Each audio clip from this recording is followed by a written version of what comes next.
Hello, this is a guy who likes fanfiction and is too lazy to read, so here is distorted reality in audio form. Check the description for the links to the author. The Journey of the Winter Moon. Chapter 1, The Third Guru, Seiryo's Moon, Part 1. Rust and blood came to mind when Aang saw the sky above, and he hated it. It wasn't beautiful, it was violent. Angry. The world was on fire and he didn't know how far he could go to quench it. They planned to make a stand outside Ba Sing Se with the White Lotus fighting at their side. Zuko and Katara had already departed to meet Azula where they had learned she planned to make landfall. Aang wanted to do the same with Ozai, but the beginning of his path of immolation was far from any settlements. Nature was to be the only casualty, a necessary one for this plan. Aang had to tell himself that. The White Lotus marched to retake Ba Sing Se, far below. Aang watched from the top of the outer wall as flecks of white and black crossed the farmlands of the outer ring. Iroh led that vanguard, conquering the city in the name of the Earth Kingdom rather than the Fire Nation as he had once tried and failed to do. Turning away from them and their mission, Aang focused on his just in time to see a glint of gold in a line of airships on the horizon. Fire poured from the ships, as thick and constant as liquid. Birds flew by overhead, fleeing from the destruction. Just as Aang prepared to fly out and meet his fate, a blue light streaked by to the south, heading toward the wall. Far enough away from him that he almost missed it, it took him seconds too long to realize that it was Azula. Something about how she flew right past him, intent on something in the direction of Ba Sing Se, struck him as terribly wrong. Against his better judgment, he pursued. It felt wrong that she flew faster than him. His glider didn't carry him swiftly enough past the walls, over the farmlands and the empty White Lotus tents. The blue streak far ahead felt like it taunted him. Was he just running away from Ozai? Using Azula as an excuse? What did she want in Ba Sing Se? How did she get by Zuko and Katara? Were they hurt? This wasn't the plan. Everything was going wrong. Aang was the first person to find Iroh in the city, shot through the heart with lightning. You've painted your face. The better to represent the great wolf, said Chit Sang, pressing his fist harder against the icy floor. Hakata could see the tension in his shoulders. His head was bowed, but even from Hakata's throne the black sigil was clear. And, pardon the correction, but it is a tattoo. The mark of bravery crested Chit Sang's forehead, the sign of a warrior headed into battle. To etch it so permanently on his skin meant that Chit Sang intended to fight to the death. A reassertion, almost a desperate cry, that he was Water Tribe in the face of all who said his blood wasn't theirs. Hakata had no need for those claims. The leader of the Wolf's Skulls was handpicked by Hakata himself. Chit Sang was his man, despite what Gilak or the other men might say, regardless of his blood.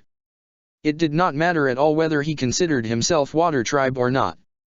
You've been having doubts, Hakata surmised. No, my chief, I would never. I am the speaker, Hakata said over him. The empty throne room echoed with his words. And thus I speak the truth. I sense it in your eyes and in your gait and your actions. When others decry you, you bark louder. A pathetic wail for attention when your only action should be to hunt the prey I tell you to hunt. Wolves don't bark. I have no doubts, Chit Sang said, kowtowing so deeply that his forehead pressed against the ice. I am your skull, through and through. Hakata crossed his arms. Go and clear your head. We have a long few days ahead of us, and I would not have you barking through it. Remember who you are. Remember what this empire has done for you. Chit Sang looked up at him. Blood dripped from the fresh tattoo after the skin on his forehead broke against the ice, shining in the firelight from the basins of fire on the throne's plinth. I will never forget. At the eastern tip of the Howling Canyon, where the gelid winds of the tundra couldn't reach them, the invasion force prepared once more for their ascent. Once they left the canyon, the most dangerous part of their march would begin. Outside of Crab Spider lands, anyone who witnessed them could be an enemy. If they were spotted before Aniakta was within their sights, they would be forced to begin the battle prematurely. They still had about a day of hard travel before arriving, but they had to prepare for the fighting to begin at any moment. Seiryo's moon was only days away. Aniakta would be conquered before then, Aang told himself.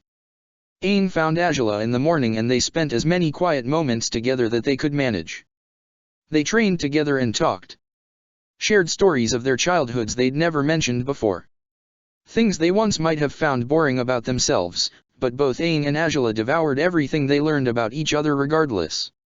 Aang confessed to the idea of his own jewelry business once, when he was younger, necklaces and crowns made of flowers, at Sokka's suggestion. Azula told him she once wanted the lead role in Love Amongst the Dragons and it was the most wonderful thing he had ever heard. Their morning was filled with turtle ducks and baby bison, airball and kui ball mishaps, ocean kumquats and pickled cabbage, and Aang loved every second of it. They spoke about everything but the future. It only came to an end with the return of Toph, Sangmu, and Iroh from Aniaktu, at last. All three descended into the canyon, their spirits light despite the circumstances. Zuko and Sokka turned away from Teo's demonstration of how to use the war balloons when the trio arrived. Momo and Sabi soaring through camp toward Toph and Sangmu alerted Nagi and even Katara, who made their way over. "You're all okay?" Aang exclaimed, beaming, once he stopped in front of them. "About time you made it back," said Azula, crossing her arms, but she couldn't hide her relief. "Yup, everything's fine," Toph said, as Momo perched on her head and the others gathered around them. She pointed through Zuko straight at Katara, who arrived on her sled. "But what's she doing here?" Katara stretched her legs, rotating her ankles as part of her recovery.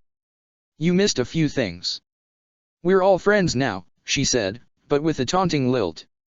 Toph paused, but huffed.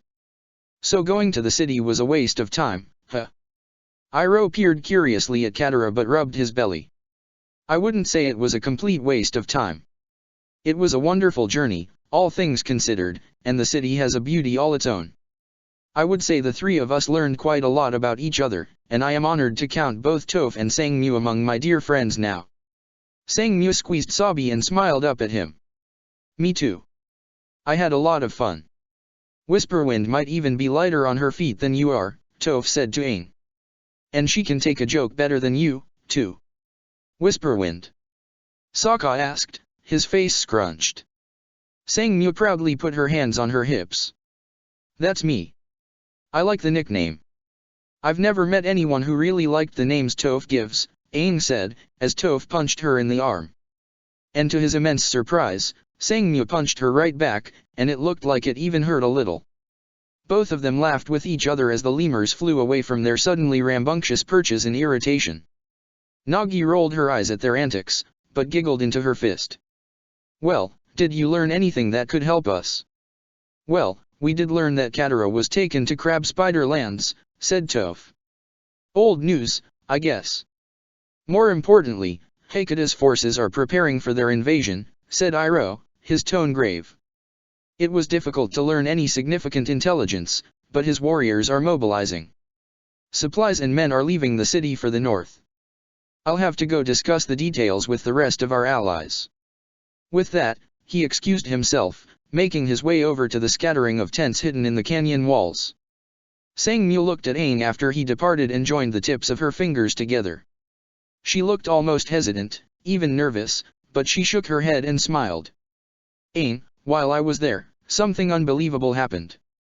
We found a bakery in the city. And I had a raspberry pie that tasted exactly like Monk Gyatso's used to." Aang gaped, but it was Zuko who spoke first. "Monk Gyatso?" he asked, looking at Aang. "Isn't that?" Aang shook his head. Even thinking about it, he could taste the airy tartness on his tongue. It had been so long, but nothing brought him back to his childhood more than Gyatso's fruit pies. That was Gyatso's own recipe. "There's no way that's possible." Sangmu pressed her palm into his, imploring Aang. "I've had plenty of Gyatso's pies back in those days. Back when he visited us both at the Western Air Temple, and even when he and I fled to the Chui Islands. They're unmistakable." He took a step closer to her. "But how?" "The baker said he learned the recipe from an old guru who lives alone, near the Western Mountains," she explained. "Aang, do you think it's possible?" He didn't dare to get his hopes up. If Gyatso had survived, that would change everything. But he had been old to begin with, and it had been 100 years. Then again, Guru Puthak knew the air nomads personally. But he couldn't leave when the battle loomed. He shook his head, and was about to speak when Azula spoke over him.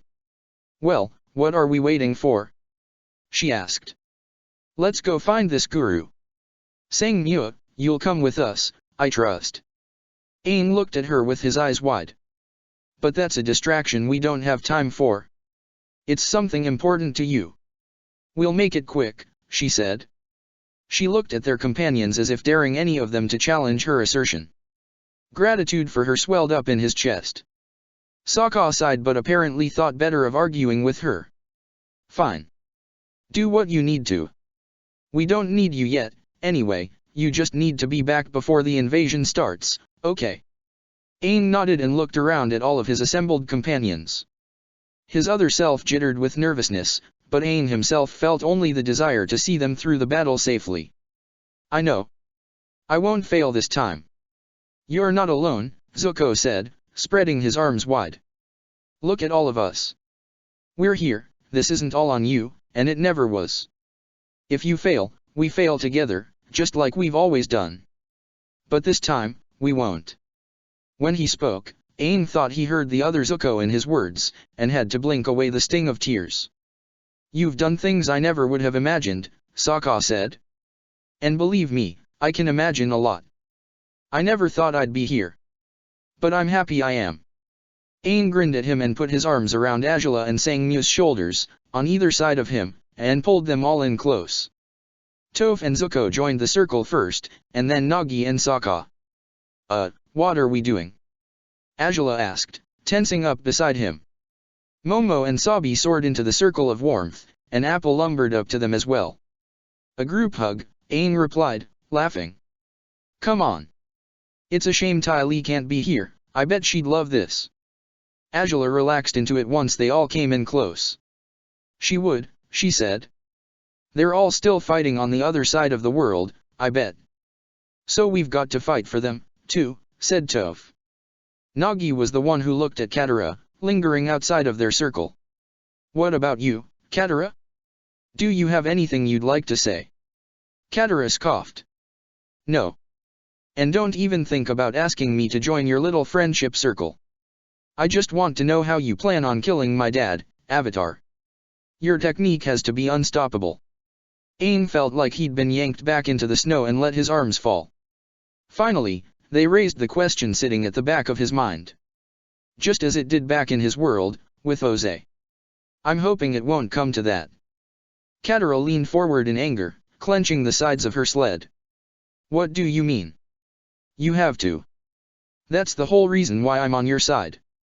Aang furrowed his brow and looked at his friends for support. Azula and Zuko seemed concerned. Toph crossed her arms.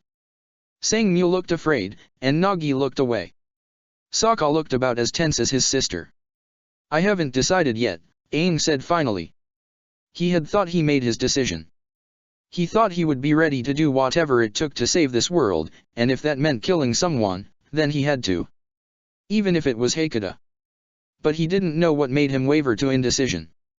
"If there's another way, I'll take it. But whatever happens, I won't let him flood the Earth Kingdom." Katara scoffed again. "The Earth Kingdom? What makes you think he wants to flood the Earth Kingdom? Why wouldn't he?" Aang asked. "They're his greatest enemy. His biggest obstacle." But as he spoke, he realized he had only been making an assumption just because Ozai wanted to burn the Earth Kingdom to ashes, and a sickly feeling coiled in his stomach. "As great as Seirio's moon is, it won't be enough to flood the entire Earth Kingdom," she said, as if lecturing a child. "He'd only be able to assault the coasts. Maybe the lowlands or the Serpent's Pass. But most of those places are already under Water Nation control. No, in my short time back at home I learned he has a different target, the Fire Nation." Zuko reacted first. He clenched his fists and almost lunged toward her. "What? Why? Why not? It's an island nation. It'd be easy." Zuko narrowed his eyes. "I mean, why didn't you tell us this? At this point, does it really even change anything?" Katara asked him, scowling. "It doesn't matter who his target is when your invasion force is practically on his doorstep." She looked up at them all as if annoyed. No one said anything back to her as she turned her sled around and set off toward camp. Well, if you are all done with your little hug, I'm off for another healing session. Avatar, if you need some tips for how to kill someone, you know where to find me. What do we do now? Nagi asked, in the awkwardness after her departure. Katara's right, Azula said, frowning. As horrible as it is, it doesn't change anything. We have to defeat him before Seiryu's moon comes and he leaves for the Fire Nation. She glared off at Katara's back. I suppose Hakata didn't truly consider me part of his trusted circle. He probably didn't want me to know he intended to wipe out my homeland. Sokka looked at Aang, Azula, and Sangmua. I know you just got back, Sangmua, but if you guys are going to go find that guru, you have to do it now. Even with the Night Seher gone, the chill of darkness and conflict lingered. Haru did what he could to help the wounded, but most of Arnuk's men kept their distance. All of the northern warriors seemed shaken by the recent events, even listless and confused, like they'd been lost at sea during the night and only just washed up on shore. Many of them had fallen to darkness, and Haru was the one who went to each man one by one to spirit bend them back to normal. It was exhausting, even with the Night Seher gone, her darkness didn't always manifest through violence. He knelt in front of one of Arnuk's acolytes, a man in the throes of a waking nightmare, and once again he did what you said and called forth the light from inside of him to share it with this stranger. Haru didn't know the specifics of how he was able to do it, but he found that happy memories worked best. Once the emerald glow died down and the acolyte looked at him with clarity, the fog in his mind dispersed, Haru stepped away and moved on to the next one. To their surprise, most of the men, Han included, listened to you when she spoke calming words and rallied them to look after the wounded. After Haru finished spirit bending the acolyte, he found her near Arnuk's prayer mound, standing at the entrance and just watching it. The white birch staff lay on the ground at her feet, the stretched drum at the top of it slashed by Mai's knife. He approached her hesitantly. Are you doing okay? She straightened her shoulders before turning to face him. I think so, she said. The moon spirit granted me life again before I could fade away forever. I am fortunate that Tui watched over me. Tui looked just like you, he said. She appeared before us in a beautiful white dress. Neither of them knew what to make of that, or if she did, you didn't say, so Haru shook his head and fumbled out his words. What I meant was, you know, with your dad and all. I just want you to know that we're all here for you. She smiled at him. Thank you. I've been shown so much kindness, I'm not sure if I can ever repay it. She looked back at the prayer mound. My father is gone. I'll mourn him, even if I'm supposed to hate him. He is forever bound to the Night Seher now, and for that I pity him, but when I think of the man he used to be I can't bring myself to truly hate him. You can still love the person he used to be, Haru said. And mourn him. He may have started with good intentions, but he just lost sight of them. Lost sight of you. He loved us, you said, her eyes falling to the staff at her feet. Myself, my mother, and our city. He said he wanted to bring my mother back so we could all be together again. Even if it took a world of eternal night, I don't think it was simply power that was at the core of his motivations. I think you're right, Haru. Thank you. He scratched the back of his head.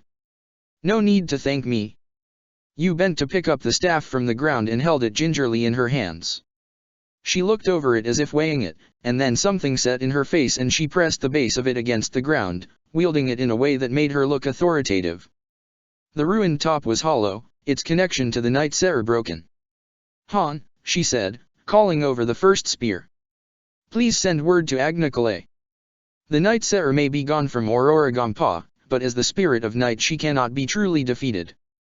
I wish to have her effigies throughout the city destroyed. Her influence over our people cannot be suffered any longer. Han knelt with his fist pressed to the ground, surprising Yu and Haru. Yes, Princess Yu. High Chief Yu. Queen Chief Yu. Yu blinked in surprise. Han, you forget that other chiefs would need to elect a new High Chief, and I have never pursued that position.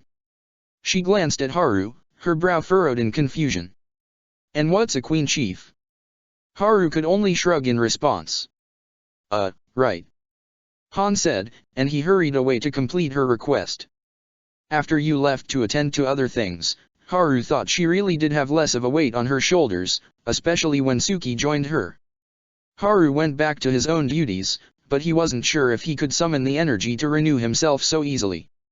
So the soldier becomes a healer, said Gashiun, who leaned against the courtyard wall with his arms crossed. Haru didn't realize he had been standing there in the shadows when he passed to find the next person who needed help. By the way, I'm not just lurking here to be mysterious and dramatic. I've been busy clearing out some of the rubble and needed a break. Haru bit his lip to keep from laughing. It sure looked like it, he said. And I wouldn't really say I'm a healer. Or even a very spiritual person. I can't do a thing about their wounds. But you can earth spirit bend, Gashiun said, kicking off of the wall to walk toward him. You purified yourself of the darkness. That's got to count for something. Haru shook his head. I found an inner light, I guess. I felt the doubt and despair closing in on me, the anger and the helplessness, but then I remembered that before I went to Chameleon Bay to join Mai and the others coming north, my dad and I saved my mother from the water navy. I remembered how much we've fought since coming here to the North Pole, all we've accomplished together. So you overcame your self-doubt, or something. And I heard your voice, Haru added, but as soon as he said it, he felt his cheeks redden. Gashiun tilted his head. Did you, now? He smirked. Are you sure you didn't just hear jets crowing? Haru shook his head again, faster this time. Oh, no. I didn't. But how did you resist the Night Sera in the first place? You didn't even get corrupted at all. He heard Jet come up behind him, slinging an arm around Haru's shoulder. Someone say my name. We were just talking about how we fought off the Night Seer's influence, Gashiun said, crossing his arms. Oh, said Jet. Well, like I mentioned. I guess it's because I found my retribution. I kept seeing a light spirit when I was searching for that captain, he admitted, rubbing the back of his neck. I thought it was guiding me to him. Almost kind of feeding off of what I was feeling. I don't know how to describe it. So. I don't know. Maybe I just know the light better. Surprisingly introspective, Gashiun noted. Hey, what's that supposed to mean? Haru laughed into his fist. What about you, Gashiun? He waved a hand, swatting away the question dismissively. No idea, he said. Guess I don't know myself like Jet does. Why don't you help me figure it out sometime, Haru? Haru's laughter turned into a choke and he felt his face heat up again. Sure thing. With Sangmu at Appa's head working with Aang in the saddle to hold cloud cover for Appa, they flew across the western expanse toward the Guru's home. Aang shivered with anticipation more than cold, whether or not they truly were Gyatso, he wondered what final secrets they would share with him. Both Shen and Puthik seemed to have preternatural knowledge to help him on his journey. How much did he still have to learn? What further bad news could he handle? Sabi shuffled inside Aang's parka and the tickling as she adjusted for warmth made him laugh to himself. Maybe if it was Gyatso he'd have a third lemur to give. Azula didn't notice, she only stared into the hazy shield revolving around them, sitting with her hands on her knees and her ankles crossed. Aang found himself watching her until she caught his gaze and smiled, but it faded quickly. Something had her unsettled and he could only make a guess as to who. The Fire Lord? He asked, frowning. She's getting riled up again, Azula answered. She knows what's coming. It's almost over, he said, moving to her side. Momo had gotten over his skittishness around Azula, apparently due to her warmth. He huddled up against the firebender and yawned when Aang scooted next to her. I know, she said. She looked away again. Part of me wishes it wasn't, though. Losing her also means losing you. He reached for her hand, his heart heavy. I'm sorry. Stop apologizing, she said, almost too quickly. She squeezed his hand. It was just a moment of weakness. Even I'm allowed those every once in a while. Aang wasn't sure if he would be able to resist if Azula outright asked him to stay. But he knew she never would. He had a feeling she knew that, too. I was thinking about what you said earlier, she said. About how you haven't decided on what to do about Hakata. How long has it been on your mind? He blew air from his mouth and waved his arms, keeping the clouds cycling around them with Sangmu's movements. Not really that long. I've barely been thinking about how it would all end. It always seemed like something so far away, and I thought I'd made my decision to do it. But now that it's here, now that we're about to fight, and everyone wants me to kill him, I don't think I can. Not because I'm afraid to, but because I don't want to.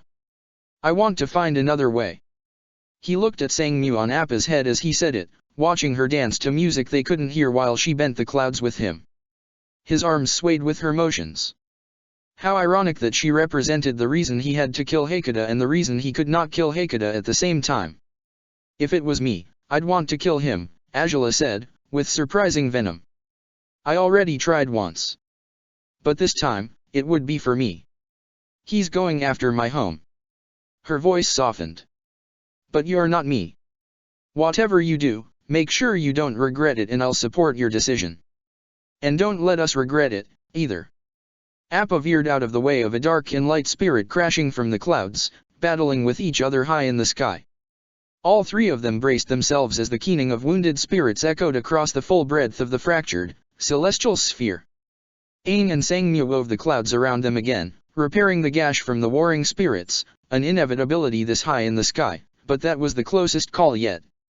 Don't worry, he said, trying to sound encouraging. No matter what, I won't let him take your home. Ty Lee didn't feel she was much help outside with the wounded and befuddled warriors, so she made her way indoors for some shelter from the freezing wind. After all this time in the North Pole, she still had trouble shaking the cold. It was hard to believe their battle was over.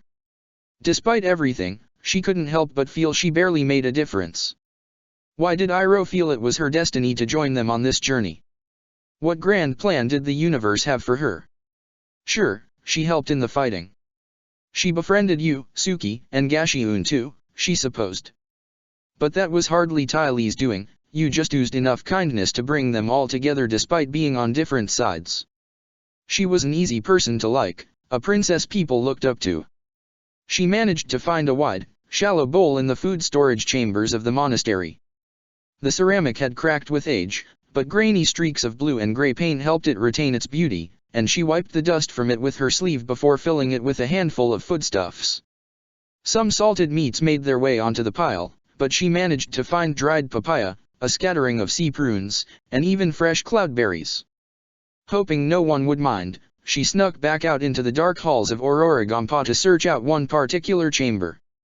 Ty Lee shivered as she traversed the hall. Even with the night air gone, the empty halls still felt spooky. She quickly found the door she needed and scampered through it, sighing with relief once she entered the prayer chamber. Here you go, Nuda, she said, placing the bowl on the floor in front of the statue. Tall and fat, the stonemason managed to capture the Yeti spirit's likeness surprisingly well. He seemed as sturdy as his iceberg and just as jovial as he was in person. Just like we promised. Thanks for the help earlier, you really do have a lovely iceberg. She sat down in front of him for a moment, rubbing her chin. She wondered if her offering might be lacking something, but grinned when the idea came to her and reached into the sleeves of her parka. She pulled out a pair of silk scarves, the same ones they used to escape from Aurora Gampa, and tied them together. Both scarves were needed so she had enough length to tie them around Nuda's giant stony wrist, and once she finished securing them she stepped back to admire how they looked on him. There, she said. What a nice bracelet you have now. One's pink, because it's my favorite. And the other is green, because there's barely any of that this far north and you can use a splash of color. I think it suits you. Or, well, it suits your statue. Thank you, Ty Lee. His voice boomed through the tiny chamber, startling her. But once she recognized it as his, she calmed herself and beamed up at his sculpted visage. The door opened behind her and she saw Suki in full gear and makeup. Here you are, she said. We need to go. Something's wrong with the portal and the others think we should go check it out. She peered at the statue, her mouth twisted in thought. And some of those goose spirits appeared again to take us down into the valley. That's not a coincidence, is it? Ty Lee shot to her feet but spared one last word of gratitude for Nuda's statue. Maybe the universe wasn't done with them yet. This guru didn't live in the ruins of a forgotten temple like the others. They didn't make their home in a cave or high in the mountains. They didn't live in complete isolation, either. They had a hut far on the outskirts of a sleepy village, far enough away that Aang felt comfortable landing Appa nearby. But Aang, Azula, and Sangmu still kept up their guard. The hut had walls made of irregular stacked bricks, insulated with snow packed hard on the outside, its roof thatched with sod and straw and a smokestack that indicated the guru was home with a roaring fire going. As they approached, Aang exchanged a glance with Sangmu and he realized he probably looked as tense with anticipation as she did. Aang was the one who reached the door first and knocked on it, wondering if, against all odds, it would be Gyatso who would greet them. It felt like an eternity before the door opened. What would he say? What would Aang do? In my world, Kyoshi lived to be over 200. An old woman opened the door. A blast of heat roared from the mud brick oven behind her, the smell of tantalizing sweet breads wafting to their noses. This had to be the right place. We're looking for the guru, Aang said, his chest pumping. Is there someone named Gyatso here, by any chance? The guru. The old woman peered at them with heavy-lidded eyes. She was very short and quite wide, with white furs wrapped around her shoulders covering so much that it almost appeared that she didn't have a neck. Her parka went all the way down to the floor. She had gray hair wrapped in two thick braids on the sides of her head, covered by an enormous wide-brimmed hat that had a brown speckled animal pelt draped over it, with seashells dangling all around the brim. She gave them a warm smile that reached her eyes. Well, hurry on in, you three.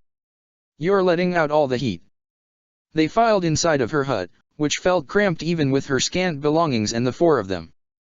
The oven took up nearly a quarter of the available space, with a mound of furs she presumably slept on and a wooden table covered with fine white flour and her baking implements. The seashells on her headgear clacked together as she welcomed all three of her guests to sit on floor cushions.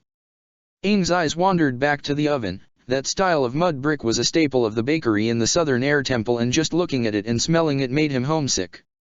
Something smells delicious, Sangmu commented, looking around the hut. Are you the one who sells fruit pies to people in Aniaktu? No, she said, shaking her head and going back to kneading dough. Aang sat up straighter. Did that mean Gyatso just wasn't home? But I do share the recipe with any who seek my knowledge. It was taught to me by Gyatso, many years ago. His name is one I haven't heard in a long time. If you know it, does that make one of you girls Sangmu? And your avatar Aang? Aang nodded and swallowed the lump in his throat. Is Gyatso still alive? The woman turned to him, her eyes sympathetic, and he knew the answer before she said it. No, my dear, I am sad to say that he passed almost 50 years ago now. 50 years. Azula sounded odd. So he survived the genocide after all? Aang and Sangmu had both been rendered speechless.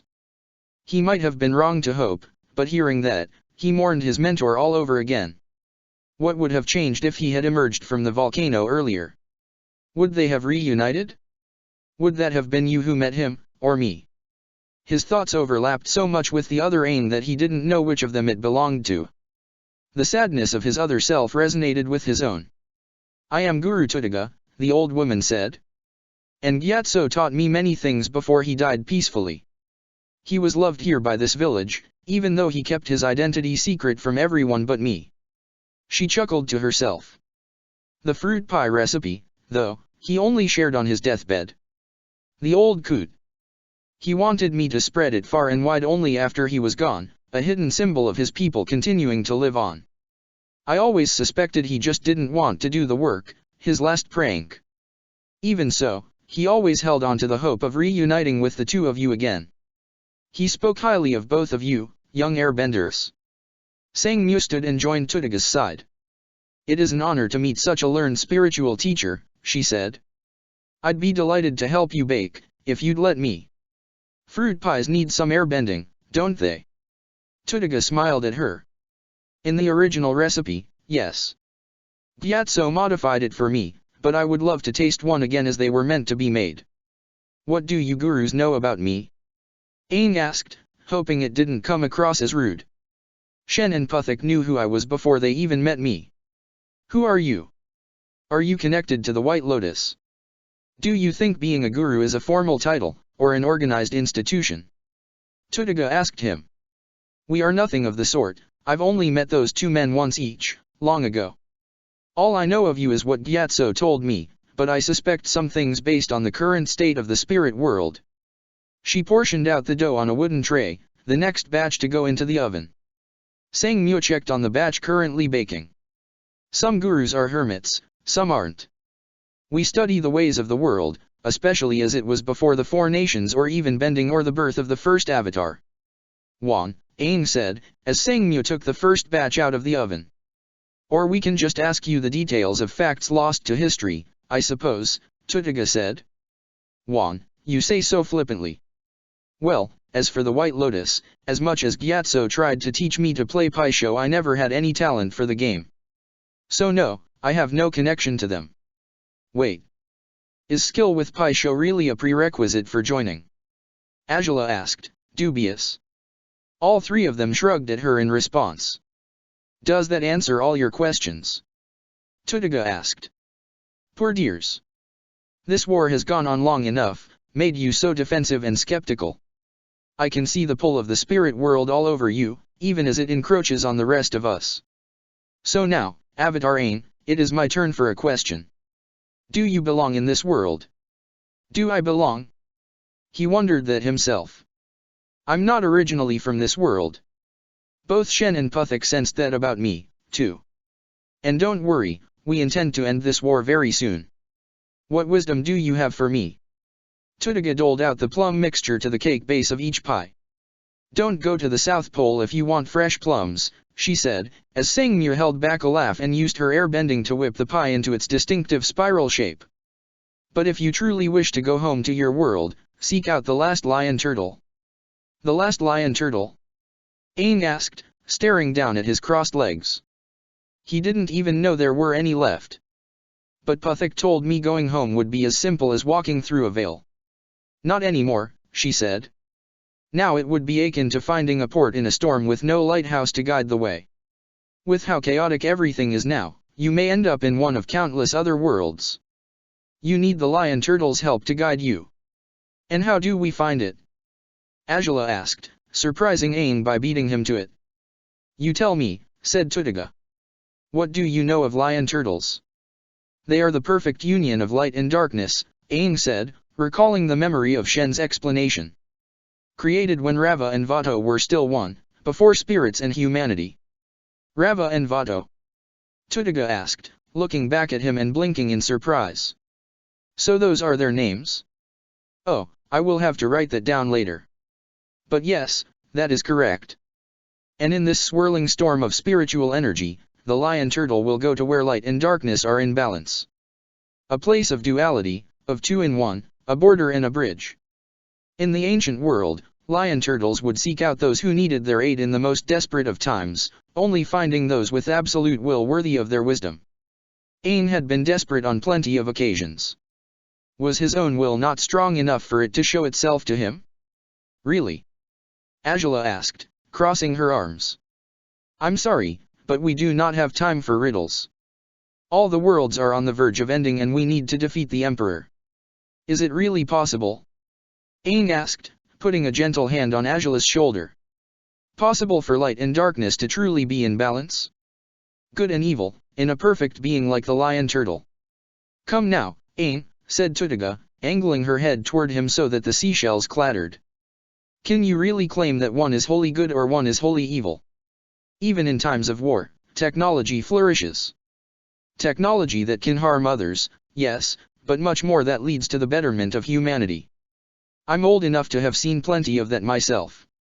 Even song, dance, and art are part of his domain. Destruction is only a form of change, and with time all things come to an end. Darkness is creativity, Aang said, thinking back to his encounter with the Mother of Faces and her son, Koh, who lacked any darkness whatsoever. The Mother of Faces had gifted that to humanity. Light is stability. And Wan Shitong, he who knows 10,000 things, going dark with the mad intent to end it all, lashing out in pain for the knowledge he fought to preserve and protect. Among many other things, said Tutiga. But not good or evil. We've fought spirits at both extremes, Aang continued. And people, too. I don't know what balance really means, how it's shown throughout the world, or how the meaning of it can change through the ages. So how am I supposed to find this place? All of the wisest people of every age have debated that exact topic, she answered. And you are no closer to finding the answer than we are. And that is okay. When the fruit pies finally cooled, Sangmu and Tutiga served them. Aang didn't realize how hungry he was until it was right in front of him and he couldn't stop himself from biting into it with voracious aplomb. The purple pies were always his favorite, and the warmth that filled him when he ate almost felt like Gyatso was right there with them. These are amazing, Guru Tutiga, Aang said, grinning from ear to ear. Much better than the onion banana juice that the last guru gave him. Thank you. They allowed themselves to enjoy the moment for as long as they dared before Azula finished her serving and glanced at Aang, almost apologetic. We have to go, she said. There's so little time left. We'll find that lion turtle and it'll guide you home after you defeat the Emperor, and no sooner. And maybe it can fix the world, Sangmu suggested. Put the spirit world back where it's supposed to be. Make things normal so that you can fight with everything you have. Aang licked his fingers clean, savoring every last second.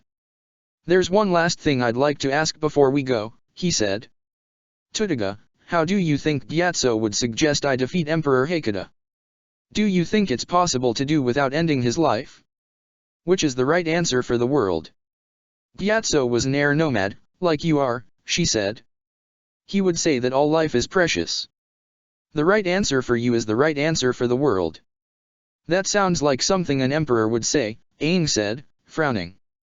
A tyrant who thinks his answer is the right one. Tutiga shrugged. Light and dark, two sides of the same coin. A border and a bridge. So you're saying Aang's just like Hakata? Sangmu asked, making a face as if her fruit pie had soured. He has the potential to be, based on the choices he makes, said Tutiga. Being the Avatar doesn't disqualify you from committing evil acts just because you have the spirit of light within you. Having the spirits on your side means nothing in the grand scheme of things. Even Emperor Aniak, 100 years ago, made a pact with the great spirit Seiryu to learn the secrets of the mortality of spirits. Aang's eyes widened. So that's how he knew how to kill Suza, the spirit of the comet.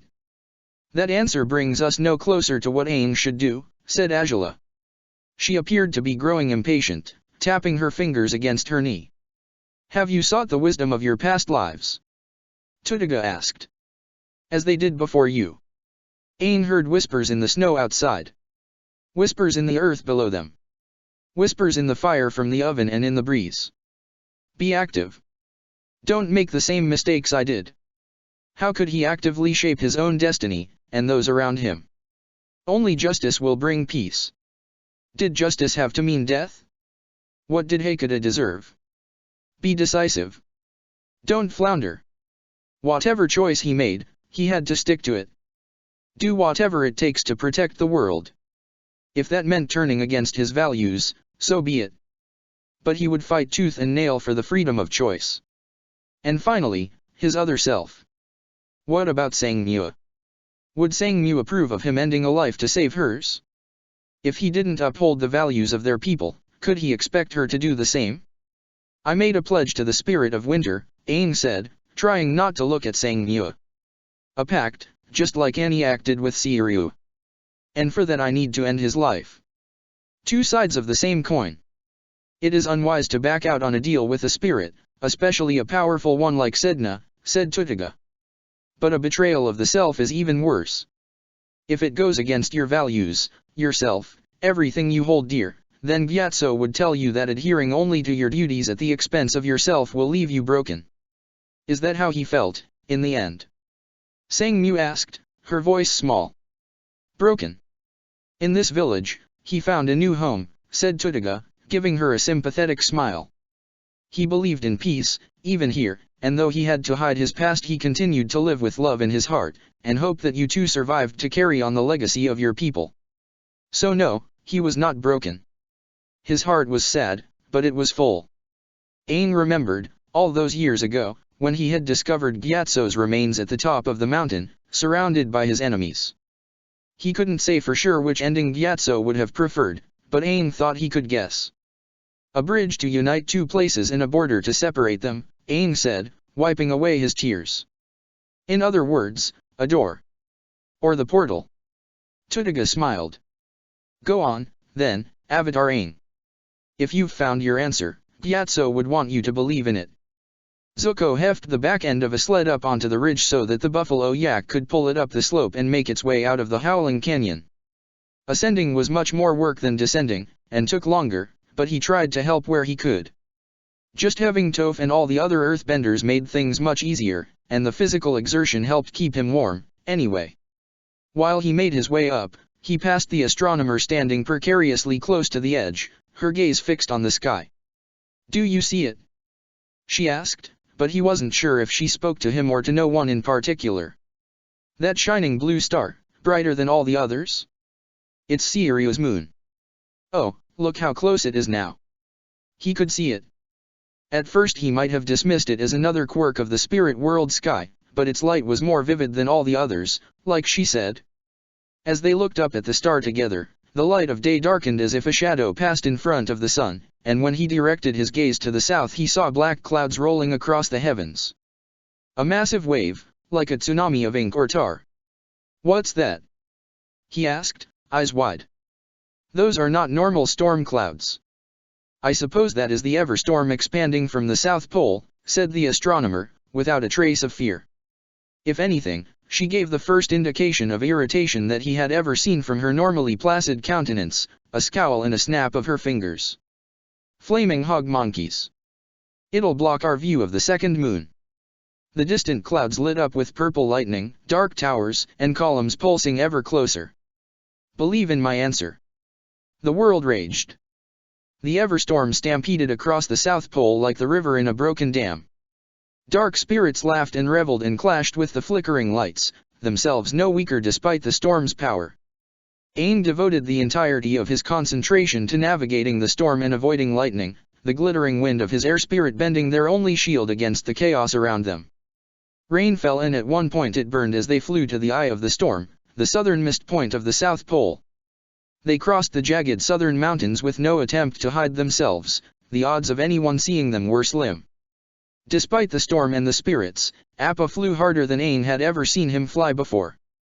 Aang shouted for Azula to fly higher, higher, surely going above the storm would be safer.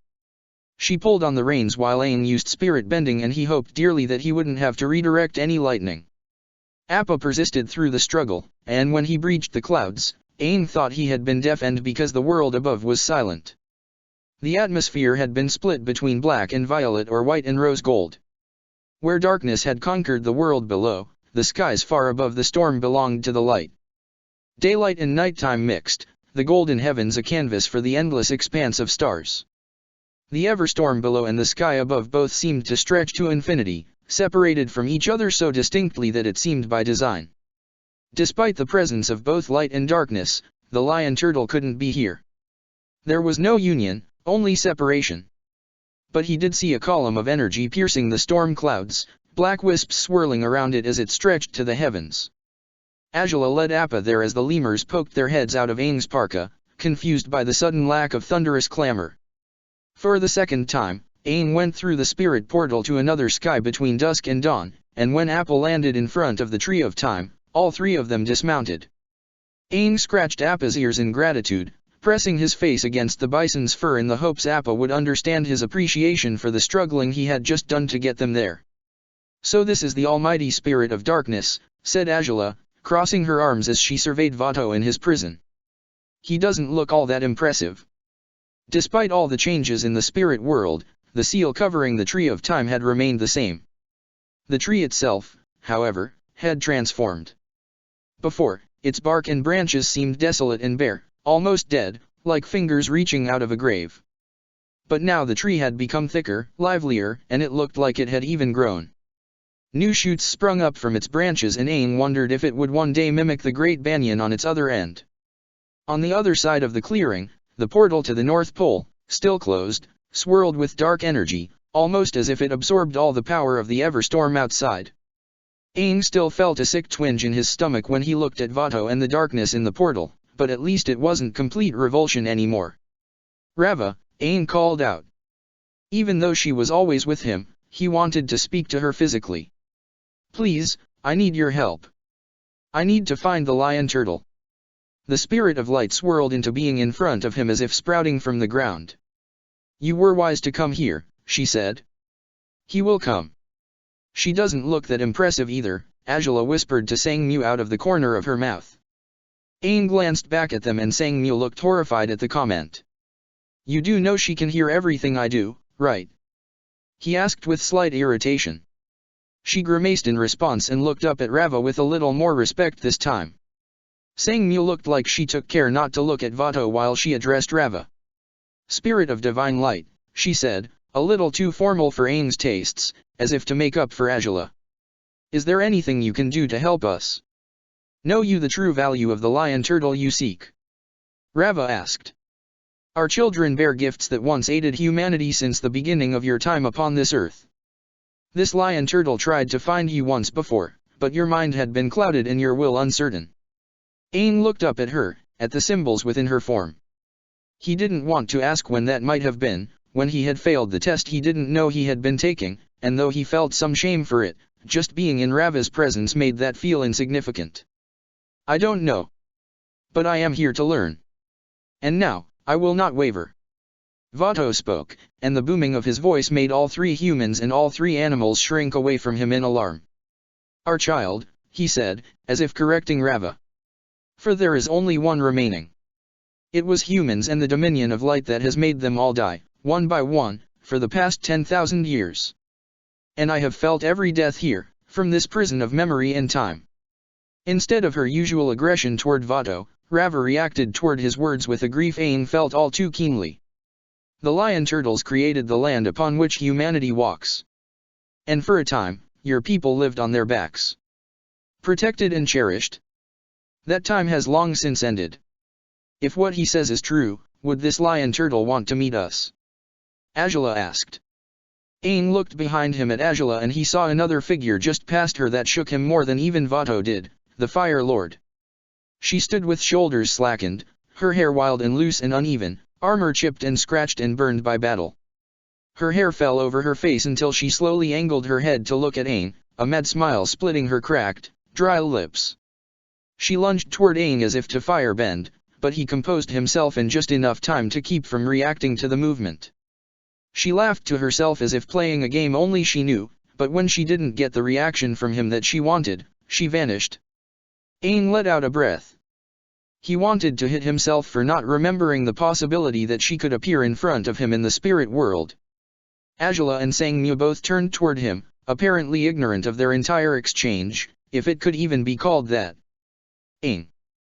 Azula asked. What's wrong? Nothing, he said, shaking off the face from his nightmares. He didn't know how Azula could stand her for this long, it only made him more resolute about sparing her from having to deal with his demons. Darkness is trapped here, Vato said, speaking for the first time at a lower volume. Indeed, said Rava. With the blockage of this flow between light and darkness, the lion turtle is unable to come. Aang looked at Rava, shocked as much by her words as the notion that she would agree with Vato. What do you mean? Do you expect me to free him? You have seen to the impossibility of that, said Vato, and Aang wasn't sure if he referred to Aang himself or Wan. Likely both. This seal cannot be broken at any time until the moment of harmonic convergence. No, we seek a simpler solution. The opening of both spirit portals, said Rava. Let the darkness through, let it flow like a river unimpeded. And here, in this place, the primordial forces of light and darkness will be as one. Once that is done, the lion turtle will arrive. Sang Mu asked, her hands clasped in front of her. How did all that darkness get clogged up in the northern spirit portal? It sounds so simple, Azula said, shrugging. But I won't question it. We should take the easy solutions whenever we can. I just have to make sure they're closed again before whenever this harmonic convergence is, right? Aang asked, glancing tentatively at Rava for confirmation. I would appreciate that, said Rava, giving him something that might have been a nod. If opening the other portal was something that both Rava and Vato could agree on, he could only assume it was the right thing to do. The last time he did it, with the southern portal, it had been a moment of desperation, barely any thought or intent involved. Now, as he walked to the other portal, the weight of the spirit world pressed down on him. He had to hurry. His friends needed him, friends from both worlds. Let the darkness out, he said to himself, trying to envision the blockage Rava mentioned. The swirling sphere of energy made him think of unblocking his chakras with Guru Puthak. And let it go. The tattoos on his hands glowed and a column of light erupted into the sky just like the one at the southern portal. The force built up behind it had enough power to knock him off his feet, the mixture of light and dark flooding his vision. He had no time to look back at Ajala and Sangmu to make sure they were okay, but when he lowered his arm from his eyes he blinked in shock when he saw Mai standing in front of him. "Ain?" she asked, just as stunned as he was. He had never seen such an expression on her face, and somehow that was even more surprising. She wasn't alone, either. The next thing he knew, a bulky and round pink blob barreled into him, wrapping around his neck and nearly suffocating him in the fur of its hem. "Ain?" Ty Lee hugged him tight enough that he momentarily feared suffocation for real, but he had enough awareness to hug her back through her tears of joy. "How did this happen? How are you here?" Ain asked. Jet and Haru stood next to Mai. "Hey there, Ain," Ajala, Jet said, offering a wave. Jet had nothing but umbrage for Ain the last time they met, he could only wonder what had changed. Ain himself just felt relieved they were all safe. Ajala had gotten over her own shock and ran up to Ain's side, helping him up from the ground. "Ty Lee, Mai, everyone." She smiled at them as Ty Lee loosened her grip on Ain to embrace her, too. "It's good to see you." Even you, Suki, and Gashiun stood with them. The latter too appeared to be a little uncomfortable, but you looked around in wonder, even after all her time trapped here. "You pulled us into the spirit world," she said. She held a white staff with a ruined head, a hollow leather drum that looked like it had been slashed by something. He wondered at its purpose. It didn't seem to be a weapon, since she still had her blade on her hip. "We went to investigate the strange energies from the portal, and right as we approached, a vibrant light shone out from it and the next thing we knew it brought us here." "I'm glad you're all okay," Ain said, as Ajala helped him to his feet.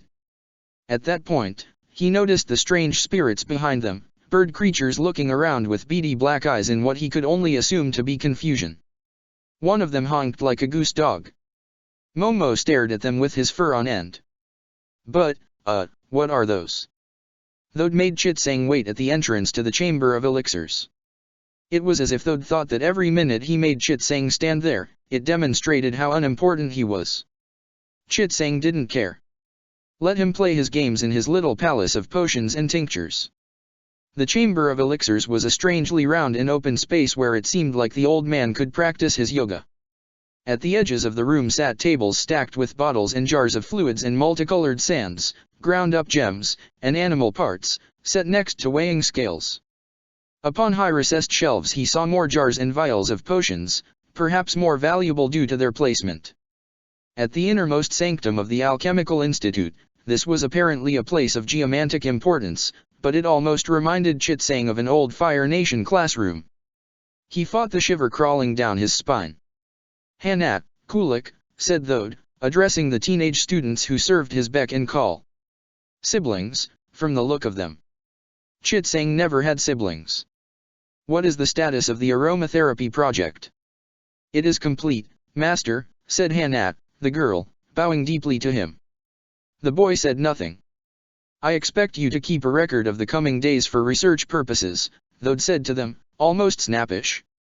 "Not only has our emperor conquered the seas and the land, but now he has even bested the skies." "What do you mean?" Chitsang burst out from behind Thode. Hakata mentioned no such thing to him. "What was that?" Thode asked. He didn't fully turn to Chitsang, but only cocked his ear toward the entrance of the chamber. Did the eelhound speak out of turn? Chitsang grit his teeth but didn't rise to the bait. Even the heavens turned to acknowledge the superiority of water, Thode continued. He finally turned toward Chitsang and looked down his nose with an expression of distaste. "Right. You're here for the inoculation, I suspect." Your other little skulls are finished with theirs by now, right? They are. Though gestured to his disciples, who went to fetch whichever medicine they intended for him. Chitsang didn't care what it did, but Hakata ordered it for him and his wolf's skulls. Chitsang didn't move at once. Thode made a face. What else do you want? I have heard you know of a way I can clear my mind, Chitsang said, grudgingly. A technique of sorts. The foreigner's trick, said Thode, waving a hand. Right. You seek Long Feng. Well, he's here. Kulik will bring you to him. The new tattoo on Chitsang's forehead prickled. Sokka leaned on his knees, panting heavily after he helped dislodge the sled from a hole deep in the ice hidden by snow. From here, he could see the lights of Aniaktu in the distance, shining in the darkness that shrouded the snowfields. The Everstorm roared overhead, a terrible omen, and certainly a fear with the war balloons, but all of the soldiers had come too far to turn back now. Sokka would be right up there with them. It was a good thing he didn't put much stock in omens. Mystics from the Earth Kingdom and the White Lotus delegation flanked both sides of the invasion force as they marched toward the walls of the city, warding them from the interference of spirits with chants and incense that seemed useless to Sokka, drowned out by the wind. Somehow, they had not been discovered by any of Hakata's scouts yet, to their knowledge. He assumed most took shelter from the storm. Katara walked at his side in short bursts, leaning on her sled for support and balance. Her recovery came swift, but he knew she had a long way to go. He still wasn't sure if that frightened him or not, or if he even liked the idea of marching toward their home alongside her at all. Sometimes, she liked to pretend that nothing had changed. That he didn't turn against her at Ba Sing Se, or that she didn't bloodbend him with the intent to kill. Sisters, his other self scoffed. Without warning, the dark clouds parted. Vivid blue light shone down on them, revealing a massive orb that covered all of the sky made visible by the vanishing clouds. It was so huge and so blue that for one horrific moment Sokka thought it was his father's eye staring down at him. How bizarre, said the astronomer, standing near him. Everyone had stopped marching, gazing up at the sky in bewilderment. That is Siriu's moon. It's here 5 days early. Oh dear, I was certain I didn't miscalculate. The whole world had been tinged in a shadow of blue, and when the light touched him, Sokka felt something electric flow through him. He felt energized in a way he never had before, something cold but also boiling, a hailstorm and a tsunami, a thirst that could not be quenched. He wanted to bend. He wanted to move. They were too late. Somehow, they missed their chance. But if they didn't stop Hakata now, it would all be over. Zuko and Toph found him, running up from further back in the procession toward Sokka. This isn't good. Zuko exclaimed, eyes wide. What do we do? Toph asked, her fists clenched. You're asking me? Sokka looked at them both, even Katara, who watched him with an inscrutable expression on her face. After a pause, he made a sound almost like a growl. We have no choice, we need to begin the invasion, right now, without Aang. Chapter 2, The Invasion, Siriu's Moon, Part 2. Kai stared out over the dark sea from the deck of his warship. The waters seemed unnervingly calm and still, more like a lake than the ocean. From what he knew of seafaring, it was sometimes the calm surfaces that concealed the treacherous currents underneath. He supposed it reflected the anticipation of the soldiers in their fleet, going off to meet the water nation in war in their own domain with the second moon only days away. Kai reminded himself they were just the distraction. Ba Sing Se's greatest, in their weakest environment. Just meant to hold the bulk of Hakata's forces at bay off the coast of the southern Earth Kingdom so the smaller invasion force could slip into Aniaktu. They only had to hold out long enough for Aang to win. General Yoganjin stood with him as they observed the storm clouds to the south. Kai was about to speak when a deep blue light pierced the darkness. The ship rocked as the tides shifted. My word, said Yoganjin, in a breathless gasp. Siriu's moon, how is this possible? Compared to flying on Appa, the war balloons felt like they went at a crawl. Despite that, though, Sokka thought that the beginning of the battle happened far too quickly. The first wave of balloons reached the city walls, Sokka, Katara, and Zuko among them. Zuko dropped a string of blast powder explosives on the walls, spreading the shrapnel of watchtowers and mounted catapults. Men fell from the walls into the snow, but others used their enhanced waterbending to surf down to safety and hurl massive ice spikes at the balloons. Unprepared for their strengthened assault, several balloons went down the moment they were pierced. At Zuko's side, Sokka felt the second moon's power coursing through him, utilizing it as much as he wanted to curse it instead. Even from his height, he could grasp the snow and ice far below them, sending it coursing through the fields in a ripple that struck the walls and made them quake. Ice cracked with the sound of thunderbolts as gouts of water erupted from the concealed frost mirror lake. Katara joined her power to his and they moved in tandem. Sokka paid little mind to the ice spikes launched at his and the closest balloons, he dulled their bites without any effort. The harpoon guns were a bigger issue. From his vantage point, even with the balloon swaying dangerously in the wind, he could see them all on the southwest wall. The cold moon was good for casting everything in a blue light that otherwise would have been in dim, stormy murk. "Chin, bring us higher," Sokka said to the fourth occupant of their balloon, a scrawny old soldier under Oze with a knack for machinery. With Zuko's help, he fed more fire into the engine and brought them higher. The other balloons followed their lead. "How is this possible?" Zuko asked, staring up at the blue moon. Siriu's moon loomed above them, far more massive than the normal moon had ever appeared in the sky. Its smaller sister hung full in the sky next to it. Sokka had no answer for him. He hadn't thought something like making the moon come earlier would be within his father's means, but he didn't know what to believe anymore. In the unlikely event it was something Hekata could do, did that mean he wasn't in the city anymore? The invasion counted on attacking before Hekata could begin his own invasion. They'd known, from Azula, that Hekata expected their invasion 3 days before the second moon arrived. If anything, Sokka thought his father would be more prepared for them in terms of his defenses, scouts, or a bulwark to the north where they originally planned to invade from. General Zhang had expected him to be taken by surprise with their force routing him from the south, thanks to Aang's trick with the spirit world. But now that Siriu's moon had come early, Sokka had no idea what to expect. Their ground forces advanced despite the setback of enemy waterbenders. Pakka led the charge atop a massive water spout, clearing the snow to expose the hard, bare earth for their earthbenders. Toph and Bumi came in right behind them. Sokka tried not to worry about them, though their numbers were larger than those of the aerial assault. They faced the greater threat of waterbenders completely surrounded by their element. He could see Katara out of the corner of his eye looking down below, as if itching to join the thick of the fighting. More ice spikes appeared over the wall, but these materialized from thin air, pointing downward. They fell like icicles, dropping on the harpoon guns and exploding into thousands of tiny ice shards.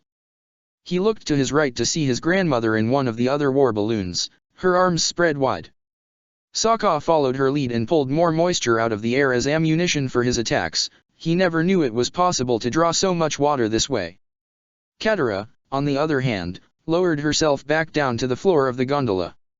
They agreed that she should conserve her strength for now, as much as she could. He kept scanning the horizon, hoping for signs of a flying bison. Ugh, what's taking Aang so long? He has to be on his way back now that the moon's here. At least the dark spirits are being kept away. Maybe he chickened out, Katara suggested, shrugging. Oh well. Despite all of your fancy words during the eclipse, it looks like this will be a family affair after all. Now can this thing go any faster? He'll be back, said Zuko, a bit brusquely. He threw one of Sokka's own handmade stink bombs over the edge. Sokka didn't doubt that, he just didn't know if Aang would make it in time. He didn't want to fight his father without Aang's help. Even with Zuko, Katara, and his grandmother, he knew they would be hard-pressed to face Hekata and all of his warriors in the palace. He wondered if they could hold off Hekata until Aang arrived. Sokka couldn't be the one to deliver justice. He truly believed everything he had said back to Katara, Azula, and Hekata during the eclipse. Defeating Hekata was Aang's destiny. What's that over the wall? Sokka asked. It looked to be a dome of hard-packed snow. Their balloon passed the boundary of the wall into the city first. More harpoons launched past them, just barely missing. Looking over the edge at the buildings below, Sokka's eye widened. He expected warriors to be lining up behind the walls, carrying weapons to the wall and their wounded comrades away from it. He dreaded the sight of families rushing for the relative safety of the palace. He thought craftsmen and artisans would be taking up arms to defend their city. Instead, the whole city appeared to be covered in a shelter of ice, a conglomeration of dozens of domes concealing everything beneath them. He didn't expect it to be particularly sturdy or protective. Suspended on pillars, it had to have gone up as soon as the moon appeared, especially if Iroh, Toph, and Sangmu knew nothing of it. "What is that?" Zuko asked, just as stunned. "I have no idea," Sokka said, gripping the side of the gondola. Aside from the walls, only the palace was tall enough to remain uncovered. "What is my father planning?" "Some desperate, last-ditch defense method," Zuko suggested, looking at him with a frown. "It's not strong, but it's effective," said the other Sokka. "He's gotta be counting on the fact that your invasion force wouldn't want to damage the buildings and hurt innocent people. If you attack that ice shelter, you'll make pieces of it crash down on the whole city." "It's sick," Sokka thought, scowling. "He's using his own people as a shield." "But it doesn't make sense," Zuko said, backing almost into Chin. With 4 of them on the gondola and Katara on the floor, it felt crowded. "If we were really planning to damage the city, didn't he just make it easier for us? How'd he know we'd be attacking from the air?" "I think he was just counting on us taking the moral high ground," Sokka said.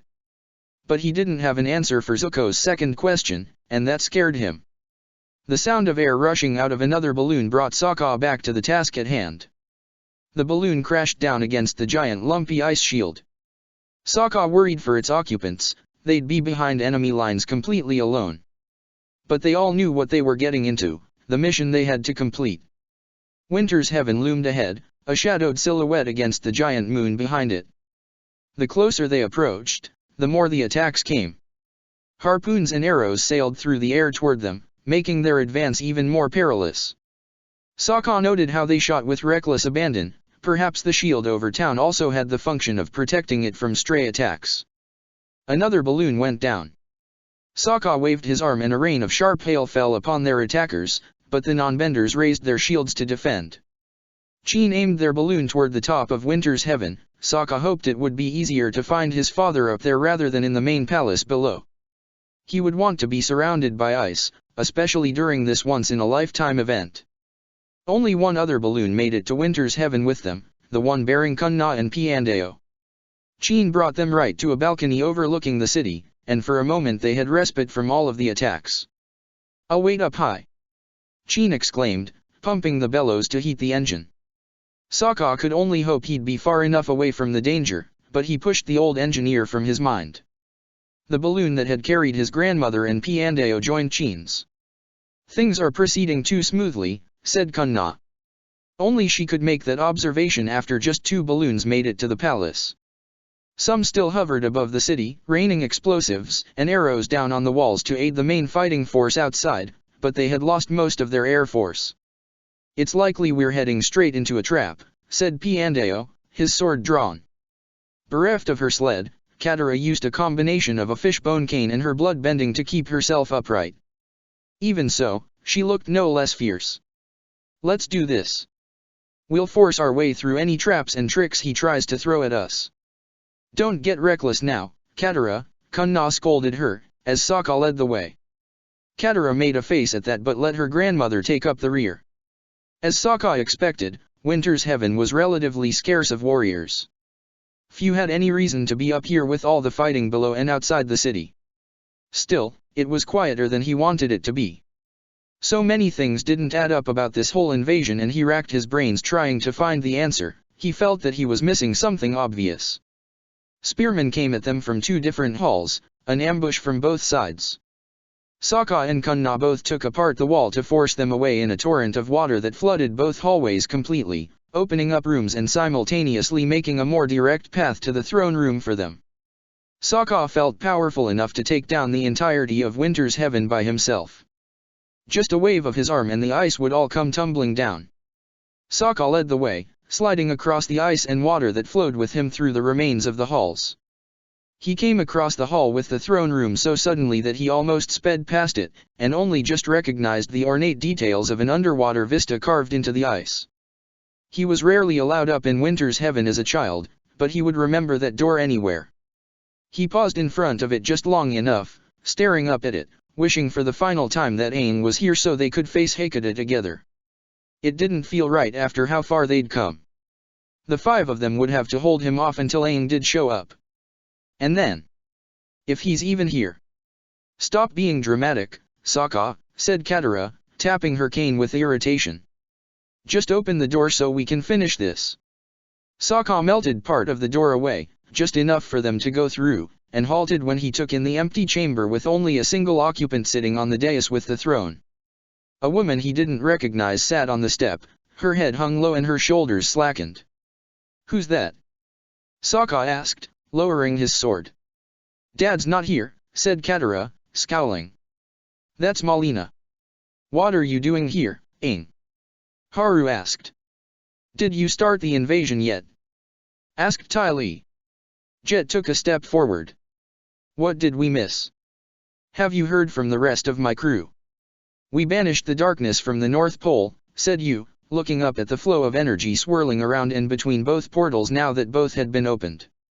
It didn't quite connect them, and it wasn't a solid stream, but Aang thought it akin to water and oil pouring into a jar to fill it at the same time. But much of it still lingers, as it does here. Perhaps the Night Seher retreated into the spirit world, or something. Aang didn't even know who the Night Seher was. But he didn't have time for that, nor for all of their questions. I'm sorry, he said. The invasion is beginning soon. But we came here to find the last lion turtle. Vato rumbled from within the Tree of Time. The Night Seher cannot be vanquished. To do so would be to conquer death itself. What is that? Suki asked, eyes wide as she pointed at him. Progenitor of dark spirits, ultimate incarnation of chaos and destruction, said Azula, almost conversationally. She focused more on scanning the horizon for signs of the lion turtle. More or less the Avatar's equal and opposite, said Sang Mua, knuckles white as she held her hands together. He can't hurt us right now. I think. Right, said Suki, blinking in surprise. We'll leave all this to you. I think we'd rather head to the invasion. Everyone. Totally, said Ty Lee, arms locked at her side. No complaints here, said Gashiun, grimacing. Back on the geese? Haru asked, his face almost green as he regarded the strange spirits. Rava spoke for the first time since everyone from the north appeared. When she did, Jet, Suki, and Haru looked startled, as if they hadn't even noticed her there. The spirit world faces an upheaval of cataclysmic proportions, she said. And the 2 poles are not in balance. Darkness floods over both. 1. It is not within your ability to settle the Everstorm in the south with the worlds in their current state. But the plague rotting the north may yet be healed. Aang furrowed his brow. It felt natural for her to call him Wan, no matter how far apart he was from that life. Will that help? He asked. I cannot be certain, said Rava. But if there is anything that can be done to help restore balance, and it is within your power, then you must. It feels like no matter what I do, I'm trying to fix the imbalance between worlds, Aang said with a sigh. It's an endless back and forth. Defeat KOH. Cleanse the foggy swamp. Stop Zabao. Ultimately I know the only way to fix it for good is to go back to my world, or choose this one. Problems will always keep coming, said Mai, shrugging. You can fix some, but that's life, I suppose. I agree with Mai, said Azula. All you can do is keep working at them. Keep fighting, no matter what. You helped me learn that, Aang. Even if you think it may not be worth it to heal the north with everything else going on, they're still my people who need help, said Yu, clutching both hands to her staff. They've been living in that darkness for years now. With the Night Seher gone, they can finally come to see the light again. Aang nodded to all 3 of them. I know. Thanks for the reminder. No matter what, if there are people to save, I want to try to do everything I can to save them. But I also need to defeat Hekate right now. I can't be everywhere at once. Let me go, said Sang Mua, almost hesitantly. I can do it. I can use air spirit bending. I'll cleanse the darkness from the North Pole while you fight in the south. Aang's eyes widened. But it's too dangerous. And you haven't really learned it yet. And if anything happened to her, he didn't know if he could handle being the last airbender again. He didn't want to lose anyone this time. What would you do, Aang? She asked, frowning. Sabi skittered to the top of her glider staff, chattering as if in support of her words. I learned the concept of air spirit bending from you. And you said it yourself, you can't be everywhere at once. I think I'd rather do that than fight in the invasion. I'm sorry, but it's true. If I can do something to help, I think that's where I'm supposed to be. I can do this. He could tell from the resolute look in her eyes that there would be no dissuading her. A war zone was no place for an airbender, it was no place for him, either, but he had his duty, and she had found hers. He nodded to her in defeat. Momo jumped onto his shoulder, looking through Aang's robes for snacks. Okay, take Momo and Sabi with you. Keep them safe.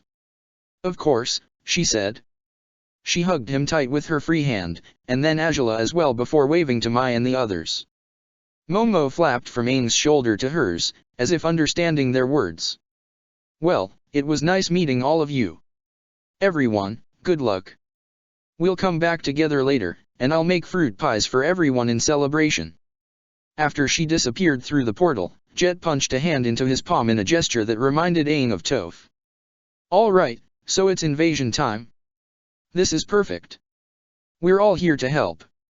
Will she be okay on her own? Haru asked. You told me that air spirit bending is good for cleansing places with high spiritual activity, but earth spirit bending is the one that helps to purify unbalanced people. I already finished at the monastery, but maybe I could. Sang Mu will be okay, Aang said, just as much to himself as to the rest of them. That's her battle, and ours is in the south. Is it a battle we'll be fighting together? Azula asked, with a significant look at Suki and Gashiun. Oh, we're all friends now, said Ty Lee, hooking her arms around Suki and Gashiun's necks and beaming. Both gave distinctly uncomfortable grins, but didn't deny it. Glad to hear it, Aang said, offering a smile. He still didn't know Gashiun in this world, but if he was someone Nagi cared about, then that was good enough for him. Suki, on the other hand, was a dear friend that he missed a great deal. The apprehension on Suki's face softened just a little. I wonder what Katara will think. She's helping us too, said Azula, crossing her arms. More out of necessity than anything, though. If this invasion's about to happen, what are you guys doing here? Mai asked. I doubt it was to wait around for us to pop out of that portal. Before we left, we learned from Han that most of the Northern Navy has already departed from Agna Kalay to begin their invasion of the Golden City. On Heikeda's orders. So it's not like there's a ton of time left. Yeah, they decided to take their sweet time telling us that, said Ty Lee, putting her hands on her hips. We just found out. Aang didn't find that too surprising. Heikeda had started putting his pieces into place, and the Northern Navy alone would take days to travel from the North Pole. He just hoped Heikeda himself didn't depart Aniakta yet. He shook his head and was about to voice his thoughts, but then the ground rumbled. Far beyond the Tree of Time, a mountain moved. He is here, said Rava, as the mountain came closer. The last lion turtle, Suanwea. And he has a gift for you, Wan. Gashiun lowered his scarf, staring at the approaching mountain with unmasked awe. Our people called it Ao, or Akupara. The turtle who gave us the world. When Jet and Haru looked at him in surprise, he shrugged. What? I picked up some things from my sister. The monks had a name for it, too, Shengi, said Aang. He turned to Azula. Can you please bring everyone to Aniaktu? I think this is something I need to do by myself. He knew she wanted to stay at his side. He wanted that too. But looking into her eyes, he also knew that she understood. Avatar stuff, she said. Got it. I just hope this doesn't mean you'll be fighting Heikeda alone. Aang shook his head. I'll be right behind you. She cupped his face with her hand, pressed her forehead to his, and kissed him. The moment she pulled away, he saw Ty Lee's face right behind her with an expression of shock, then with her fists clenched in what looked like victorious elation. "Just in case," Angela whispered to him. "I don't want some kind of Avatar nonsense to happen and I'll end up not seeing you until everything is over." Aang smiled. "It won't." As they all mounted their geese spirits to leave, Aang heard Ty Lee questioning Angela. "Was that the first kiss? Did I miss it? Oh, why did all the juicy stuff happen while I was gone? Angela, you have to tell me everything." Lowering his head to hide his intense blushing, Aang turned back to the mountain as it approached.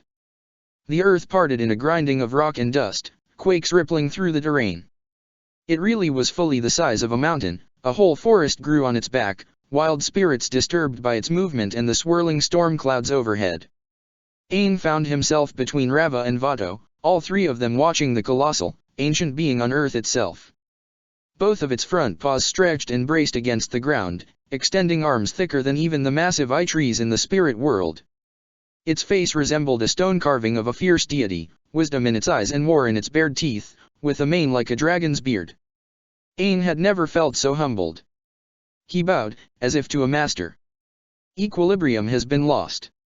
Even Suanwu's voice sounded ancient, a deep yawn of caverns underneath mountains and seas. "Spirits suffer. Humanity suffers. Exalted light and sacred darkness have been unbound and unraveled, where they once kept each other in check. Wars waged and destruction wrought across the mortal worlds have weakened bonds and collapsed civilizations. But you can heal this." "I know," Aang said. "I was told that by going home, that would fix everything." "Have you made your decision?" "I have." "Then know this, before the time of the elements, we bent the energy within ourselves. It is the power of both stasis and change, light and darkness, the astral and the umbral. You were meant to learn this once, but you were lost." Aang stared down at his hands. "I've found myself again." When he looked back up, he felt a rush of wind as the massive claw of the lion turtle reached toward him. Unflinching, he let it press against his forehead, while the other touched the center of his chest. "Then with this power, you will heal. The worlds will be woven back together, and it will guide you home." He saw gold. He saw himself standing above the sea, calling in the tides to stifle flames. He saw Ozai. He and the lion turtle had done this once before, in another world in another life, and he saw the way things were supposed to be. Time is an illusion, and so is death. But the greatest illusion in this world is the illusion of separation. Before the vision faded, he saw Hakata.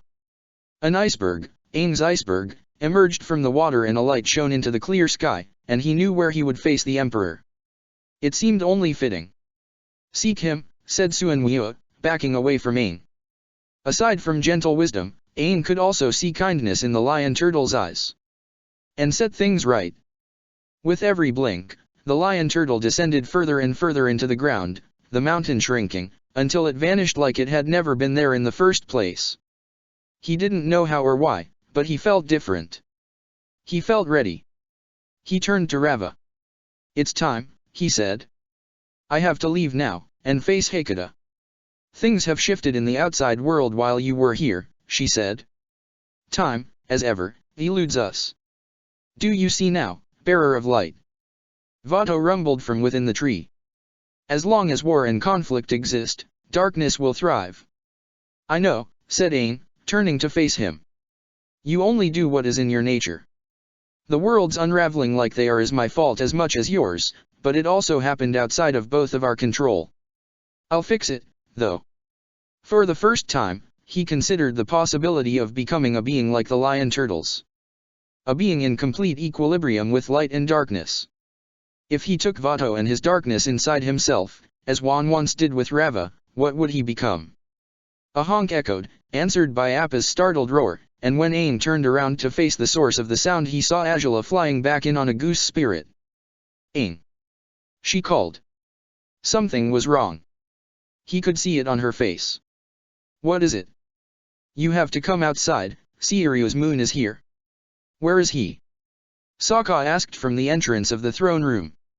He couldn't keep the aggression and urgency out of his voice despite how defeated Malina looked, hugging herself as she sat on the stairs of the dais.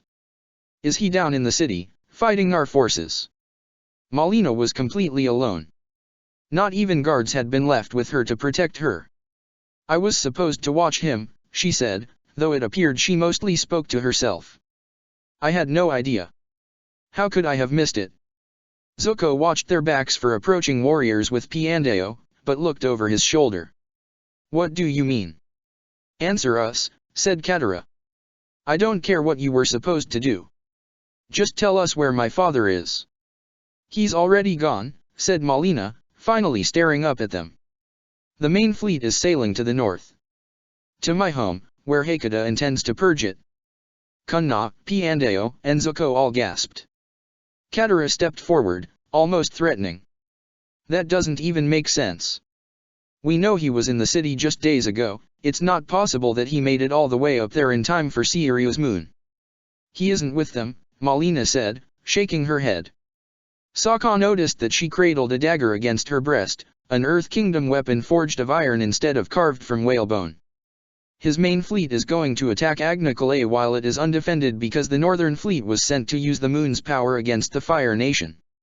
Sokka almost dropped his sword in surprise, but he felt the cogs in his brain turning. He wanted to misdirect us, didn't he? Dad himself is bringing a token force to the Fire Nation, or fighting somewhere else, I don't know, it doesn't matter. But I think that's just to keep us focused away from the North Pole. But why? Zuko asked. It doesn't make any sense. Why would he attack his own people? Did he leave this city undefended? No wonder it was so easy to get here. Piandao scratched his chin. His defenses do seem lacking. Perhaps he is directing his attention to the North Pole because we would have no tactical reasons to stop him. Sokka looked at Kunna, who gazed at Malina with something like pity. He remembered then that his grandmother was also a northern woman. Gran. What do you think? Arnook considered there could one day be a betrayal, didn't he? She asked Malina, staring at her dagger. That's why you're here. You were to assassinate Hakata if he ever raised a hand against the North. Not just the North, Malina said, her head hanging low. The Night Seer, too. But I failed to take action in time. Hakata has my brother, Malik. He's a taboo breaker now just for trying to protect me from marrying him. My husband said he'd deal with us later. Sokka had no idea what the Night Seer was. Many things still didn't add up, all he knew was that they had even less time than they thought. We need to get out of here, Sokka said. All of us. This invasion was just meant to make us waste time. Where did he go? Katara asked again. Just tell us. I don't care about the North. Malina didn't look at her. It doesn't matter. Your invasion force fell for his trap. You won't make it out of this city in time. If we can help save lives, we must, said Kunna, turning to her grandchildren and Zuko. Sokka's right. We need to leave, that mention of the Night Seer concerns me. She glanced back at Malina one last time before departing the throne room with Piandao at her side. Katara grunted in pain as she left without another word. Zuko stopped long enough to exchange a glance with Sokka. Do we just leave her here? He asked. Malina is no threat to us, Sokka said. He realized she was as much a victim of his father's machinations as any of them. He lingered only long enough for parting words. You're my stepmom now, huh? Get somewhere safe. Wait it all out. We'll find a way to protect your home. She said nothing as Sokka ran out of the room, her gaze forlorn. Maybe she saw through Sokka's empty words and weightless promises. The truth was, he had no idea how they'd protect the city on the other side of the world. By the time Sokka, Zuko, and Katara made it back to the balcony where they had entered, Kunna and Piandao had already boarded their balloon and Chains descended to pick up the rest of them. Just as it reached the balcony, Sokka's stomach lurched as the floor fell out from under them, turning to water. As he fell, he watched Chains' war balloon burst into flames. Water and snow slammed against their forces with such high velocity that it tore through their defenses of stone. Sometimes it came in bullets that broke through shields and bone, sometimes in a massive torrent that carried away Oze's handful of metal tanks. Toph could barely keep her footing, much less protect the people around her or push an advance toward the city walls. Water swept over the bare earth she managed to uncover along with Bumi and Paku for the other earthbenders in their forces, freezing solid instantly to bar them from their element. She was hesitant to burrow underground, too. She was liable to drown that way. She found herself alongside Nagi, Smellerbee, and Longshot, taking shelter behind stone and snow. Toph kept their defenses solid while Longshot sniped the enemy warriors from afar, and Nagi favored precision over power by locking down the waterbenders' limbs with daily rock cuffs. Whenever Nagi disabled the waterbenders, Toph and Smellerbee struck to incapacitate them. "Feels good to fight alongside you again, Bandit," Smellerbee said, pressing her back against Toph's. "Knocking waterbender heads just like the good old days." Toph grinned, but focused on the incoming roar of frigid water headed their way. She shifted the earth beneath the offending waterbender, disrupting his route so that his water spilled into other directions. Other waterbenders across the battlefield moved in tandem to continue his attack, but Bumi skated by with quakes following in his wake. Not about to be outdone, Toph lifted the pieces of a destroyed tank and hurled them at the warriors trying to advance on them. "No idea what you mean," Toph said, though she had been about to say the same thing. "This is a lot crazier than the old days." "Their numbers are thinning out," Nagi announced. "It seems some of them are retreating into the city." "Prickles is right. Now's your chance. Just make sure it's not a trap or something." Scoffing at the warning from her other self, she cast out her senses as they moved closer to the walls of Aniaktu.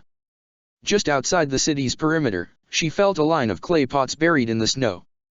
Before any of their soldiers could trigger them, she pulled them all up at once like massive flower buds. Smellerbee pointed at them and shouted. "It's their sticky sludge bombs from Ba Sing Se. Consider this trap sprung," Toph said, stomping her feet and launching them high into the air. From the tops of the walls, she heard shouts as the foul-smelling sludge struck true. With any luck, she had disabled the remaining harpoon guns and archers. She heard a distant voice that she recognized as belonging to Lu Ten. "Push onward, toward the city."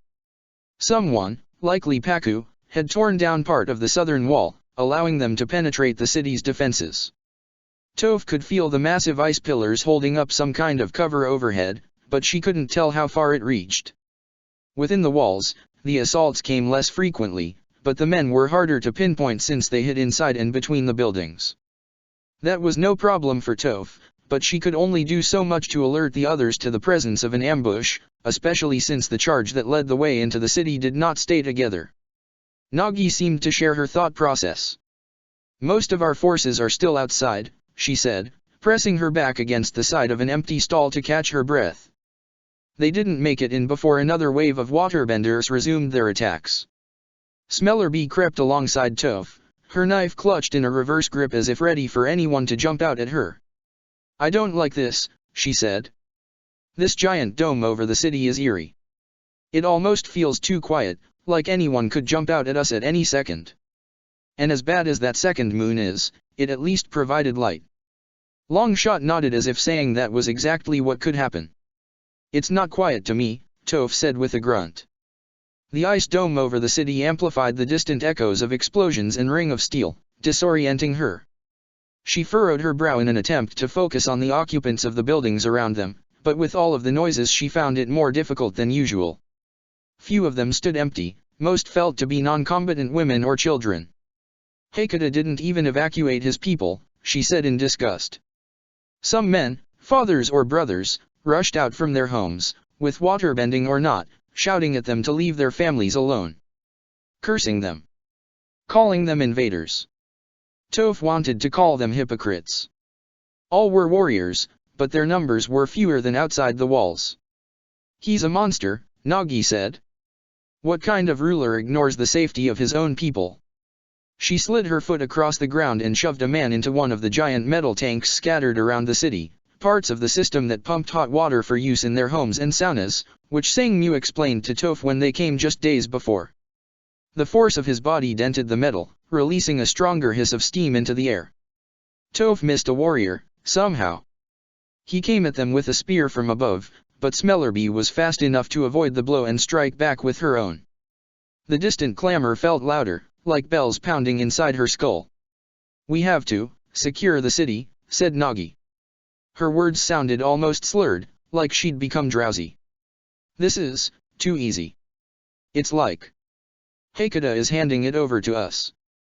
Toph felt sluggish. Around the corner, she said, but she barely understood her own words. It sounded like she was mumbling. Men coming. Something smells nice, like jasmine. The floral scent hurled her into a vivid sense of nostalgia that made her think of her mother. Did she use jasmine oil? I see them, said Smellerbee. Undyed leathers. Are those the wolf's skulls? Nagi? Bandit? What's wrong with you two? I don't smell anything. Stay alert. What's going on? Even her other self sounded fuzzy. Overcome with exhaustion, Toph stumbled against the wall. More warriors found them in their alley, but Longshot held his ground. My arms just feel heavy, said Nagi. I need just a moment. Hee hee. Other me says you look funny, Toph. Toph tugged on Nagi's cheeks, and then her own. Her face felt numb. Well, tell your other self I think she looks funny too, she said, but then she laughed. Wait, I forgot. I can't see her. Then she laughed harder. How absurd, she forgot about her own blindness. Something told her Sokka would get a kick out of that. I didn't even know you had another you. Smellerbee said something, but then the water came. Aang could barely tear his gaze away from the sky as they flew back to aid the invasion. He felt the cold moon's power filling him as it did all waterbenders and sensed its impact on the tides the world over. Which parts of the world would flood even without the influence of waterbenders? Wherever that happened, those were people he couldn't help. He would have to trust them to help themselves. Outside the city walls, Aang and the others descended on the command tent erected on the outskirts of battle. It also served as a medic station. Aang felt a pang of regret when he thought of all the people who had already been wounded in the fighting, or worse, he knew he should have been here, but he also accepted that his departure ended up being more beneficial than he could have imagined. Once they landed, the astronomer was the first to greet them, lamenting the early arrival of Seirio's moon despite all of her painstaking calculations. Spriggy the herbalist looked after the wounded along with a team of healers and physicians. Their numbers are few, but it's hard to compete with the power of the moon, said Zhujiang with a grunt. I hope you found what you were looking for, Avatar. We need all the help we can get. Learned a lot, Aang said, frowning. Mainly that Hakata isn't even here. Hugh looked up from the soldier he had been healing. Aang was not surprised to see him in the healer's tent, despite his own power boost. He didn't seem too perturbed, as usual. Huh? Then we have to withdraw, don't we? Zhang, Lo, Li, and Bumi pushed into the tent. Kunna and Piandao have returned from the palace, said Zhang, his expression grave. Their balloon barely made it across the city. Apparently things have taken a turn for the worse. Aang and the others went back outside where Iroh helped Kunna and Piandao down from the gondola. Kunna in particular looked more distressed than Aang had ever seen her. Sokka and Katara's balloon went down, she said, staring back at the city. The firebender you call the Combustion Man appeared along with the wolf's skulls and opened fire. We only barely managed to escape. I did see the balcony dissipate before they boarded the balloon, said Piandao. So at the very least, it is unlikely they were caught in the blast. They fell, but they are two master waterbenders under Seirio's moon, and I'm sure they would let no harm come to Zuko and Chin either. Who's Chin? Azula asked. She pinched the bridge of her nose in a way that reminded Aang of Zuko. Never mind. It doesn't matter. I'm sure they're fine. Zhang and my father need to give the order to withdraw. Kunna shook her head. Did you learn Hakata isn't here, as well? This isn't good, said Iroh. If that is true, then we must withdraw. But it appears Hakata meant to deceive us. He knew he was outnumbered, so he schemed to trap our invasion force in the city. Reports from my brother's soldiers tell us that there is something in the air that disables earth and fire bending, weakens them so that they're mostly defenseless. He means to hold us here long enough so that they can conquer Agna Kalay in the north, Kunna continued. All he wanted to do is divert us. And we fell for it. Aang and you both drew back in surprise. Agnikale? You asked, gaping. Why? I believe it has to do with the Night Seer, Kunna said, pressing her mitts together. The protector spirit of the north. My son has always looked upon the powerful spirits unfavorably, and they're certainly quite devout up there, to say the least. But she's gone from the North Pole, isn't she? Suki asked, brow furrowed in concern. It would be a wasted effort. We already beat her. Maybe he just doesn't know that yet. You put her knuckles to her lips, thinking. But like we said earlier, her darkness still lingers there. Maybe he knows she can't really be defeated. It's possible she can form again, and take control. Does he think by wiping it out completely she won't be able to return? I don't know, but Sangmyo just went there by herself, Aang said, feeling a sick twist in his stomach. What do? I can't be in all these places at once. I know where Hakata is, but all the people in Aniaktu and Agnikale need help. Hakata really did find a way to be as far-reaching as water itself. He had this all planned somehow, said Lo. Even the early arrival of the moon, Li added. Mai crossed her arms. The portal can take some of our forces to the North Pole, she said. Instantly. We don't have enough to spare, John grunted. We can barely keep up with the waterbenders just in Aniaktu. Bumi patted his chest. Then leave Agnikale to us old folks. Aang, Emperor Hakata is all yours. What about the benders trapped in the city? Haru asked. How do we help them?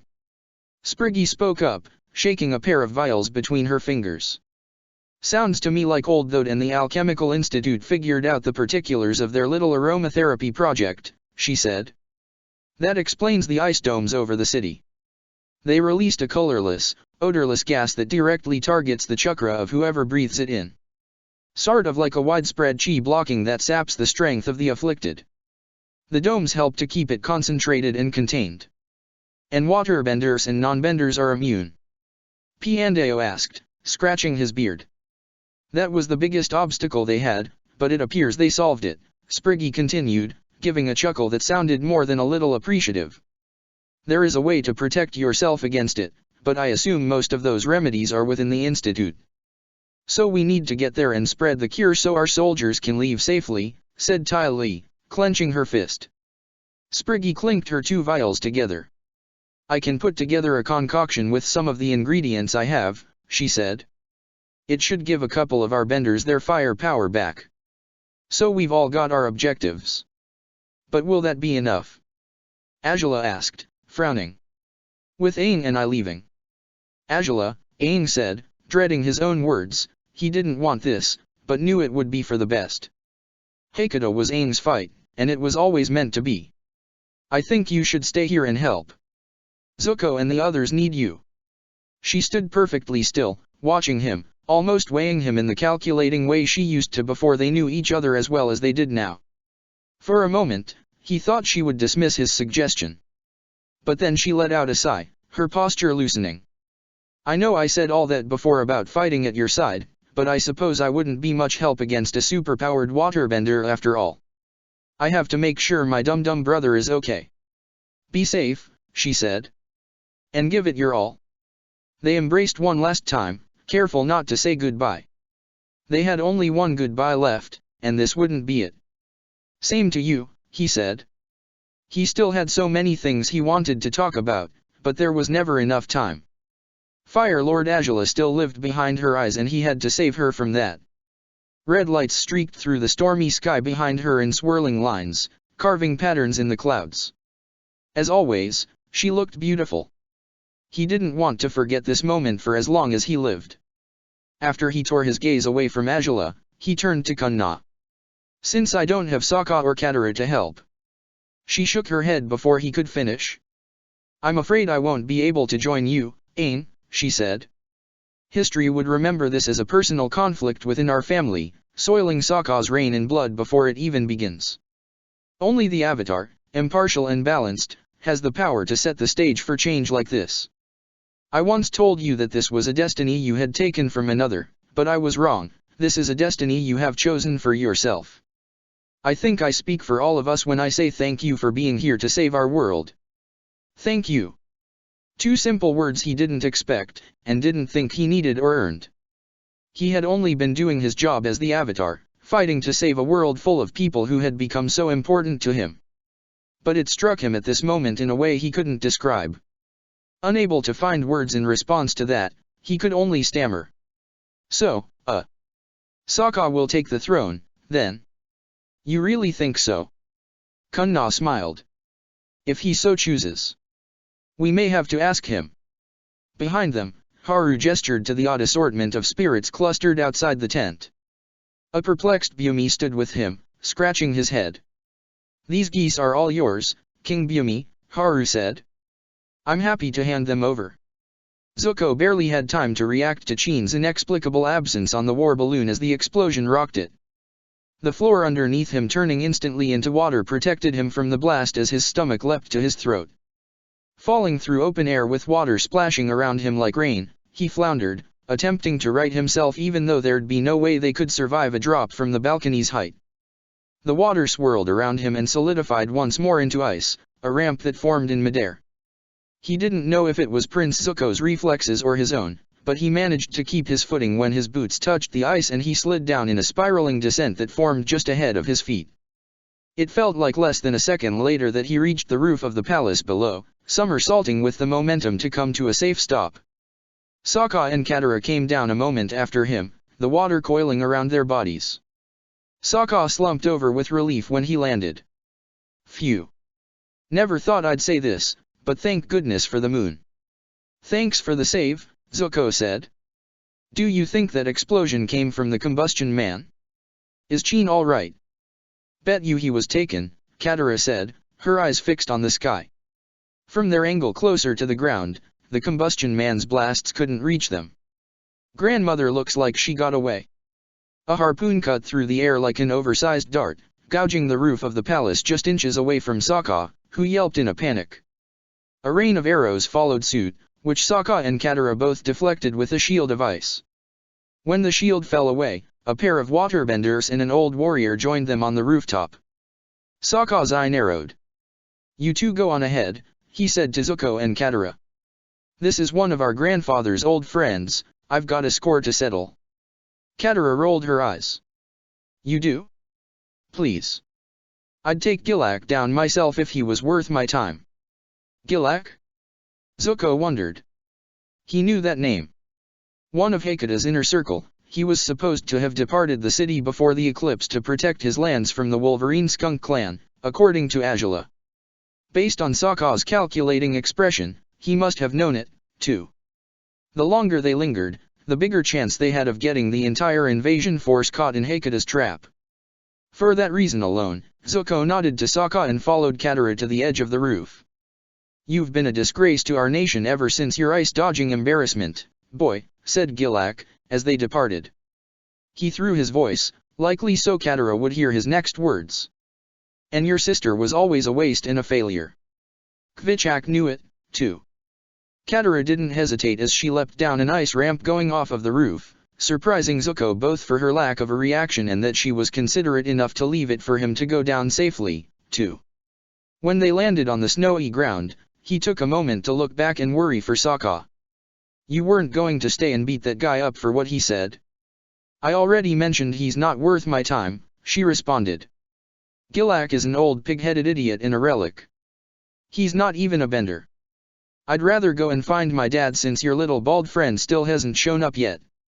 Zuko frowned and was about to retort when ice spikes from the walls surrounding the city shot toward them, followed by a torrent of water from the direction of the palace. It pushed them downhill toward the city proper, but Katara turned and held out her fishbone cane to divert the flow around them. While it kept them both from getting flooded, the force of the attacks from distant waterbenders outnumbered even Katara, herding them toward the ice domes. They don't want me going over the wall, Katara noted with a hint of amusement. Fine, into the city it is.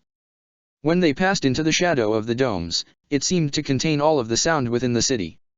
Rather than the roar of water outside, here he heard the ringing echoes of weapons, faraway shouts, bombs going off, and the clatter of wood as the half-constructed buildings and scaffolding fell apart. Zuko kept to the shadows as they advanced, but Katara rendered his efforts moot by openly walking the streets. Whenever they came upon enemies, she overpowered them with a single dismissive wave of her hand. Zuko's chest pounded. He didn't know if it was the strain of constant movement or the anxiety of battle, but he felt increasingly out of breath as they progressed. When one warrior got the drop on him, Zuko took in a rattling breath and the flame that came out of his fists sputtered. He had to grudgingly admit to himself that if Katara wasn't there, that warrior would have taken him out. She's good to have at your back. Maybe the Katara you know. Being alone with her makes me nervous. I feel like she's going to turn around and stab me any second. Will you hurry it up? She called back to him. I'm walking with a cane and blood bending and every step causes more and more pain, and I'm still going faster than you. Something's wrong, he said, his breaths coming heavier. He sucked in deeper breaths but none of them brought relief. He braced one arm against the inside of an arch supported by whalebone, doubling over. It felt like the sea of chi within his stomach had run dry. He tried summoning flames in his palm, but with each attempt it flickered and smoked. I think the alchemists did something. Nyoke and Nutta told him they had created a concoction that could release vapors to disable bending, but they said it had to be held under the nose of the afflicted in order for it to work. Dread settled into his stomach where his chi had been. Was this the trap? Did they somehow spread those vapors around the whole city? Well, I feel fine, she said, walking forward with no concern whatsoever. I'll leave you behind if I have to, I really don't care. He heard a voice above them. Zuko. His eyes widened. Was it air deprivation, or did that voice really sound like? He looked up just as the figure jumped down toward him, her deep purple cloak fanning out almost like wings. My. She lowered her hood, lips quirking into a smile. Without hesitating, she ducked under his arm and draped it across her shoulders, supporting him into a standing position. He really wished he looked more dignified right about now. You look like you need some help, she said. She cupped his chin, sealing shut his dumbfounded, open mouth with hers in a kiss. What's going on? He asked, once she pulled away. He couldn't afford to have more breath taken away, but he would have given it all for even more of that. How are you here? She led him around another corner to an open square, where he saw more faces he didn't expect to see. It's a long story. Katara was already with them, frozen with what he could only assume was surprise as Suki and Yu threw their arms around her. Opposite to Katara, he saw Ty Lee and Azula, too. Mai helped him over to his sister. Azula? He asked, gasping for breath. If you're here, then Aang. Calm down, brother, said Azula, putting a hand on her hip. She seemed completely unaffected by the alchemical gas in the air. I know you're excited to see Mai, but you should really stop and catch your breath. He scowled. How are you okay? We've fallen for a trap. Old news, we heard it from Kunna. That herbalist lady made us a remedy, she explained, almost tauntingly, in that way only little sisters could. But sadly she could only make enough for Gashiun and myself. Sorry, Zuzu, we'll have to get you out of the city. Hi, Zuko. Ty Lee said, waving. Aang flew off to go face the Emperor, so we're here to save you. An extraction mission, said Mai, lowering Zuko to a bench. To get the whole allied force out of Aniakta safely. She stood up straight, knives fanning out between her fingers. She looked ahead at one of the intersecting streets as about a dozen warriors and waterbenders began appearing in the square. Come on, girls, Katara said, taking point while Suki and Yu fell into place behind her. We need to deal with these guys for cutting our reunion short. Oh, I missed this, said Suki. You're really not mad at us, Katara. Why would I be? You didn't betray me. Just our nation, I guess. We've got so much to catch up on, said Yu, unsheathing her blade. Zuko watched. Azula, Mai, and Ty Lee stood apart from Katara, Suki, and Yu, but he saw glances passing between them. And then the fighting began. He knew Yu had befriended Toph and Aang, but based on the way they all fought together it was as if her and Suki had been friends with everyone forever. Suki dispersed the fire bending of a wolf's skull with her fans while Ty Lee cartwheeled in to disable him.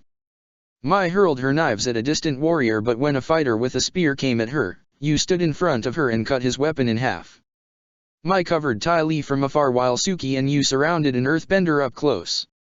The four non-benders worked as if they were herding all of their enemies into a circle between them, dancing around their attacks and covering each other, while Azula went in and finished the ones caught in the center with a flying leap and a rain of fireballs.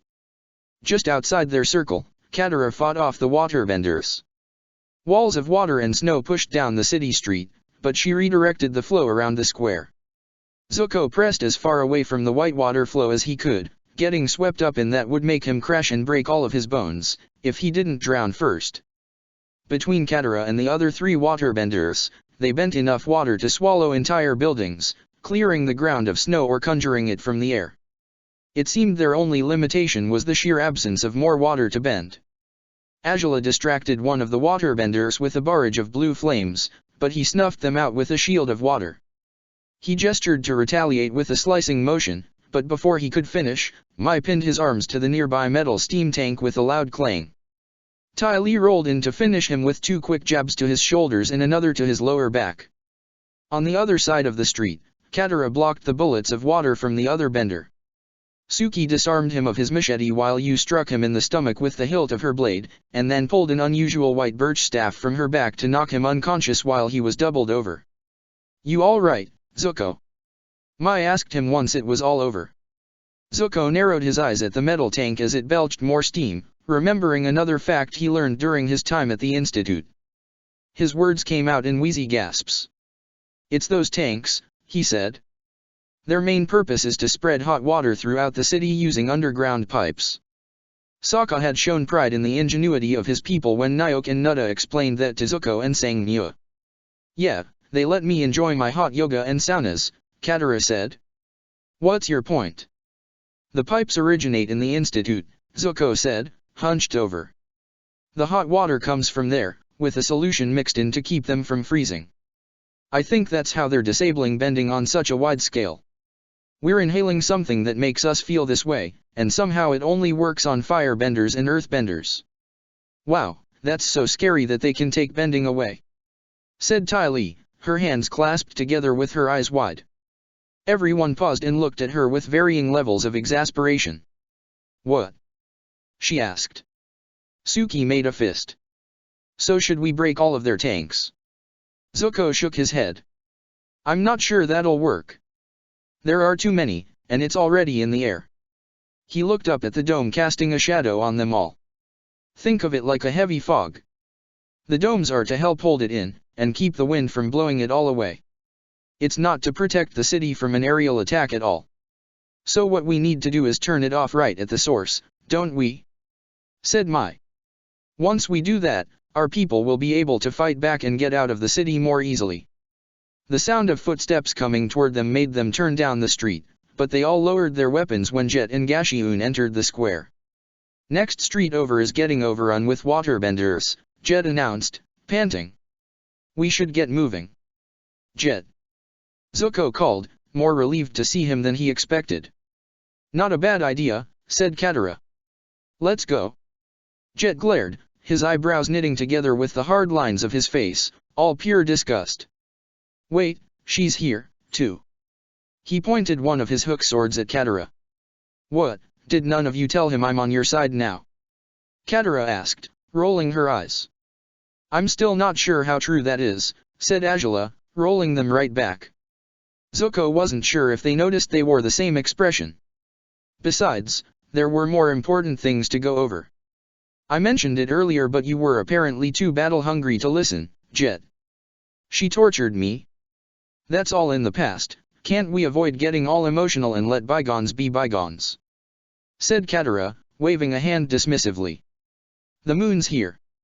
I'd advise you not to get on my bad side." Ty Lee frowned at Katara.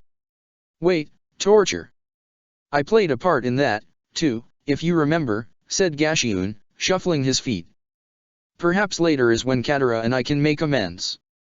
But right now there's a greater danger afoot, and we need everyone's help." Both Jet and Katara scoffed, looking away from each other. Mai helped Zuko get between them to defuse the situation. "Katara, you keep on going through the city to rescue whoever you can, Zuko said.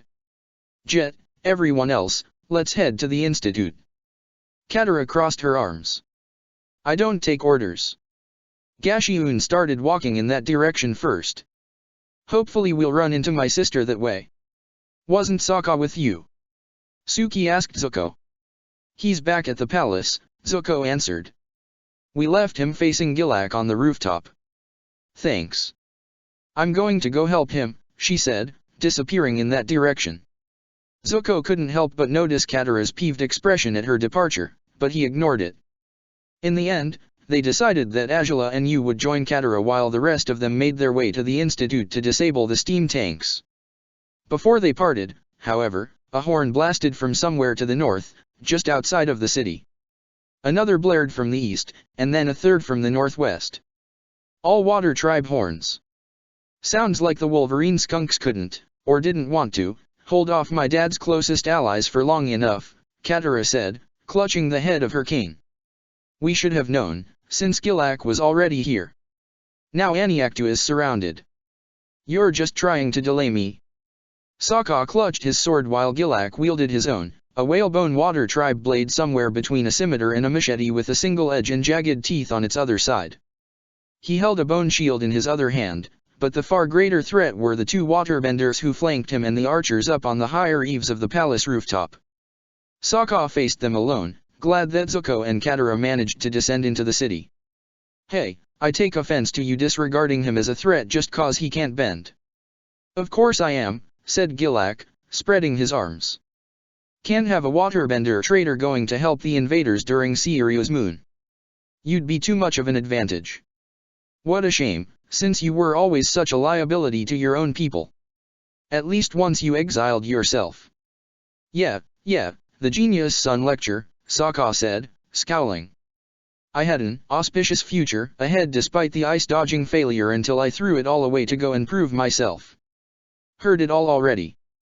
He knew Gilak was only trying to bait him, but it wasn't like he could go anywhere while they had him like this. Your father was proud of you, back then, Gilak said with a skeptical grunt. Once upon a time. Imagine how disappointed he was when you left for 3 years to travel the world and chase girls. Sokka swung his sword and the snow coalesced to an arc of water almost as tall as the palace walls.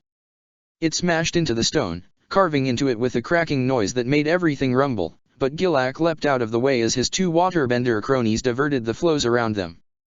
The archers above scrambled, their shots careening out wide as their balance wavered. Both waterbenders retaliated with drilling torpedoes, but instead of trying to redirect it, Sokka coiled the snow underneath his feet and propelled himself high above them. From the air, he formed ice spears with his breath and caught his fall with a snow spout, unrelenting in his attack against the waterbenders and archers. He froze the bowstrings from a distance, disabling them with only the effort of concentration as their weapons snapped. When he plummeted back down to the roof, Gilak came at him with more speed and ferocity than he expected from the old warrior.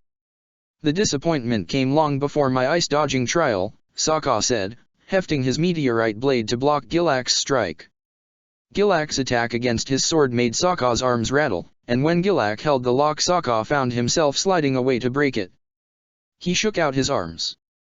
And I didn't go to meet girls. Look at you, Gilak said, on top of him again with just a few short strides. Siding with the enemy. Using a foreigner's sword. Is that the way of things now? Maybe your father will appreciate you more than you'd think. This was already going on longer than Sokka intended. He'd thought this would be quick. I don't care. He exclaimed with a shout, focusing more on avoiding being skewered than coming up with a witty retort. Water rushed at him from the two benders he'd nearly forgotten, forcing him to stand his ground and stomp his feet to block the water bullets head-on. When it splashed back toward his assailants, Gilak took advantage of Sokka's distraction by bashing him with his shield. The blow knocked him skyward. Sokka crashed down hard on the stony roof of the palace, the wind gone from his lungs. The waterbenders held more water coiling around their hands, holding back for reasons he couldn't say, and now that he looked at them more closely he recognized them as Gilak's clansmen. He cautiously rose to his feet, gulping in frigid, lung-burning breaths, and glared at Gilak. What did you do? he asked. Something wasn't right about the way Gilak moved and fought. There were old war stories about his prowess in battle, but that had been years ago. How are you this strong? This fast? Like it? He asked, spreading his arms again as if taunting. It's as if I'm in my prime again, and better. Normally I'm not a fan of those potions and tricks, but I couldn't turn this one down. Our non-benders had to keep up somehow. Though, of course, not everyone volunteered to try it. Some kind of enhancement. The alchemists can do that? I don't want to say, I told you so, about underestimating non-benders, since I know it's not the time, but it isn't the time. Closer to the edge of the rooftop, he summoned a wall of snow from the ground below and it rose behind him, a tidal wave crashing over them all. Predictably, the other waterbenders avoided it, but it swept over the archers scrambling to their feet and Gilak himself. Sokka didn't wait for the waterbenders to retaliate. First he froze the water to the rooftop and skated over the top, hurling a series of ice boomerangs that looked like an entire flock of birds with enough force that they crashed down on the ice and snow and made geysers. That finished off one of the waterbenders, but the other skated further away. Gilak's breaking out. I know, I saw it, I can do without the commentary, you know. I'm just trying to help. The ice where he had imprisoned Gilak cracked. He'd thought it would be thick enough to hold him, but he broke through with surprising ease and rejoined the battle as if it hadn't winded him at all. Sokka battered his shield with a massive block of ice shaped like a battering ram, but like everything else that barely did anything to deter him. You don't feel any pain, do you? Sokka asked, frowning. There's no way any human could fight like this. Whatever they'd gave you, it's got to have drawbacks. Gilak, it's eventually going to wear off. I don't think your body can handle what you're doing to it. Gilak lunged toward him, closing the space between them in a blink. What do you care? We're no kin. You betrayed your nation and all the people in it. Sokka kept his distance this time, coiling the water around himself to avoid both Gilak and the other waterbender, who surrounded Sokka with jet streams. Sokka pulled out his club and spun between the attacks, deflecting them with both of his weapons and swinging at the waterbender with bludgeoned and cutting strikes. He finally managed to strike the waterbender, bursting through his defenses, and the attack launched him across the roof where he slid to a stop just inches away from the edge. The cutting attack went toward Gilak, who didn't hide behind his shield in time to prevent slices across his arms and legs. Of course I care. Sokka shouted down at him. I'm trying to save our nation, you idiot. Gilak's blood splattered onto the snow, vividly scarlet in the sapphire moonlight. It didn't faze him in the slightest. Even with no waterbenders to support him, Gilak didn't back down.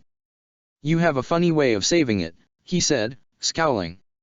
Aniaktu is the heart of the water tribe, and your people are invading it.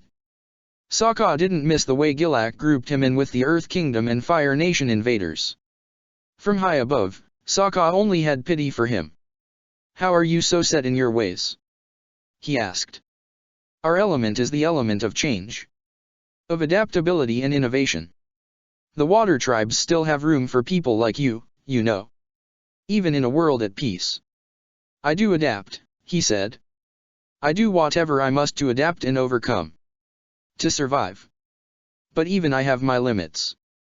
You want us to keel over and surrender to these invaders? I'll never have it. I have no desire to see a world where the water tribes are diluted into nothing, weak and cowering again at the edges of the world. Sokka lowered himself back to the roof of the palace, the water spout around his feet slowing. He didn't take a fighting stance, but the moment he touched the ground Gilak came charging at him with his blade raised. Before Gilak could reach him, Sokka splayed out the fingers on both of his hands and the old warrior stopped short. You just don't see, Sokka said, holding his hands out. You can't look past your own beliefs to see that we can live in peace while keeping our identity. Our pride. Our nation has so much to offer the world. Let me go. Gilak roared, straining against Sokka's blood-bending hold. You coward. Weakling. Fight me like a man. Sokka shook his head, sighing. I don't want to fight you anymore. There's no need, because it won't accomplish anything. If there was one thing bloodbending was good for, he figured it was this. Not too long ago, he would have fought in an attempt to prove himself. Then he heard the war horns, far in the distance, closing in on the city from the snowfields. Gilak spat. It doesn't matter. Your invasion force fell for your father's little schemes. Once the traitorous Wolverine skunks stopped their raids, all of the southern clans were free to come to the Wolf's aid again. Most went to the North Pole weeks ago, but we don't need them all to crush you here. All of the Empire's enemies in one place. He grinned. Suppose I gotta hand it to your father. Using the moon to get rid of his enemies rather than prioritizing conquest? Not something I would have thought of. Sokka narrowed his eye. That's why you're back here? The invasion force was to be trapped inside the city while you all closed in on us. The Avatar's greatest allies, weakened and defenseless in our own city. A token fleet headed by Hakata is sailing to the Earth Kingdom to fight those who we thought were coming to invade us, originally a misdirection, but even that is a threat to your people with the moon. Then our strongest fleet against the North. And the North itself against the Golden City, oblivious to Hakata's plans. It's genius, really. Gilak choked, grimacing in pain. Sokka released him in a hurry and kept his guard up, but there was no need. Gilak fell to the ground with his hand clutching his chest. Worried that it had to do with the blood bending, Sokka took a step forward in concern, prepared to heal him. But the moment his water started glowing, Gilak let out a yell and swung his blade, warding Sokka away from him. He could barely hold himself up on his knee. Was never a fan of schemes and tricks, though, he said, his breaths coming heavy. Sokka felt ice in his stomach. Those elixirs. They're wearing off, aren't they? Didn't last as long as I'd hoped, he said. Like I said, not many volunteers. Oh, no. The price is his life, isn't it? There was no way his body could keep up, moving like he did in his old age, said the voice of his other self. He sounded sad. Sokka supposed he must have known Gilak in that other world. Let me help you, Sokka said, crouching down. He didn't have time for this. He knew it. But he couldn't leave Gilak to die. No, he said. I'm going to die as I have lived. A proud tribesman. I want no place in your world. His breaths came shorter and more rapid, wincing as he continued to clutch his chest. You know, you're more like your father than you realize. The machinations. You've both got grand dreams for the future. He laughed, and Sokka realized he meant it as an insult. An accusation. And he knew Gilak had made his decision. My father is a cruel man, Sokka said, shaking his head. He'd watch you die without feeling a thing. I could save you, but in a way, that would be cruel, too. Instead, I'll remember you, and the people like you. Gilak looked up at him one last time, staring Sokka right in the eye, and released his last breath before collapsing into the snow. Sokka left him there. Maybe he did have some things in common with his father, but not where it mattered. And he was fine with that. When he slid down from the roof on an ice ramp, he kept his momentum going down the slope toward the city. But he almost lost his balance when Suki, of all people, crossed his path. He slid to a stop, snow scattering from the harsh movement. Suki! He exclaimed. What are you doing here? He felt his breath leave him when he took her in, gaping slack-jawed at her in full makeup and armor. Had she always been so pretty? Did he really miss her that much? He felt compelled to run up and hug her, but he told himself that these were the feelings of the other Sokka surging up inside of him. Well, he supposed maybe his other self was right about a couple of things. Especially her eyes. It's a long story, she said, looking sheepish. Like, really long. I guess you don't need help anymore, huh? Despite everything going on, they just stood there. For the other Sokka, nothing else mattered. And part of him wanted to let his counterpart have this moment. You came to help me? Yeah, against Gilak, right? We ran into Katara and the firebender boy in town. Zuko. She shrugged. Well, listen. I'm glad you're okay. I wanted to apologize, for basing se. Sokka frowned. What could you possibly have to apologize for? After those spirits attacked and we thought something happened to you and Katara, and we lost you, I just ran away from it all, she said, rubbing her arm. I should have come to find you guys. I had no real idea if you were even okay. Sokka shook his head. No, no. I'm the one who needs to apologize. For everything my people did to you. Everything came pouring out, all the things he'd been holding in ever since going to Kyoshi Island. I met Mizuka, your old master. And she told me all about her time in the palace, how it was terrible for her, and she felt like a hostage. Well, because she was a hostage. And when I ran into her at Kyoshi Island we helped bring back the Unagi and I wanted her to train me but she said she was the last real Kyoshi warrior because she never completed your training, and she told me the things I needed to tell you about how Kyoshi, the avatar, not the island itself, that would be weird, founded them so women could protect each other. And the golden threads symbolize your bonds, and the green is the blood in your veins. His face screwed up in thought. Oh, no, the other way around. That doesn't make sense. She gripped him by both of his arms, cutting him short. Sokka, you talk too much, she said. I sure do. I sure do, he said, echoing his other self. Not too long ago, I had to confront some, inner darkness I didn't realize I had been carrying with me, I guess. I had so many fears about growing up here, but it made me realize I never really hated my time in the palace overall, she said, bunching up her shoulders. And a lot of that had to do with you. Me? He asked, stunned. She grinned. I was the outsider, but you picked on me when we were kids just like you did anyone else. A sludge bomb rolled from the palace toward them, but Sokka encased it in ice before it exploded. Okay, now we're both talking too much. Let's go find the others. She unfurled her fans, smiling as she fought alongside him. Yes, let's. When Sangmu emerged from the northern spirit portal on the other side of the world, she found herself at a loss for where to go. She was supposed to find the source of darkness here, but all she had was an unusual goose spirit to ferry her around. Momo, Sabi, she said to the two lemurs in her robes.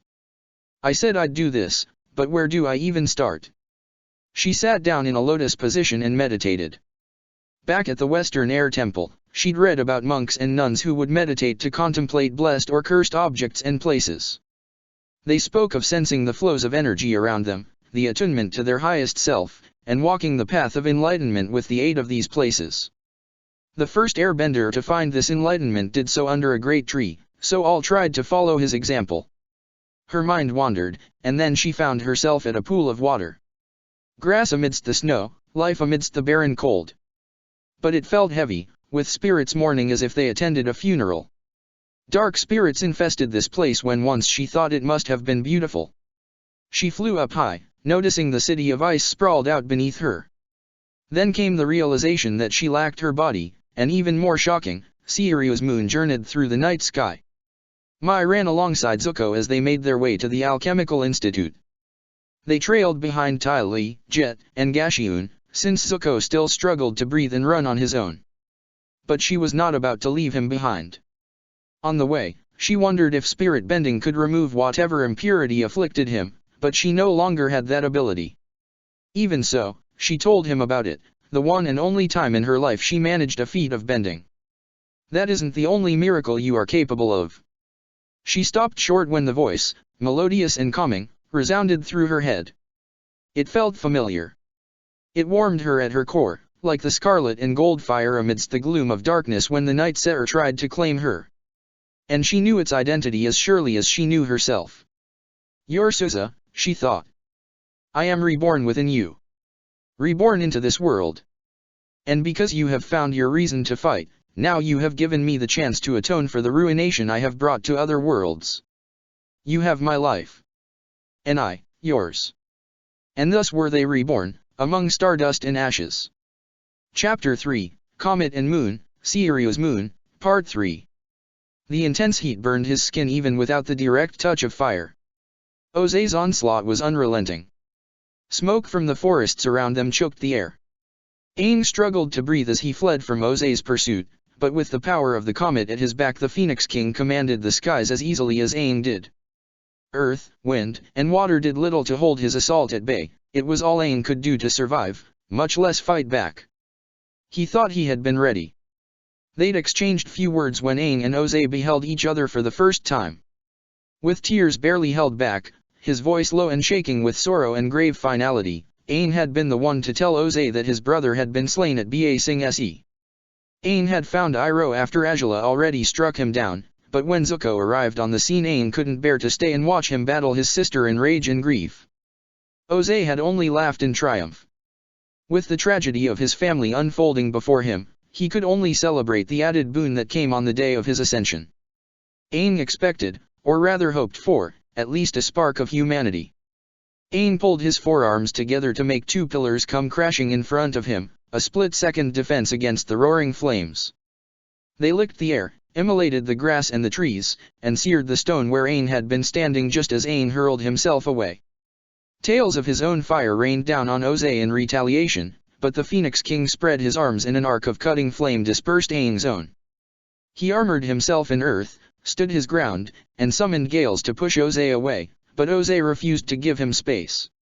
His defenses shattered.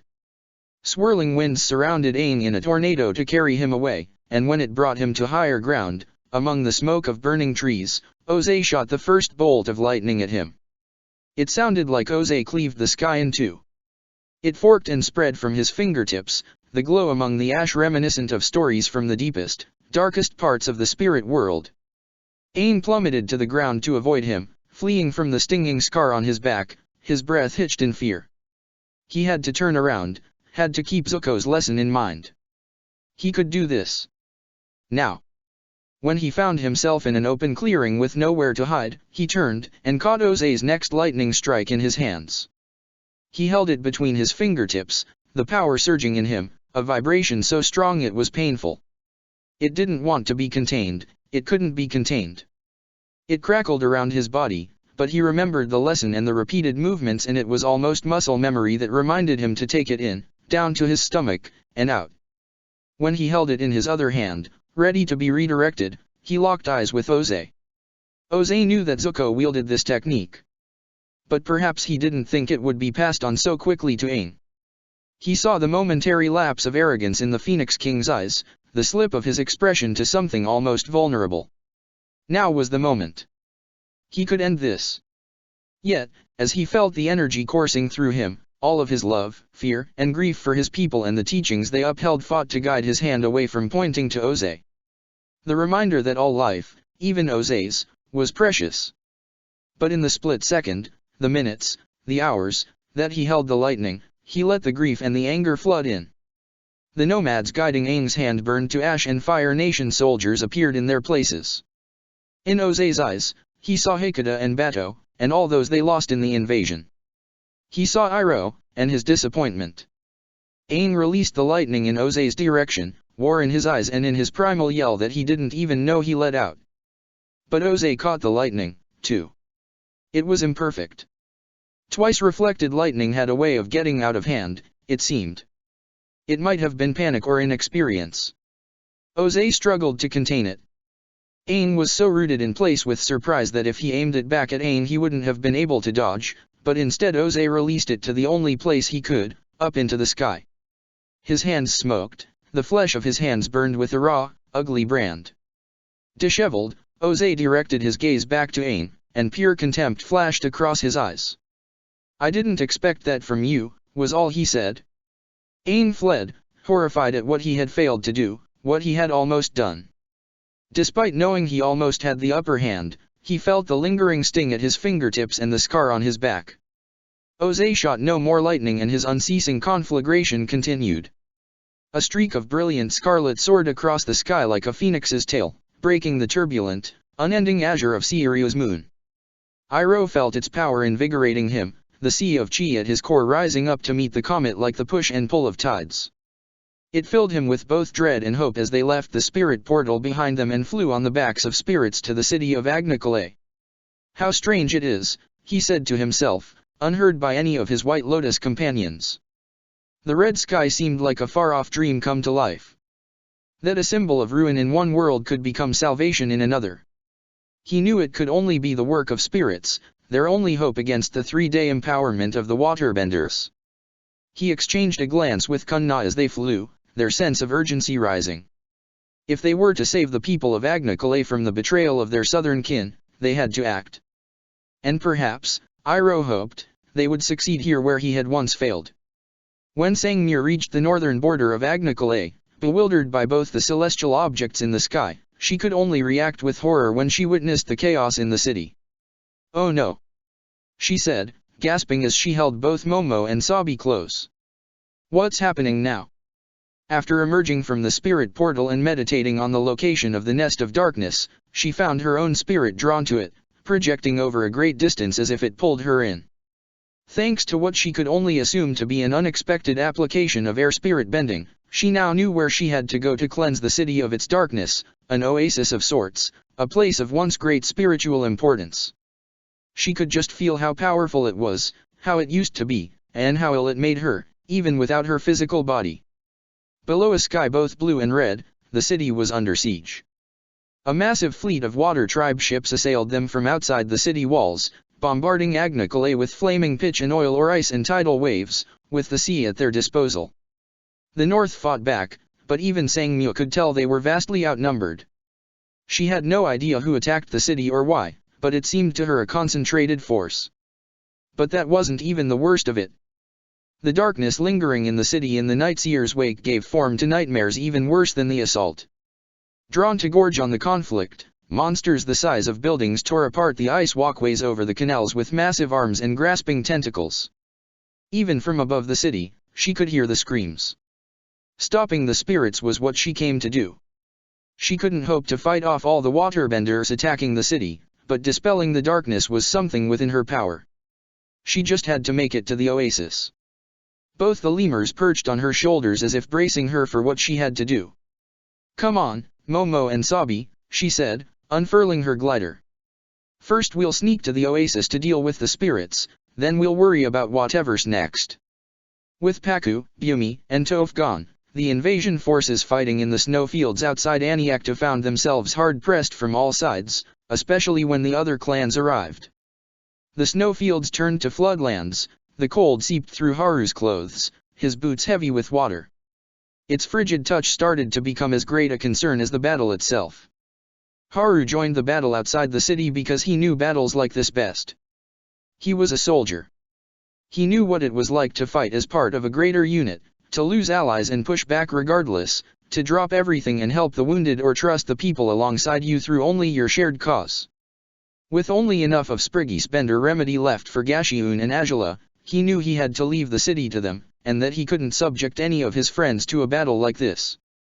Even with the other clans adding to the enemy numbers, Haru found himself worried for his friends inside the city more than he worried for himself. Their forces were not down for the count yet, though. Lord Ozai led the offensive, striking every time the tide reared back. General Zhang joined the fray shortly after Aang departed to seek out the Emperor, shoring up their defenses with her earthbenders. Si Wang sandbenders and Ba Sing Se soldiers fought side by side while Dai Li agents skirted through the battlefield to carry the wounded back to the medic tents or relay orders between the front and rear lines. Even the Crab Spider clan, in their helmets made from the carapace of their namesake, flowed through the battle to help make up for the absence of the White Lotus leaders. Haru fought his way toward the walls, throwing himself into the battles where the fighting was thickest. He found himself near Lu Ten, the soldier he only vaguely knew from Chameleon Bay, so Haru joined his mallets to Lu Ten's spear. Water roared toward them with enough force to erode Haru's defenses, but Lu Ten was quick enough to circle around their attacker and take them out with a spear swipe to the legs, tripping up the enemy warrior and bashing them on the head with the blunt end. Throughout the battlefield, blue flows of water and white of the packed snow began to mix with red, and as more ice spikes erupted from the ground as weapons, their cores glimmered crimson. Haru didn't know which side most of the blood came from, but it didn't matter. "Watch the lake!" Lu Ten shouted out, bellowing orders to those who followed him. "Stay steady!" The sky changed. The blue moonlight rippled through the Averstorm's clouds, a streak of something red and gold scattering light across its surface. The black clouds began to melt away into pockets of darkness and the scarlet in the sky blended into a deep purple, more brilliant than the sunset after a storm. Haru realized that a comet had joined the second moon. Ahead of them, closer to the wall, fire burst from a single person's form, and when the flash settled down he recognized Oze at the center of it. The blast had cleared a space around him, and when a handful of warriors charged him again, a torrent of fire surged from his feet to carry him above them, where he then came crashing down with more fire from a single bender than Haru had ever seen. "Eyes forward, soldier!" Lu Ten yelled, saving Haru from a costly mistake. The frozen earth underneath him shifted just fast enough to push Haru away from being gored by a spear. The gathered Fire Nation men and women paused, catching their breaths, their eyes drawn to the spectacle in the sky. Near the eastern wall, Aniakta opened its gates to release a contraption on sled runners, something between a catapult and a harpoon gun that hurled massive sludge bombs over the battlefield.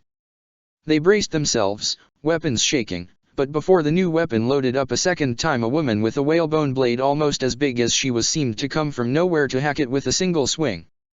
It exploded in a mass of wooden splinters that didn't seem to harm the woman, who only laughed with glee as she continued her rampage through the midst of enemy warriors.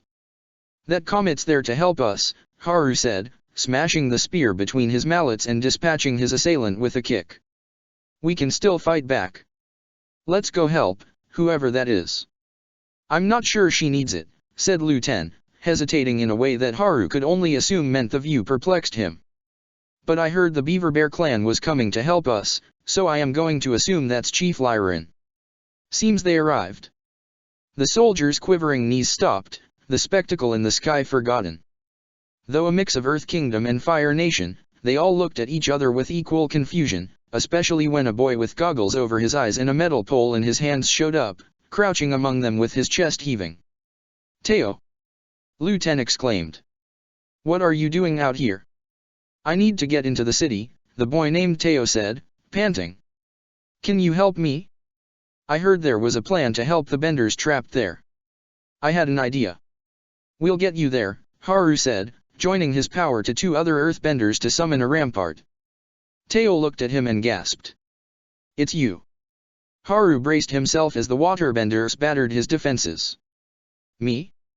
What about me?" He was pretty certain he'd never met the boy at all, but now was not the time to ponder that. Teo seemed to agree with his unspoken thoughts, shaking his head vigorously. "Never mind. You can clear the way." Haru's mallets crashed against his wall, hurling it forward. "We're heading to the wall anyway. Earthbenders, follow my lead." Zuko tried not to think about what the battle looked like outside the city. Inside Aniaktu, the skirmishes were separate and disjointed, lacking any cohesion or strategic planning.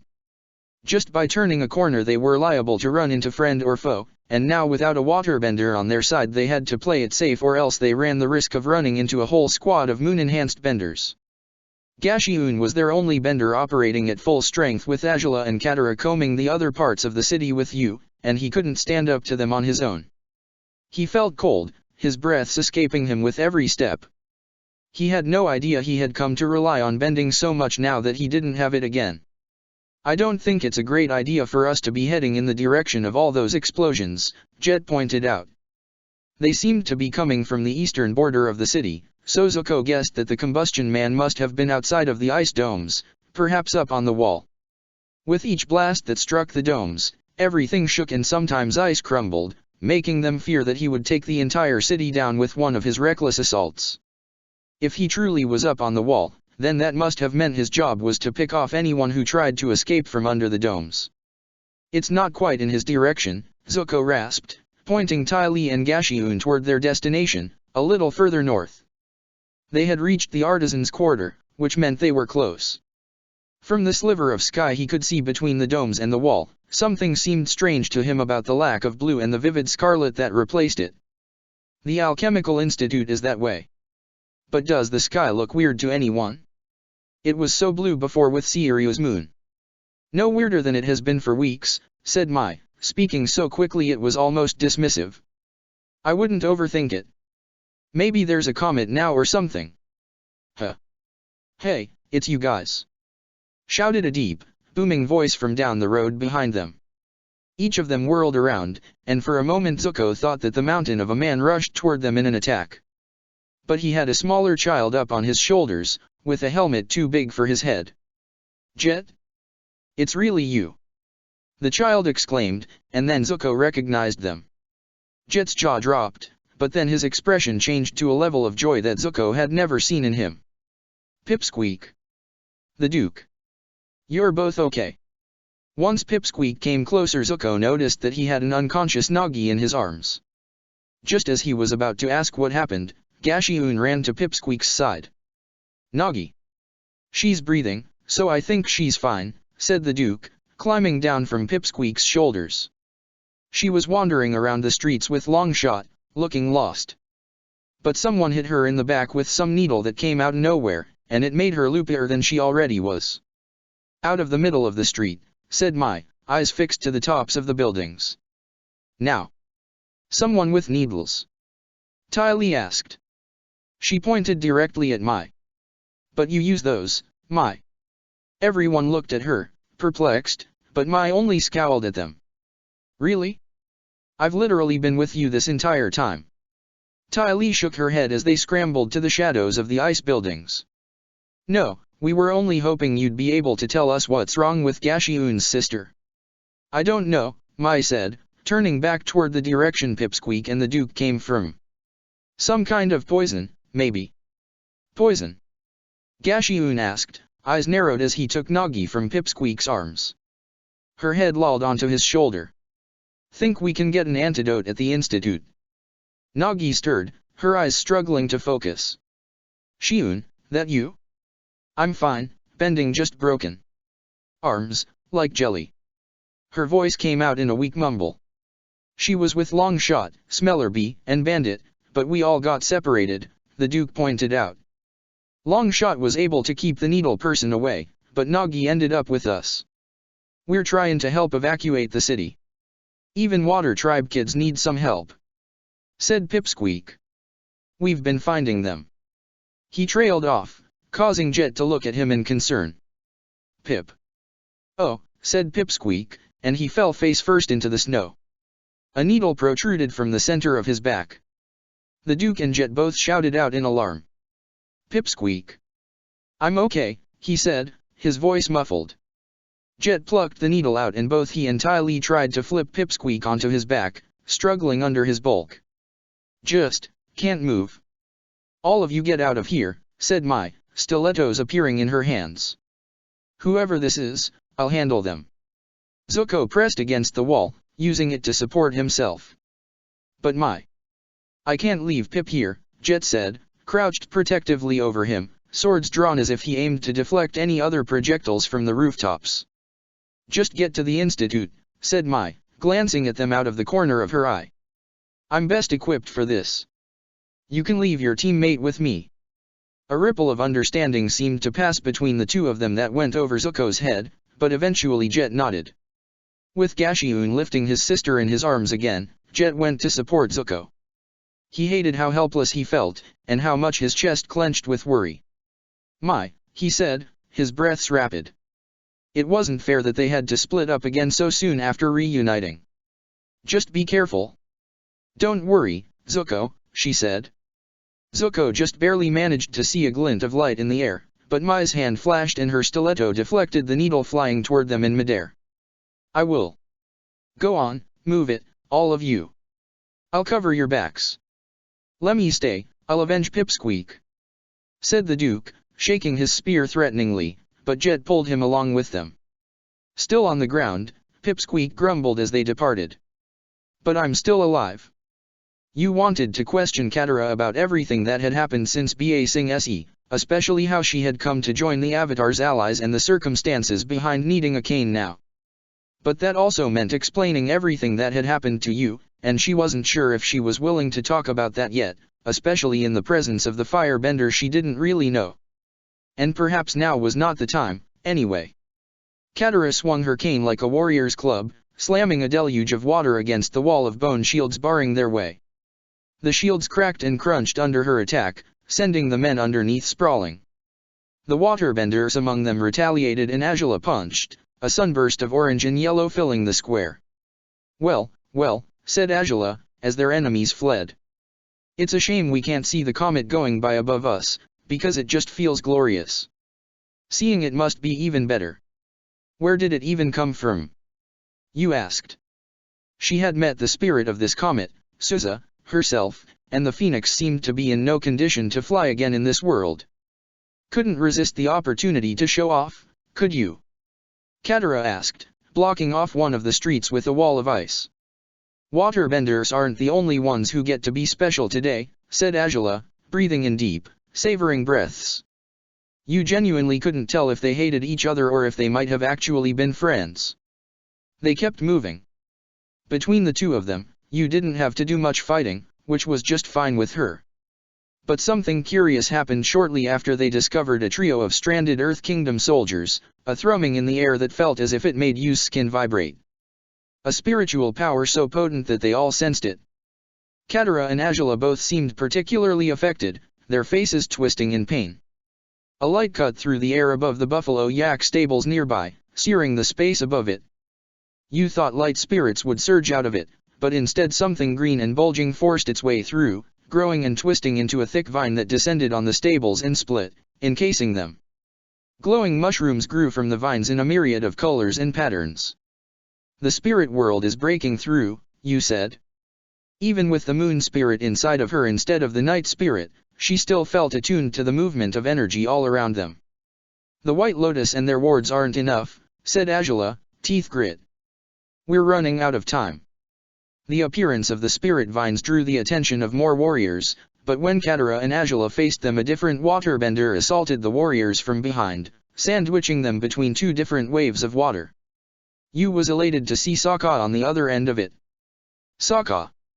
Yu exclaimed. Wasn't Suki with you? Long time no see, he said, offering a wave. Suki didn't stick with me for long. She went through all that effort to go looking for me and then went off to find the others going to the institute, for some reason. Yu smiled. That sounded just like Suki, all she wanted was to make sure Sokka was okay. But she didn't want to let him know that. What happened to Gilak?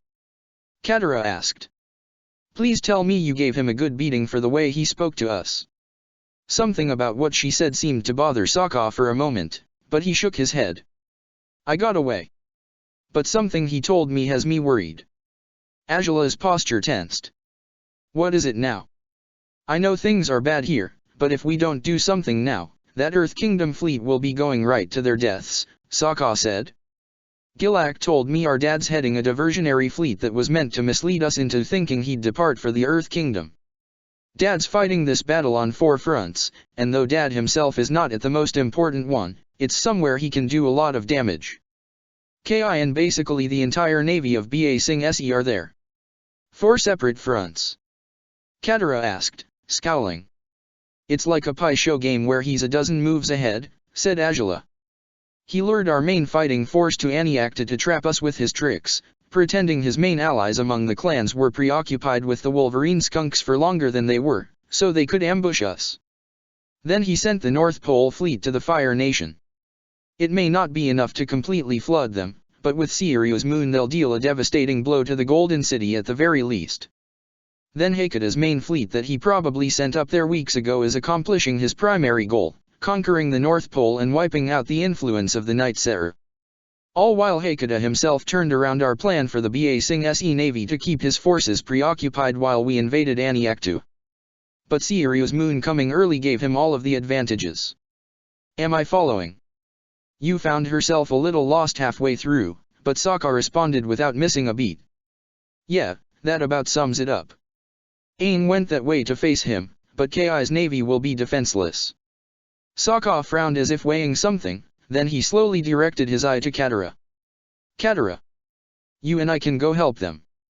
And, if Aang needs us to beat Dad, we'll be nearby to help. Yu blinked in surprise, then felt herself wanting to embrace them both for comfort and sympathy. Would it feel the same for them as it did for her when she fought against her father? Would Hakuda's words be just as cruel as Arnuk's, even without the influence of a dark spirit? Perhaps they wouldn't show the same hesitation she did. She couldn't read the expression that passed over Katara's face, but Yu didn't fail to notice the way she clutched the head of her cane. Sokka continued as if watching Katara just as carefully. Aang's been learning bloodbending, I think, together, the three of us can stop him. Without having to kill him. Katara turned to survey the empty streets, almost as if half listening to them, but you could tell she still looked tense. Are you asking me to respect the Avatar's wishes and spare him? If you can do it without killing him, then you must try, you blurted out. When they all looked at her, she lowered her gaze. I mean, even despite all he's done, whether to you or the entire world. Killing your own family is just. She swallowed her words. She wasn't sure if there was a way to say what she wanted to without making it seem like she excused his actions. I fought my father. My actions might have led to his death. She didn't know what happened, in the end, whether the Night Seer claimed his life or his eternal servitude, and she wasn't sure if she ever wanted to know. There wasn't much of him left, but... Sokka's gaze softened. You closed her eyes to quell her tears. Hakuda might deserve it. But you shouldn't be the ones to do it. Let him face justice.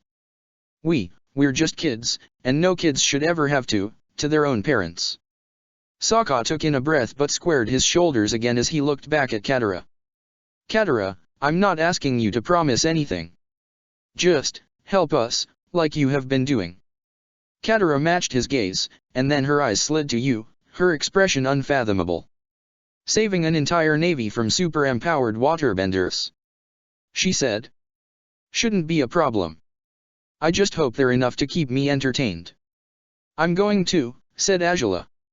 Enough of our friends are here, and they are going to put a stop to this whole anti-bending gas thing anyway. But how do you expect us to get to the sea? I think I can help you with that, said Yu, sheathing her blade. She unslung her staff from her back. With the leather drum at its head slashed, and the Night Seer's power gone, she wasn't sure if it had anything special about it anymore. But this belonged to her father. With or without powers of its own, it acted as a guide and focus for her intent. I don't think I'll be able to summon goose spirits to help us, but, something else, perhaps. You can do that? Sokka asked, his eye wide. I don't know, you admitted. But, she supposed, even the moon had a dark side to it. She closed her eyes and tried to recall the feeling of the vibration in the air from earlier, drawing on that energy that flowed so close to them and channeling it through the staff. After facing spirits like the Night Seer and Koh, she found nothing to fear from darkness like this anymore. When she opened her eyes again, 3 bird-like beings with a massive wingspan appeared from the spirit vines. Almost all black, they made you think of the Night Seer's ravens for a moment before she realized they had heads shaped more like a spade, and amorphous wings that looked like billowing cloaks. Their eyes glowed a shade of red that made her think of the dark spirit sealed within the Tree of Time. They approached, more cautious or curious than aggressive. They won't attack us or anything? Sokka asked, hands held out as if to placate them. They shouldn't, said Yu. She was glad the White Lotus defenses against dark spirits didn't work against her direct efforts to summon them here. They're dark, but it doesn't mean they're bad. Katara was the first to climb onto the back of one, and Azula followed shortly after as if determined not to be outdone. Both directed their focus ahead as if they did this every day. Sokka clambered onto his last, stiff as a board. Okay, if you say so. Be careful, okay? Find the others. I will, she said. All of you be careful, too. As they flew off, you watched them soar through the air for a moment before she turned back to her objective. When she rounded the stable covered in spirit vines, she gasped when she saw someone she recognized standing at the other end of the alley, facing her with a smile. Despite the cold, he wore a thin robe of ice blue with a pattern of white chrysanthemums, and no adornments on his head of loose, dark hair. His face looked young and jovial, but you knew he was nearly thrice her age. That was a neat trick, old student of mine, he said. He drew his blade, the metal against its sheath as silent as snowfall. You can sword with dark spirits now. You wouldn't begin to understand anything I have been through since we have last seen each other, she said, drawing her own blade in response. Shimo was captain of the Koken Samurai, a blade master who could rival the best. Master. Aang knew well the place where he found Hakuda, guided by his vision. Hakuda stood alone, separated from his fleet at the edge where ice met the sea. A bay between high cliffs, it felt secluded from the rest of the world, the perfect place for young water tribe fishers over the ages to seek dinner for their families and their village. Hakuda waited on top of an iceberg overlooking the sea, where his fleet sailed toward the horizon. Toward the Earth Kingdom, and King Ki's navy. Aang left Appa and his glider behind and traveled the rest of the way with waterbending and firebending. The sky shimmered in orange and blue, the colors vying for supremacy under the light of the comet and moon. He didn't know how Sozin's comet had arrived, but if it would even the playing field, then he would accept it despite all of the memories it brought with it. But that was a different world, a different life. Aang stopped at the edge of the iceberg. "You were waiting for me?" he asked. Hakuda turned to face him. As always when Aang met a departed friend in this world, his heart ached. He looked just like the man he knew and admired and respected, family of his family, except for the spikes of a wolverine skunk on his shoulder and a cloak of fur over his back. "I had to prevent you from going to stop my fleet, didn't I?" Aang would have expected the conqueror to be at the head of his fleet, utilizing his power the same way Ozai did. But he wasn't surprised by the differences anymore. Hakuda didn't fight on the main stage, and didn't lead the players himself. He stayed separate from it, safe to move his pieces into place. "You can still call them off." "I could," said Hakuda. "But I'd rather talk. Get to know the boy who convinced my son, daughter, and mother to side with him, the supposedly pacifist monk who sent a dear friend into the den of his enemy to assassinate me. I was impressed by that one. Azula almost succeeded, even." Aang shook his head and settled into a loose stance. Though Hakuda's impression was untrue, there'd be no use denying it. "You only want to talk to delay me." "Delay you?" he asked, with an amused smile. "Why would I do that? I've already won. My fleet will decimate yours with the power of their waterbending. Your invasion force, which managed to take me by surprise even with what I knew of it beforehand, I'll admit, is in the process of getting crushed right now. Agni-Kalaya will fall, maybe even the Golden City. But if it's a fight you'd prefer, I'll give it." As soon as he finished, Hakuda raised his arms and the whole iceberg lunged, the crack of ice booming. Before the impact, Aang raised both fists and swam through the center of it, emerging from the other side in a swirl of water while it crashed against the ice and formed a massive crater behind him. The water lifting Aang up condensed into tentacles that converged on Hakuda, but he circled the attack around himself and returned it in a barrage of ice spikes. The sea level descended as Aang summoned two colossal waves on both sides of him and Hakuda let out a breath, freezing it and the water he stood upon all at once before he could even launch the attack. It spread in a wave with Aang and Hakuda at the epicenter, coating the entire bay in ice. Snow fluttered around them and their battle paused for only a moment, long enough for Aang's feet to touch the ice, but the moment he did he had to leap into movement to avoid the spikes that erupted from the surface. Everywhere Aang stepped, Hakuda was ready with more ice spikes from underneath, as if predicting where Aang would be in order to impale him. It took moments for the entire ice field to turn into a bed of blades, which only stopped when Aang punched the ice below him and an explosion of flames cleared them all away. Aang leapt far to the cliffside, crumbling it to assail Hakuda from above. Before Hakuda could defend against it, Aang pursued the stones with a spinning kick. Fire drilled through the water and ice, imploding in a geyser of water that rippled across the sheets of ice Hakuda had made, shattering them. Ice blades orbited Hakuda like wings, each one following his movements as he wielded two more in his hands and skated across the water toward Aang. Aang drew his sword and their weapons clashed, a high-speed dance across the waves. Hakuda moved so swiftly over the surface of the water it looked like he was flying. Aang's blade smashed the ice swords into shards with each swing, but the shards themselves continued to converge on Aang. A barrier of wind spun around Aang and he retreated to give himself distance, bellowing fire from his lungs in Hakuda's direction. More fire sparked to life in both of his hands, charging in his palms before exploding outward, an extraordinary deluge of heat that evaporated the water Hakuda used to defend himself.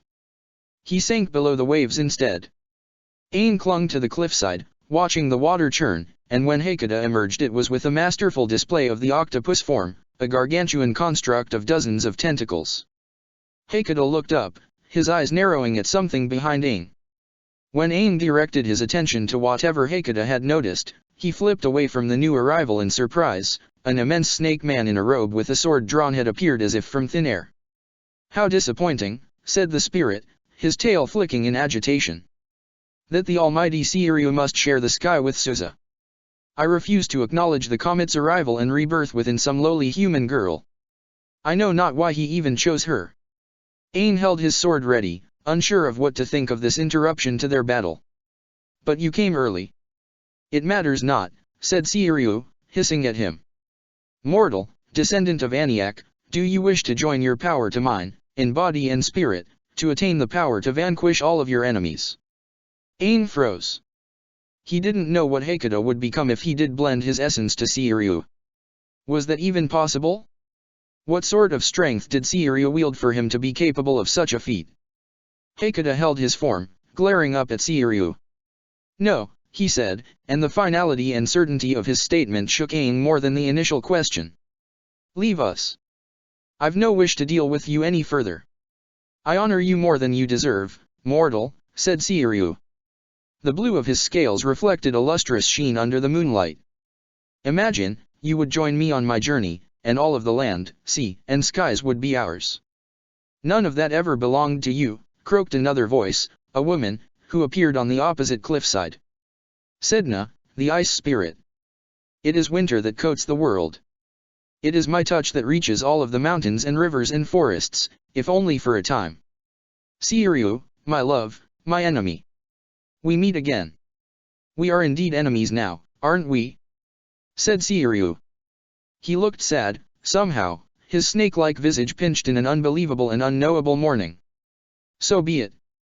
The space bent around both spirits and they lunged toward each other, sword and fishing spear flashing, and they vanished.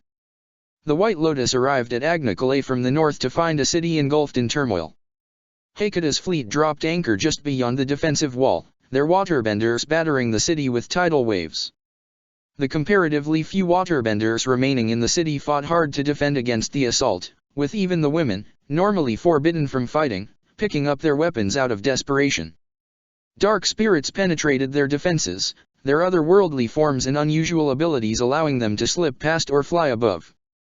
Kunna led the counter-attack with Paku and Hugh at her back, the trio of waterbenders gliding through the city atop massive water spouts. Ice formed a ramp for all the rest of their entourage to descend from the walls behind the palace. Bumi slid down with Spriggy in his arms bridal style, both of them howling with glee. It seemed like the sky was alight with fireworks. Iroh stayed on the ground, an inferno consuming the dark spirits that tried to converge on the astronomer while explosions aimed high at others. Zhang Zhang hovered in midair with flames from his feet alongside Lo Enli, a storm of fire and lightning to cover Piandao below as he made short work of southern warriors who managed to penetrate the city's defenses. He fought near Wu, who guided the wounded to be tended to by Spriggy. Kunna paused when she saw the astronomer striding near the canals, almost casually. She spotted a warrior rushing the oblivious scholar from behind with a spear.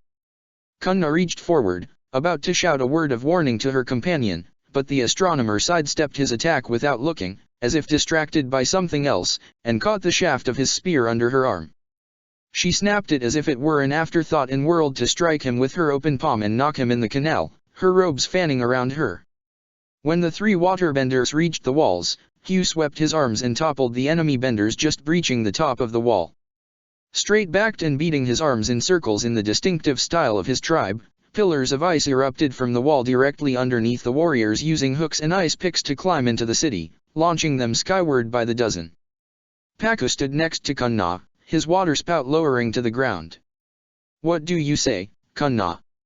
he asked. "Shall we work together to defend our old home?" Kunna stepped off of her spout and took a stance alongside him in the snow. "Yes," she said, smiling. "Let's." Mai had to admit, her foe was good. They used the rooftops and dim lighting to their advantage, ducking amongst the water tanks and chimney smoke to conceal their presence, their needles striking from any direction. Mai knew that if she allowed even one to hit her anywhere, the paralyzing venom would take her down for the count. She tried not to venture too far from the freedom fighter named Pipsqueak's prone form, but whenever Mai emerged from cover to just barely avoid a flying needle, it seemed to come from a completely different direction. If she didn't know any better, she would have assumed her attacker to be one of many. But Mai knew these tactics. Her own Roku warriors used similar ones. But Mai had tactics and tricks of her own, and when she baited her assailant to attack, she caught a glimpse of who it was. A woman, older than her hair done up in an elaborate plait. Their eyes locked for just a moment before the woman vanished again into the smoke. Mai joined her on a rooftop, giving her the chance to witness other examples of this woman's handiwork. Multiple figures lay motionless on the streets she could now see from her vantage point, all likely paralyzed or unconscious or worse. A warrior with a pointed horn headband emerged from the upper level of the smokehouse she stood on, swinging a pair of jagged machetes at her without even a grunt. Mai managed to whirl away from his attack just in time, darts launching from her wrists in an attempt to catch him unawares. His reflexes were fast, though. Both of his machetes spun to deflect her attack, and when he swung them at her again she saw a glint of light out of the corner of her eye and knew that if she dodged this attack she would only be struck by one of the flying needles. Mai made the split-second decision to flick daggers into her hand and cross them in front of herself to outright block his attack. He was much stronger than her, the impact made her arms quiver and the force behind his blow threw her back and clear off of the roof. She slammed into the taller building alongside the smokehouse, then fell to a lower level before hitting the ground, her breath knocked out of her. She struggled to breathe as she tried to force herself to her feet, but he already managed to climb down to pursue his attack. Mai spotted his partner again, who angled herself to aim for Mai even in the alleyway, and her mind raced to try and find a way out of this. She had just done something strange and mystical, so unlike anything she had done before. Altering the heavens themselves was beyond an accomplishment for someone like her. Maybe this was the universe's way of making her pay for such a thing. For cheating death once. What a drag, she thought. She wondered what would happen to Suza's comet if she died here. Maybe she should have been more careful. But perhaps Suza's rebirth meant he didn't need her anymore. Definitely not how I'd like to go. Another figure fell down on the warrior from above, a flicker of gold swiping toward his machetes. Mai took advantage of the distraction to swat the needle out of the air with her knife, and then took cover. The warrior managed to hold on to both of his blades, but the new arrival stood at Mai's side. "You okay?" Suki asked, glancing at her briefly. "You just had to run into Chief Sayuk of the Narwhal clan. And I'm guessing his wife Inanna is not far away." "Good timing," Mai replied, taking the moment to check her holsters. "You're the Kyoshi brat, aren't you?" Sayuk asked, scowling. Suki's attack had made the horn on his forehead slightly askew. "Very well. I'll finish you off, too." The cold burned Zuko's lungs as they ascended the steps to the Alchemical Institute, hurrying despite the risk of slipping on the ice. The institute grounds were outside the domes, so as they climbed, Zuko felt like the multicolored sky would expand and devour them. As soon as they reached the top of the stairway and Zuko took in the full splendor of the sky in its current state, he found himself standing still, completely in awe. "I'll never forget the sight of it," said his other self. Sozin's comet. Of all the things to happen in this world. Outside from the shelter of the domes, they had a view of the rest of the city and the battle beyond it. The walls continued to stand tall, the sounds of battle still carrying across the darkened snowfields. The Everstorm continued to rage in pockets of the sky separate from the moon or comet. Dark spirits flocked in the storm clouds, hungering to enter the city. And then Zuko heard a sound he couldn't describe, a shattering of air and a pulse of energy he had never heard before. A beam of light surged from the top of the wall on the eastern end of the city, dragging across the sliver of street at the edge of the dome. A line of explosions followed in the wake of everything that the beam touched. A glint of metal at the top of the wall reflected in the moonlight, and the explosions continued on the other side of the wall. No way. Zuko and his other self knew what it was at once. His theory from earlier turned out to be right, but now he wished he wasn't, now that he could hear it so clearly. "That's the combustion man." Ty Lee gaped. "That was insane. What kind of power is that?" He wished he had an answer for her. His power was horrifying to begin with, but his type of fire-bending under the comet. He didn't know what to make of it, or what they could even do to match him. His destructive powers were unthinkable. If he directed his devastating powers toward the ice dome, he would destroy the entire city single-handedly. Zuko had hoped being in the open air would allow him to bend normally again, but even with the glory of the firebenders overhead he couldn't so much as breathe embers to life. He ushered his companions along, leading the way as the one most familiar with the area. They ran toward the sculpture in the center of the otherwise empty square, a monument to alchemy and science. The pedestal with an inscription in the center, scribed in stone, seemed almost foreboding in the blue moonbeams. A figure walked through the doors of the institute toward them, shoulders slumped. Zuko squinted as the person approached, walking slowly and staring straight ahead. Something about the way they moved unnerved him. Once they stepped out into the light, Zuko drew his swords. Chit Sang. He wheezed. The leader of the Wolf's Skulls didn't look directly at Zuko or any of the others. "I will destroy all of the Empire's enemies," he said, his voice steady and even. He made a fist, pulled his hand back, and punched. Whirling flames erupted before him and the blast made them all scatter. The heat filled the square, a constant deluge of fire that streamed from Chit Sang's fists, and it was nearly blinding in its brightness. Zuko had no idea if the others were able to avoid the blast, but through instinct he raised his swords and crossed them in front of him in an attempt to block. He didn't know if it was sheer luck or that the fire still obeyed him even though he couldn't produce it, but he warded off the inferno. When it finally died down, Zuko found himself on one side of the square with Jet, while the others hid behind an earthen shelter produced by Gashiun, closer to the entrance of the institute. Chit Sang walked forward, still as if he didn't see them. Gashiun plunged a hand into the ground to launch a line of rock spikes at Chit Sang, and at the same time Ty Lee ran at him from behind, but more fire blazed to life in a ring around him that kept them both away from him. Gashiun shielded them again, guarding his sister as she struggled to stand. All throughout, Chit Sang just faced forward. "Something's wrong with him.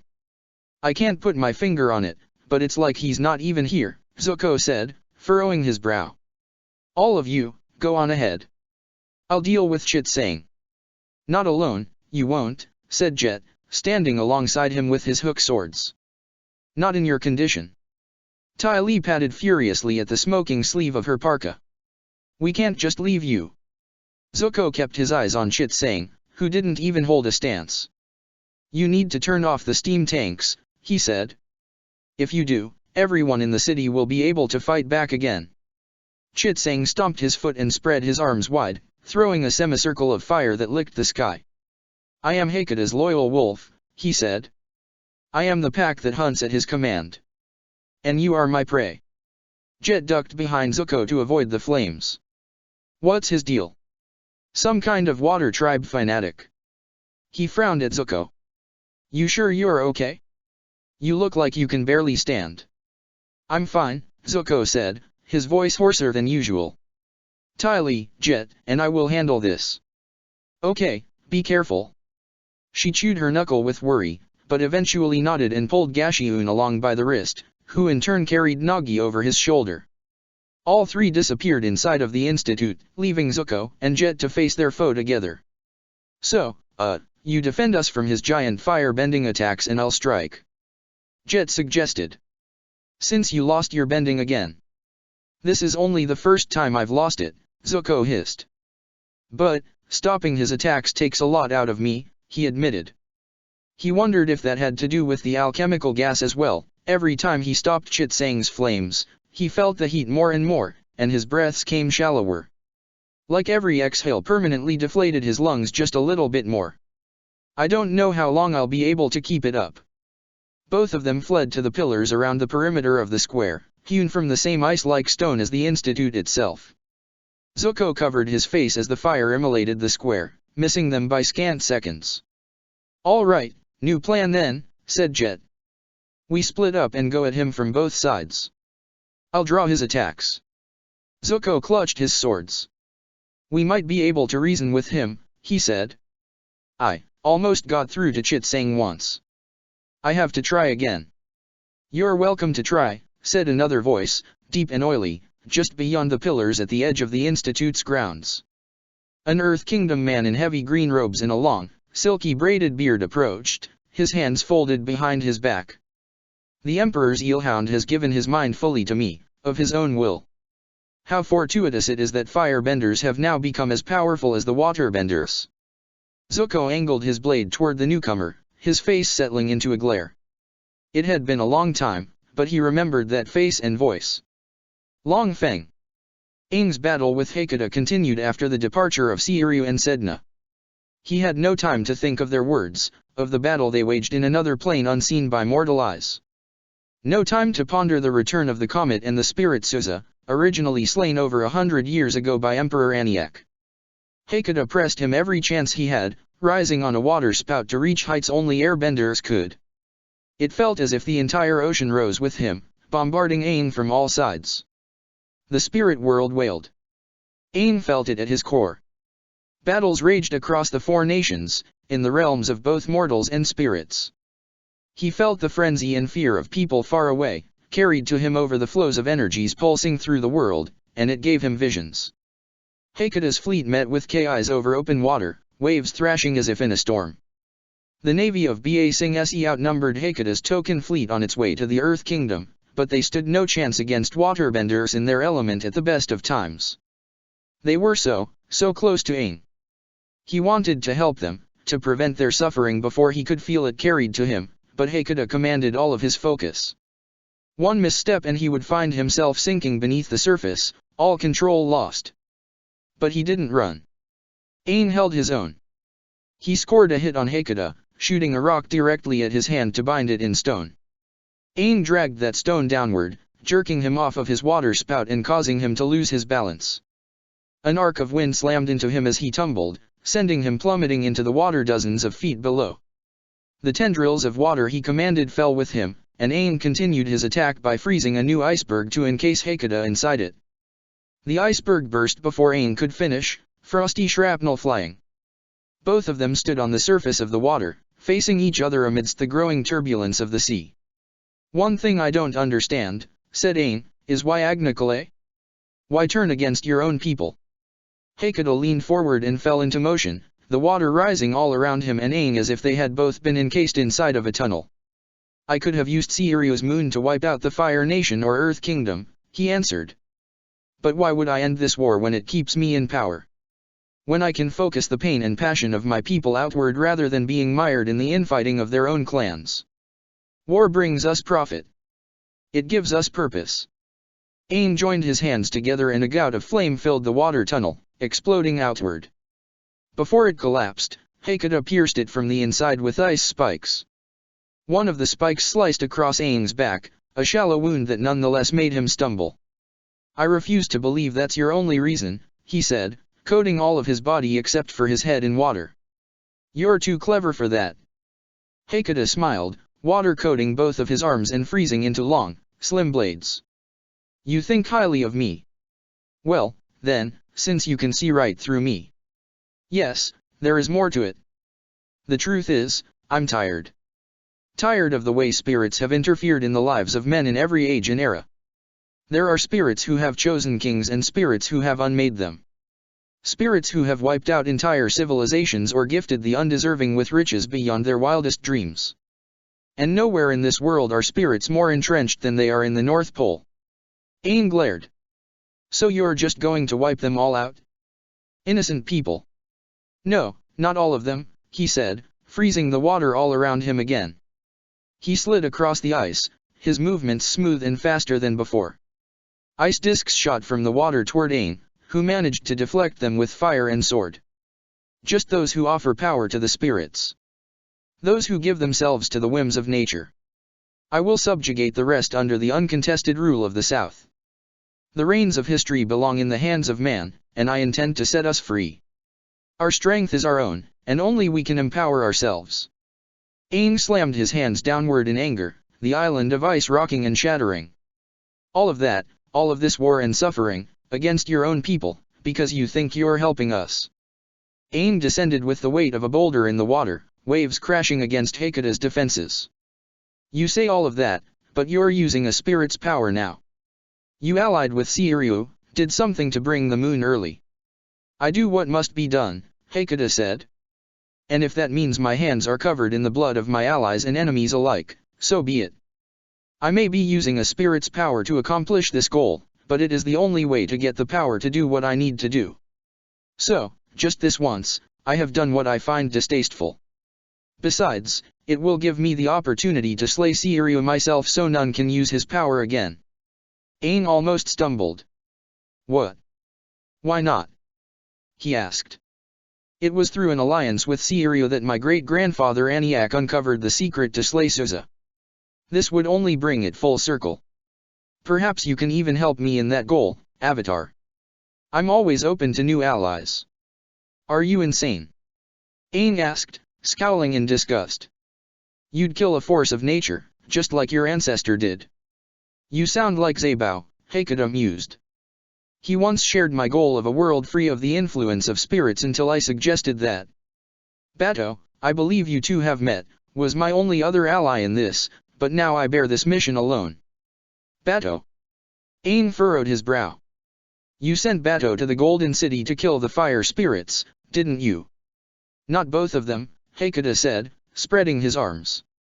I am not so foolish as that. I intended for him only to kill the spirit of destruction. But don't you think it's said that we need the other dragon to keep fire warm and alive? Something so important to human life. The water swirled underneath Aang as his sword ignited into flame, and he met Hakuda's arm blades. The force of their impact and their bending made the waves around them flatten and the surrounding ice shatter. The world needs spirits for balance, Aang said, when they were face to face. You forgot I'm the bridge to the spirit world. My power comes from them. I figured you might say that, Hakuda said, and he sighed as if disappointed. I figured one day, when all was said and done, I would have to finish you, too. But I suppose you saved me the trouble of having to do it later. Gashiun found the halls of the Alchemical Institute eerie in their resemblance to ice and surfaces so reflective that they looked like mirrors. It made him feel like he was back in Agnicolae, but it was stone. Stone he could bend. He supposed he ought to have felt more comfortable here because of that, especially since he was the only earthbender in the city capable of bending right now, but things were happening so fast that he couldn't keep up with everything. It was a shame that there was only enough of the herbalist's remedy for him and Azula. He wondered how Haru was doing.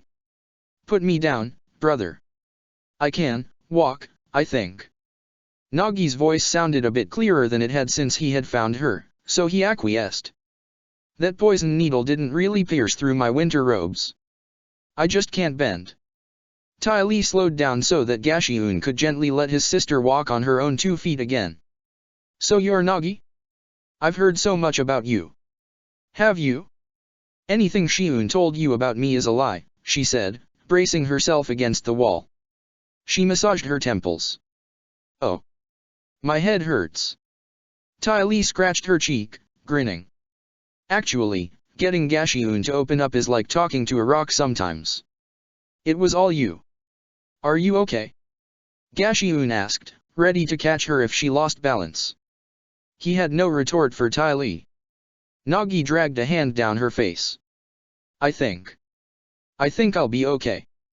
It feels like the morning after a Misty Palms cactus juice party. I feel so, floaty. You've been to a Misty Palms party? Gashiun's eyes widened in surprise. He always thought his sister would be too straight-laced for that. If you tell Dad, I'm handing you over to the Daily, she said. Her face turned green and she stumbled. For a moment he thought she'd be sick, but she managed to hold it together. I've been to them, too, he responded, holding his hands up. He exchanged a glance with Ty Lee, who continued to lead the way. Come on, we need to keep moving. It's so empty here, said Ty Lee, as they passed chambers with kilns, furnaces, and chi path dummies. How are we supposed to find what we need? There are so many rooms. Zuko said the pipes only run underground, right? I could just tear up the floors and see where they lead. Gashiun suggested, but as soon as he said it he knew that would be time-consuming and exhausting. Nagi grimaced, hugging her stomach. Underground, you say? We could, oh, Black, that didn't feel good, do what Toph does. See through the vibrations in the ground. Ever since I learned she could do that I've been trying, with little success. Oh, Toph. I'm worried about her. Last time I saw her she was in the same condition as I am. I can only imagine what it must be like for her. So that's how she does it. Neat. Ty Lee stomped her foot and then jumped up and down a few times. I've got nothing, she said, shrugging after a lengthy pause. Nagi gave Gashiun a perplexed glance, but he only shook his head in response. He was used to Ty Lee by now. If there are pipes, they're tying themselves in knots and squiggling like little worms right now, according to what I see, said Nagi, brow furrowed in confusion. So it's up to me, then. Gashiun knelt down to place his hand on the ground in an attempt to feel it better. He had no idea what to do. This stone seemed especially firm. He doubted whether any sorts of vibrations could travel through it. First earth spirit bending and now this. Why did all of these really important tasks keep falling to him? The earth seemed unresponsive, refusing to budge in revealing its secrets. Pissed. A voice hissed, making them all jump. A girl peeked her head around the corner. What are you doing here? All the researchers went home because of the invasion. Ty Lee tugged at her parka. We're, lost. We got scared of the sky and stuff, you know? So, we came here to hide. The girl tilted her head. She looked about their age. You mentioned something about pipes. Are you the sauna maintenance people? Yes. Ty Lee said, a little too quickly. Yes, we're here to fix it. Then you're looking for the Chamber of Elixirs, she said. Follow me, it's right this way. How lucky, muttered Gashiun, low enough so that only Ty Lee and Nagi could hear. Something about how easy this was seemed suspicious to him, especially since the institute seemed devoid of other workers. The girl led them down a series of short hallways, a confusing maze that didn't seem to be in any specific pattern. You three must be really dedicated to your job, the girl said. Coming to work even during an invasion and all. Well, people like their hot saunas, said Ty Lee. I mean, can't really blame them. It's luxurious in cold places like this. A boy appeared behind them from a different hallway. Oh, Hannah, you found them, he said. Good. I was starting to worry I wouldn't be able to do my hot yoga. Ah, there you are, said the girl. That's my brother, Kulik. Don't mind him. Gashiun struggled to keep his eyes on both of them, with one ahead and one behind. He kept his hand on the rope at his belt tied to a pair of sandbags. The way both the brother and sister enclosed them in the hall, with one in the lead and the other in the rear, made him uncomfortable. Teeth grit, he decided to take action and turned to seal the boy off from them with rock that slid out from the wall. Hannah, Ty Lee, and Nagi all stopped. I was tired of playing along, he said. You know, I thought you three were stupid for a minute, said Hannah, throwing a fist at Ty Lee. But I don't blame you, this will be more fun. Ty Lee deflected her fist with her forearm, rolling her arm around Hannah's in an attempt to strike back, but Hannah struck out with her other arm, her fingers extended in a rigid beak-like shape. Ty Lee was forced to take a step out of range. She's a chi blocker. School of the Cranefish Beak, Hannah said proudly, backing into a wider chamber. What are you, School of the Circus Hog Monkey or something? Ty Lee put her hands on her hips, scowling. Excuse me. Don't feed into it, Ty Lee, said Gashiun, holding a stance and standing protectively in front of his sister. He didn't think Nagi was in any condition to fight right now. He expected Kulik to jump out of any of the intersecting hallways. She's making up stupid names to get under your skin. That is where I learned chi blocking. Ty Lee exclaimed, nearly making Gashiun lose his balance. Is that supposed to be funny? The hallway opened up into a chamber as large as an atrium. It had a couple of long tables with various jars and tools on them, but for the most part it seemed empty, filled mostly with echoes. A handful of tiny vials and jars sat on high shelves at the far end of the room, their contents shimmering in the torchlight. Salt lamps lined the floor, casting the room in a soft glow that seemed to move thanks to the torches ensconced on the walls. Kulik had returned from a different entrance to the chamber, standing at his sister's side and mirroring her stance. We found them, Master Thode, said Kulik. An elderly man entered the chamber from the other side. His face looked like it had been permanently etched into a grumpy frown. These three think they will stop the aromatherapy project. They have two benders with them, eh? Thode asked, peering at Gashiun and Nagi. Curious. Their connection to the Earth Chakra should have been shut off completely. It appears we'll have to do more testing. One seems to be feeling physical effects more than the other, but even then it is not as intense as I expected. Nagi, you take the old guy, Gashiun said under his breath. Ty Lee and I will handle these two. Then maybe we can make them talk. No, said Ty Lee, facing Thode with her hands held out. He's the dangerous one, I'll take him. I learned a long time ago to stop underestimating old people. School of the Circus Hog Monkey. Thode mused, stroking his beard. It has been many years since I've faced your ilk. Very well, then. Show me what you're made of. You didn't know why, but her old master refrained from waterbending despite the massive advantage it would have given him. Based on what she knew of him, she couldn't tell if it was because he toyed with her or if he purposely held back out of a sense of honor or desire to test his old student. Master Shimo had always been difficult to read. Their blades clashed, the clang of metal echoing up and down the street. No other foes came to interrupt them, all other sounds felt so far away. Yu swirled to deflect his blows that felt as if they came from all sides. She tried to keep his lessons in mind, to keep moving and stay on her toes, but Shimo danced circles around her. I thought you always said to keep duels short, Yu said with a grunt, stepping back from him. Unintentionally, she lowered her blade and turned it away, a signal the Koken samurai used when they needed a short break from training. Lest they damage the blade. I also said to never turn on your own, said Shimo, still with his unnerving smile. He did seem to respect the signal, however, and took an equal step back. Lest you wish to feel the bite of those you betrayed. I always thought it worth roughing the edges to take out a traitor. But I suppose under the grace of Seiryu I can try new techniques. From a distance, he swung his blade in 3 quick slashes. At first, you didn't see anything, but then gouges appeared in the snow on the ground, and she almost dropped her weapon in pain when they appeared on her arms just a moment later. He condensed more water and ice out of thin air, crescent moons appearing all around her. She sliced at them, the shallow cuts on her arms stinging in agony in their exposure to the cold, but there were too many for her to deflect all at once. He looked at her only as if he was a farmer and she a stalk of wheat being reaped by his scythes. Something dark enshrouded her and for a moment she thought that was the end, but an enormous spirit embraced her from behind.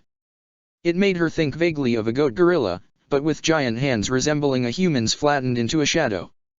It weathered Shimo's blows, and from beyond her shield his smile finally twisted into a scowl. Not only do you hide behind spirits, but it has to be the impure ones, doesn't it? He asked. You are ignorant to their pain. Your foolishness is one of the main reasons this world is unbalanced. They can't help what changed them, she said. They may be in pain, but they seek me for solace. And I will do everything in my power to give it to them.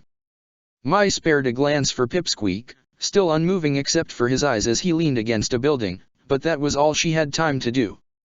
Sayuk and Inanna worked as a perfect team, a warrior and an assassin, and Mai had the low ground compared to Inanna flitting across the rooftops. But she couldn't drop her guard for longer than a second unless she wanted to risk Suki turning into a human pincushion in the midst of her battle with Sayuk. Suki ducked and danced between his swings, retaliating with her own, but her attempts to use his own strength against him failed. When one of his serrated machetes tore apart her fan when she used it to block, Suki snapped it shut and hurled it at him. She drew the short blade at her belt in the same smooth motion, wielding it alongside her remaining fan in tandem.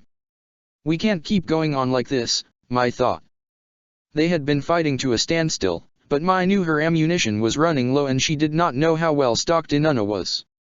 A Roku and Kyoshi warrior fighting side by side, Suki mused aloud between blows. I think we work together pretty well, huh? Mai smiled. She thought Suki had been about to propose a competition, but she found herself agreeing. Perhaps Suki had sensed her brief doubt, or voiced the thought to dispel her own. I wonder if that was Kyoshi's intent when she started up your fighting tradition. Maybe it was, Suki said. Then let's make both avatars proud. Another needle flickered through the air toward them both, but Mai deflected them. All 3 avatars, she corrected. We can't disappoint Aang, either. Guess not, said Suki, backing away with her fan held forward like a shield and her blade ready behind her. Though I hope he doesn't go and make the Aang warriors one day. Yeah, that would be dumb, Mai agreed. Perhaps he would have found the idea amusing. She would have to tell him and Zuko that joke when this was all over. Syuk pressed his attack. What are you two on about? Nothing that concerns us, dear, said a voice behind them. Mai whirled around to see Inanna. She'd lost track of her, and now the older woman had managed to reach the top of a two-story woodworker's shop, her hand already in motion. Just the prattling of two children in way over their heads. Her needle struck Mai's glove, sinking in just deep enough to prick the skin of her hand. Mai tore it away, but the damage had already been done. Toph could not make any sense of the world around her. The strange lightness she had felt in her head and feet gave way to heart-pounding fear. The vibrations spread in ways she never knew them to move before. Buildings grew from the earth packed underneath the snow, then crumbled again. She thought she sensed things moving in the air, but she could never feel earth completely unattached to the ground before. Other people felt close, then far, and then close to her again. There were times in the spirit world where it felt like the ground shifted beneath her, but it was nothing like this. Only the sounds she heard helped to keep her grounded. The voices of her friends. Bandit, stay low, we think the people throwing needles are gone, they chased after Pip and the Duke instead, but we can't say for sure, said Smellerbee. To Toph, it seemed for a moment that Smellerbee grew to the size of a badger mole and then shrunk again to her normal size. Toph had to grip Smellerbee's arm to be sure that didn't really happen. I think it was one person, said Longshot. She did leave. From the moment Toph expressed that she couldn't see with the earth anymore, Longshot made an effort to speak more than she had ever heard him speak before, and she couldn't describe how appreciative it made her feel. She made us get separated. I don't like it. We have to find them. Nagi's with them too, right? Toph asked. She knew that, but she hated not being able to feel what happened for herself. It made her doubt everything. She felt the irritation and helplessness of her other self. How are they doing this? Did you get hit with some poison or something to mess with your head? I don't know. I know Nagi's our friend, but you have to get out of here. You can't fight like this. She is, said Smellerbee. Ugh, hold back, more of those wolf's skull guys. I want to go back, Toph said. Out of the city. We need to regroup and figure out what to do. Something went wrong. Smellerbee held out her arm and pressed Toph against the wall, presumably to hide. The wall felt solid against her back, but it rippled like jelly according to the vibrations. Every time someone goes to the borders of these giant domes, there's some guy shooting down explosions from above. Longshot, can you shoot him down, maybe? Not from this low, he responded. I need a clear shot, or higher ground. Distance presents no difficulty. We need to hit him in the forehead really hard, Toph said, a memory swimming to the surface. More explosions rocked the earth, and the way she perceived it made her lose balance and fall over despite none of its force physically reaching them. She cried out in anger and pounded her fist against the ground. I hate this. Hey, that's one of our guys. Smellerbee said. Toph felt thunderous footsteps crashing toward them, but when the person spoke, she recognized his voice as belonging to someone much smaller than his footsteps suggested. Toph, here you are. Boy, am I glad to find you, said Teo. He flipped upside down, then stood at a complete horizontal against the wall, totally unsupported. Haru cleared the way for me so I could help our people trapped here in the city, but it's chaos. I can barely find anyone but enemies. So you came in willingly? Smellerbee asked, dumbfounded. Well, yes.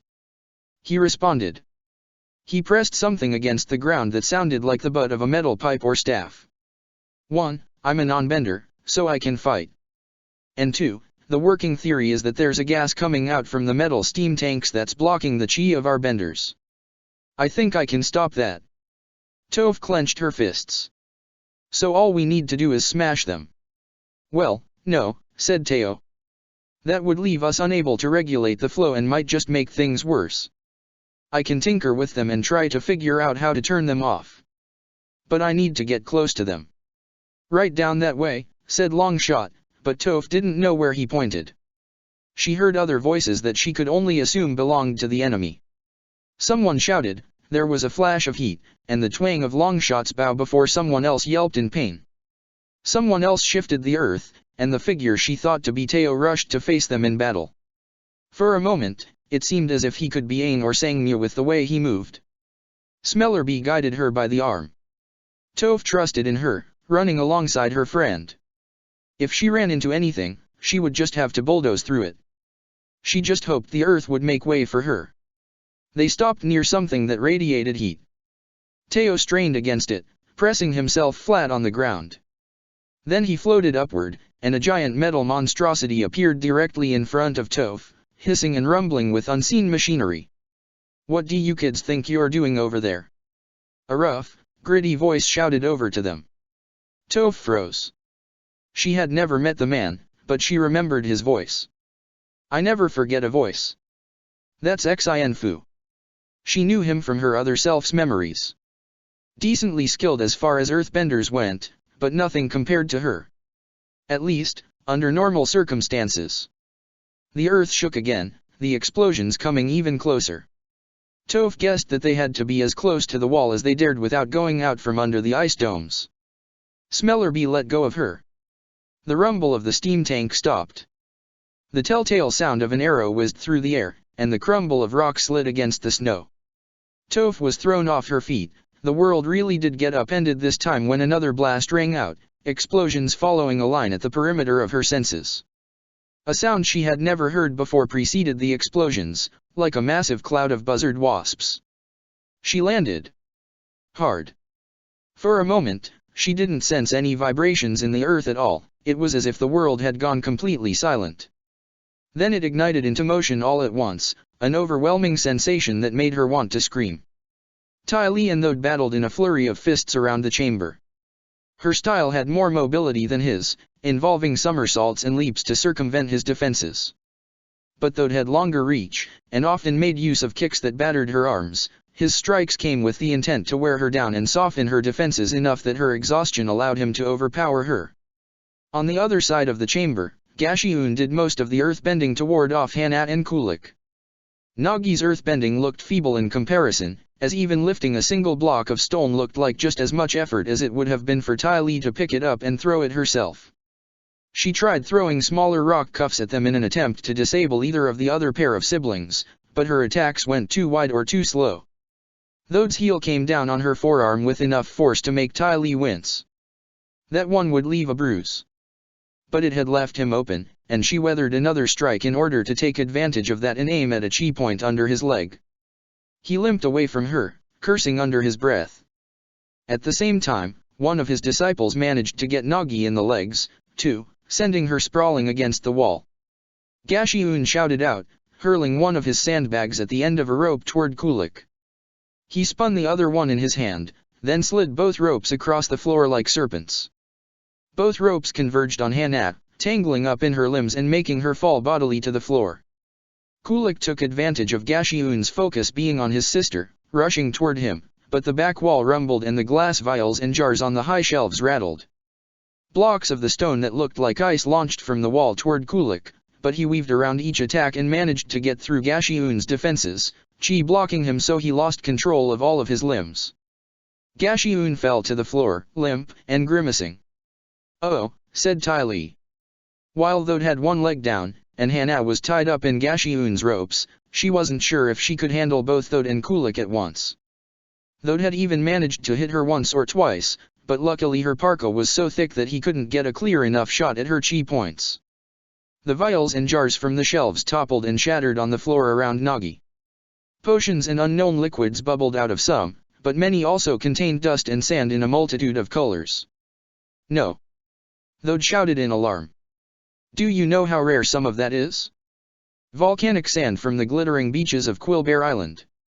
Golden deep-sea sand from the gullet of a sand-eater. Ground-up narwhal horns and crystal dust. Liquefied elephant koi eyes." "Okay, I get it, you don't need to do a whole inventory check," said Nagi, wincing. But she smiled and, from the ground, raised both of her hands.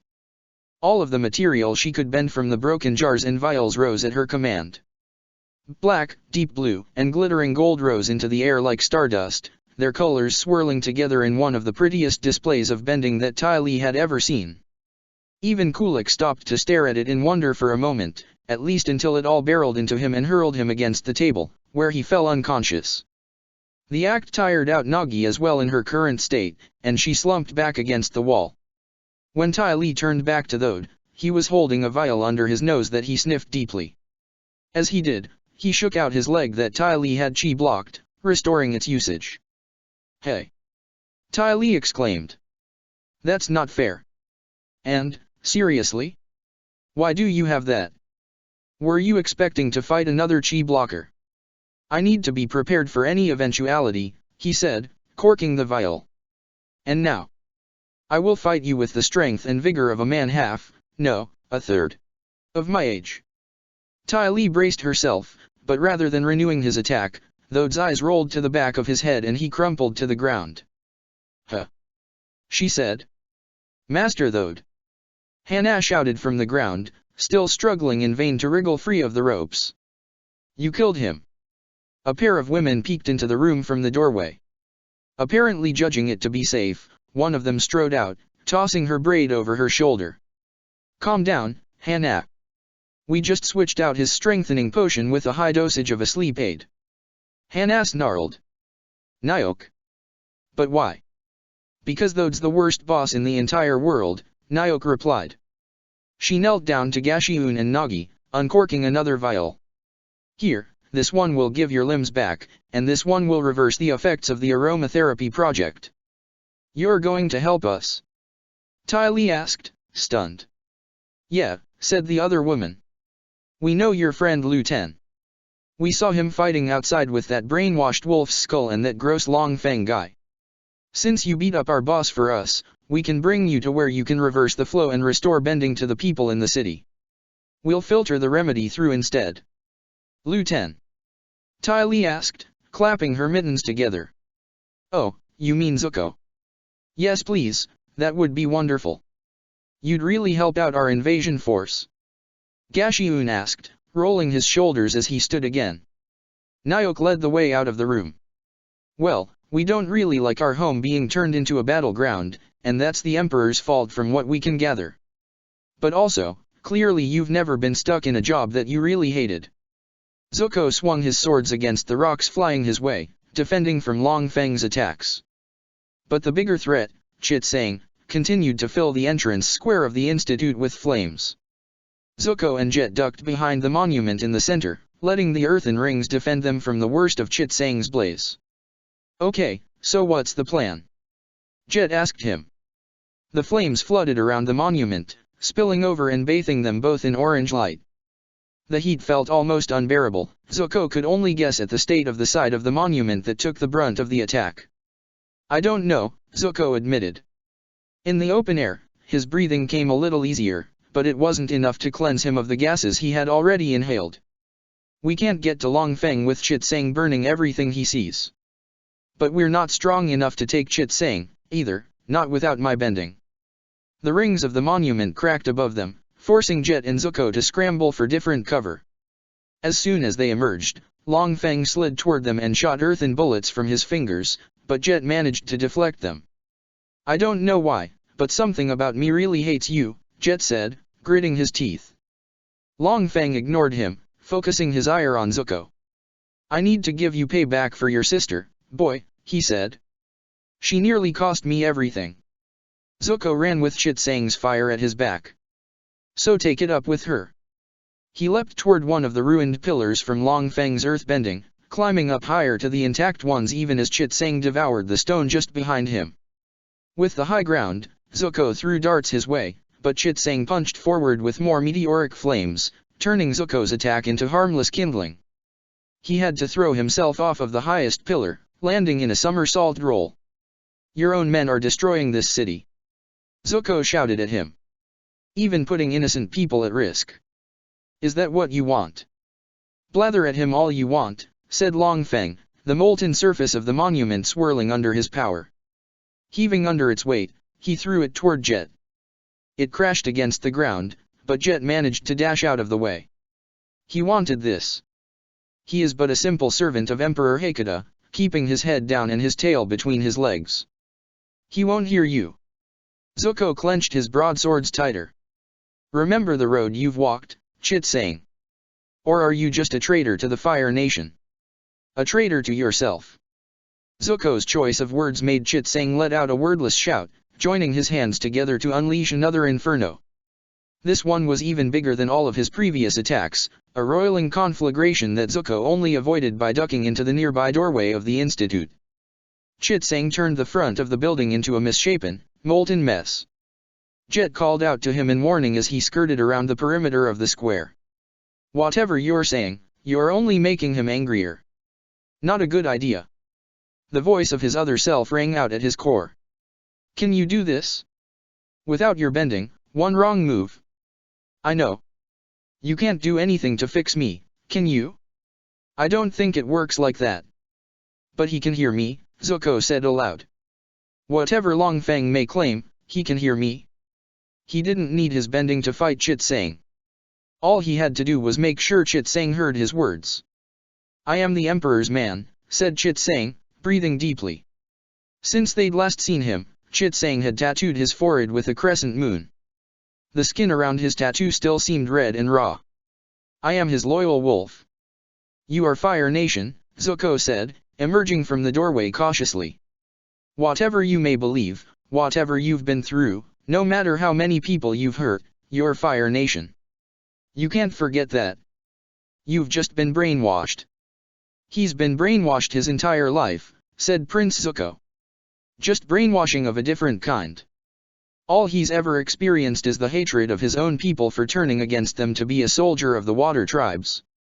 The Water Tribes look down on you just because of who you are. Maybe you're letting your skulls lash out on Aniakta because that's what you want to do, too. But you can help instead. You don't want this, do you? If you let yourself be brainwashed, then that means you can.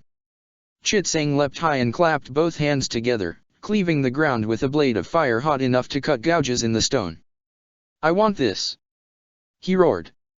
He didn't aim it toward Zuko directly, but the heat and the fire from his attack roiled above Zuko's head as if from a volcano's pyroclastic flow. Zuko pressed himself against the ground, his parka singed and smoking. Zuko's mind churned for ideas. He's out of balance. Remember what Mai said? Fire spirit bending is possible, so. Assuming you can even manage to bend right now, whatever she did expelled the Night Seer from Arnook's body. This is different. Chit Sang slumped forward, his stance almost primal. A future of hating myself is better than no future at all, he said. Chit Sang. Long Feng snapped, just as he managed to encase the end of one of Jet's hooks in a block of earth. What was that? Remember, wolves don't bark. Chit Sang straightened, staring ahead as his eyes dilated.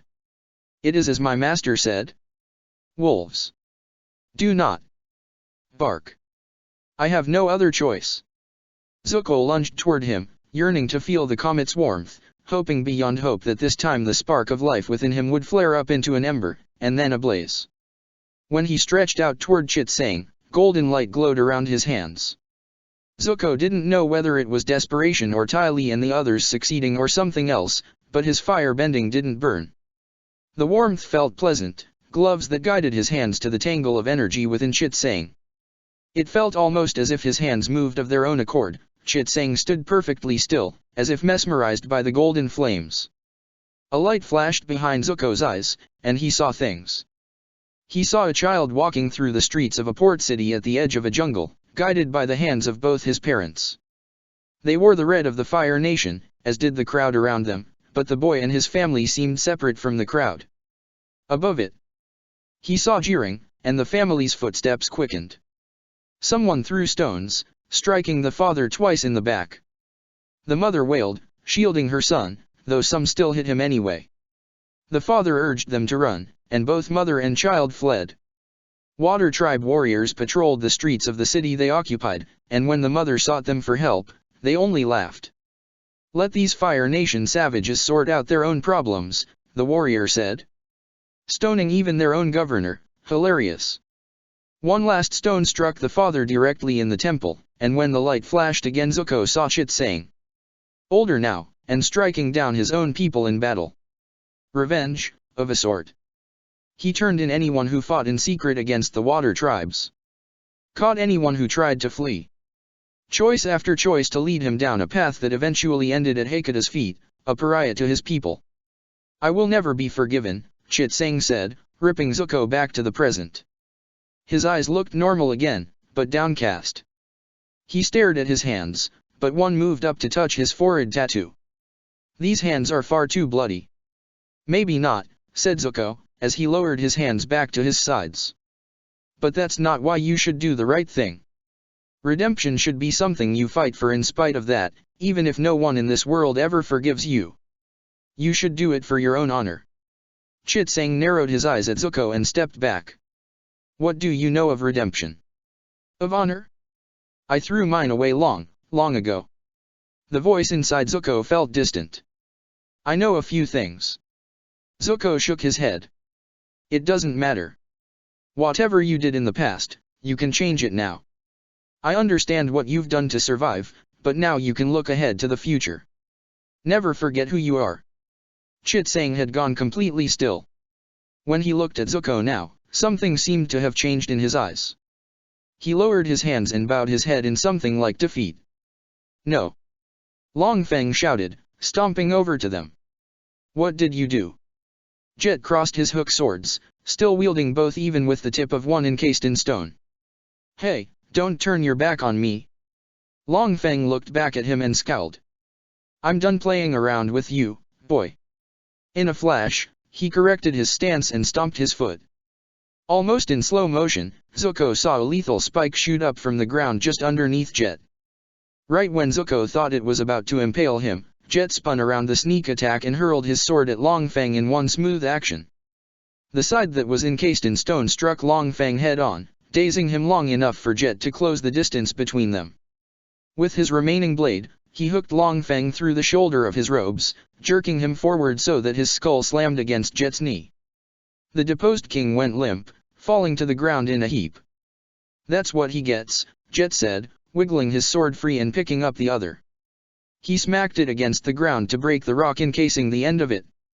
Don't think you've won, Chit-Sang muttered to Zuko. I may not be fighting you anymore, but Emperor Hakuda's plan won't be stopped. Zuko sheathed both of his swords, judging the threat from Chit-Sang to have abated. But we'll try anyway. That's what we do, no matter how difficult the struggle seems. Chit-Sang clenched his fist. I wanted to erase doubt. But you've done it so easily, even without weasel lizards like him poking around in your mind. You're not gonna hesitate at all, huh? He jerked his chin toward Long Feng. I guess that's gotta count for something. All right, I'll go call off the skulls. Yanhuo Li especially, before he brings down the entire city. There are kids down there. Zuko smiled with relief. Thank you. Siku and Sura wouldn't want you to let that happen. Chit-Sang only grunted in response. Zuko! Called a voice from behind him. He turned to see Ty Lee running toward them from the doorway of the institute and braced himself, worried she might have been in trouble. Ty Lee! We did it. We turned the bending back on, I got this potion for you. She waved at him with a stoppered bottle of something clutched in her hand. Gashiun and Nagi came behind her, with Nagi even walking upright and unsupported. As soon as Ty Lee noticed him standing next to Chit-Sang, she froze. Guess you don't need it anymore. No, I still could use it, he said, holding back a laugh at the expression on her face. The fighting is far from over. Even as the words left his mouth, the sky changed again. Despite their small victories, the world fractured. Above the skies of Aniaktu, rifts appeared like claws leaving scars in the air. Dark and light spirits spilled forth, with many battling above the city while others flew elsewhere as if hungering for a feast. At the North Pole, an entire forest of crystalline trees grew from the canals, vines climbing up the cliffsides bordering Agnicolae. Whirlpools swallowed ships off the coast of the Golden City as two fleets battled, fire and water clashing. Elsewhere in the world, gravity released its hold and massive stones levitated in the air unbidden by any earthbender. Animals rampaged and fires came to life, as if the worst fears of nature itself manifested. Aang saw it all. He saw the struggles of his friends and allies as they battled for their lives. He saw the showdowns outside of Aniaktu and the waters off the coast of the Golden City. He saw the devastation spreading across the world as the spirit world clashed with this one, and he knew time was almost up. Wheels of white fire circled around Hakata, condensed to concussive discs that shredded through his defenses of ice. Hakata surfed around and across the surface of water, pelting Aang with a series of whips. His whips circled around each other, pumping water into a massive bullet that devastated the cliff behind Aang, chunks of it plunging into the sea. Aang swung his arms to summon a tidal wave that was so wide Hakata had no choice but to retreat backward, toward land and snow, but now even the water level had risen due to their clash. "Can't you tell what's happening?" Aang asked him, almost begging him to see reason. "The whole world is in peril. This has to stop." Hakata flattened his palms, angling toward Aang in attack. "It is only in peril because of the spirits." "Some spirits, yes," Aang admitted. "But Zabao had a hand in it too. And, some of the blame is with me, as well. I can't deny that. But I'm going to set things right." Snow piled high behind Hakata as he prepared to utilize it. "Zabao also caused this. He was trying to save the world," Aang said, lowering from his spire of water.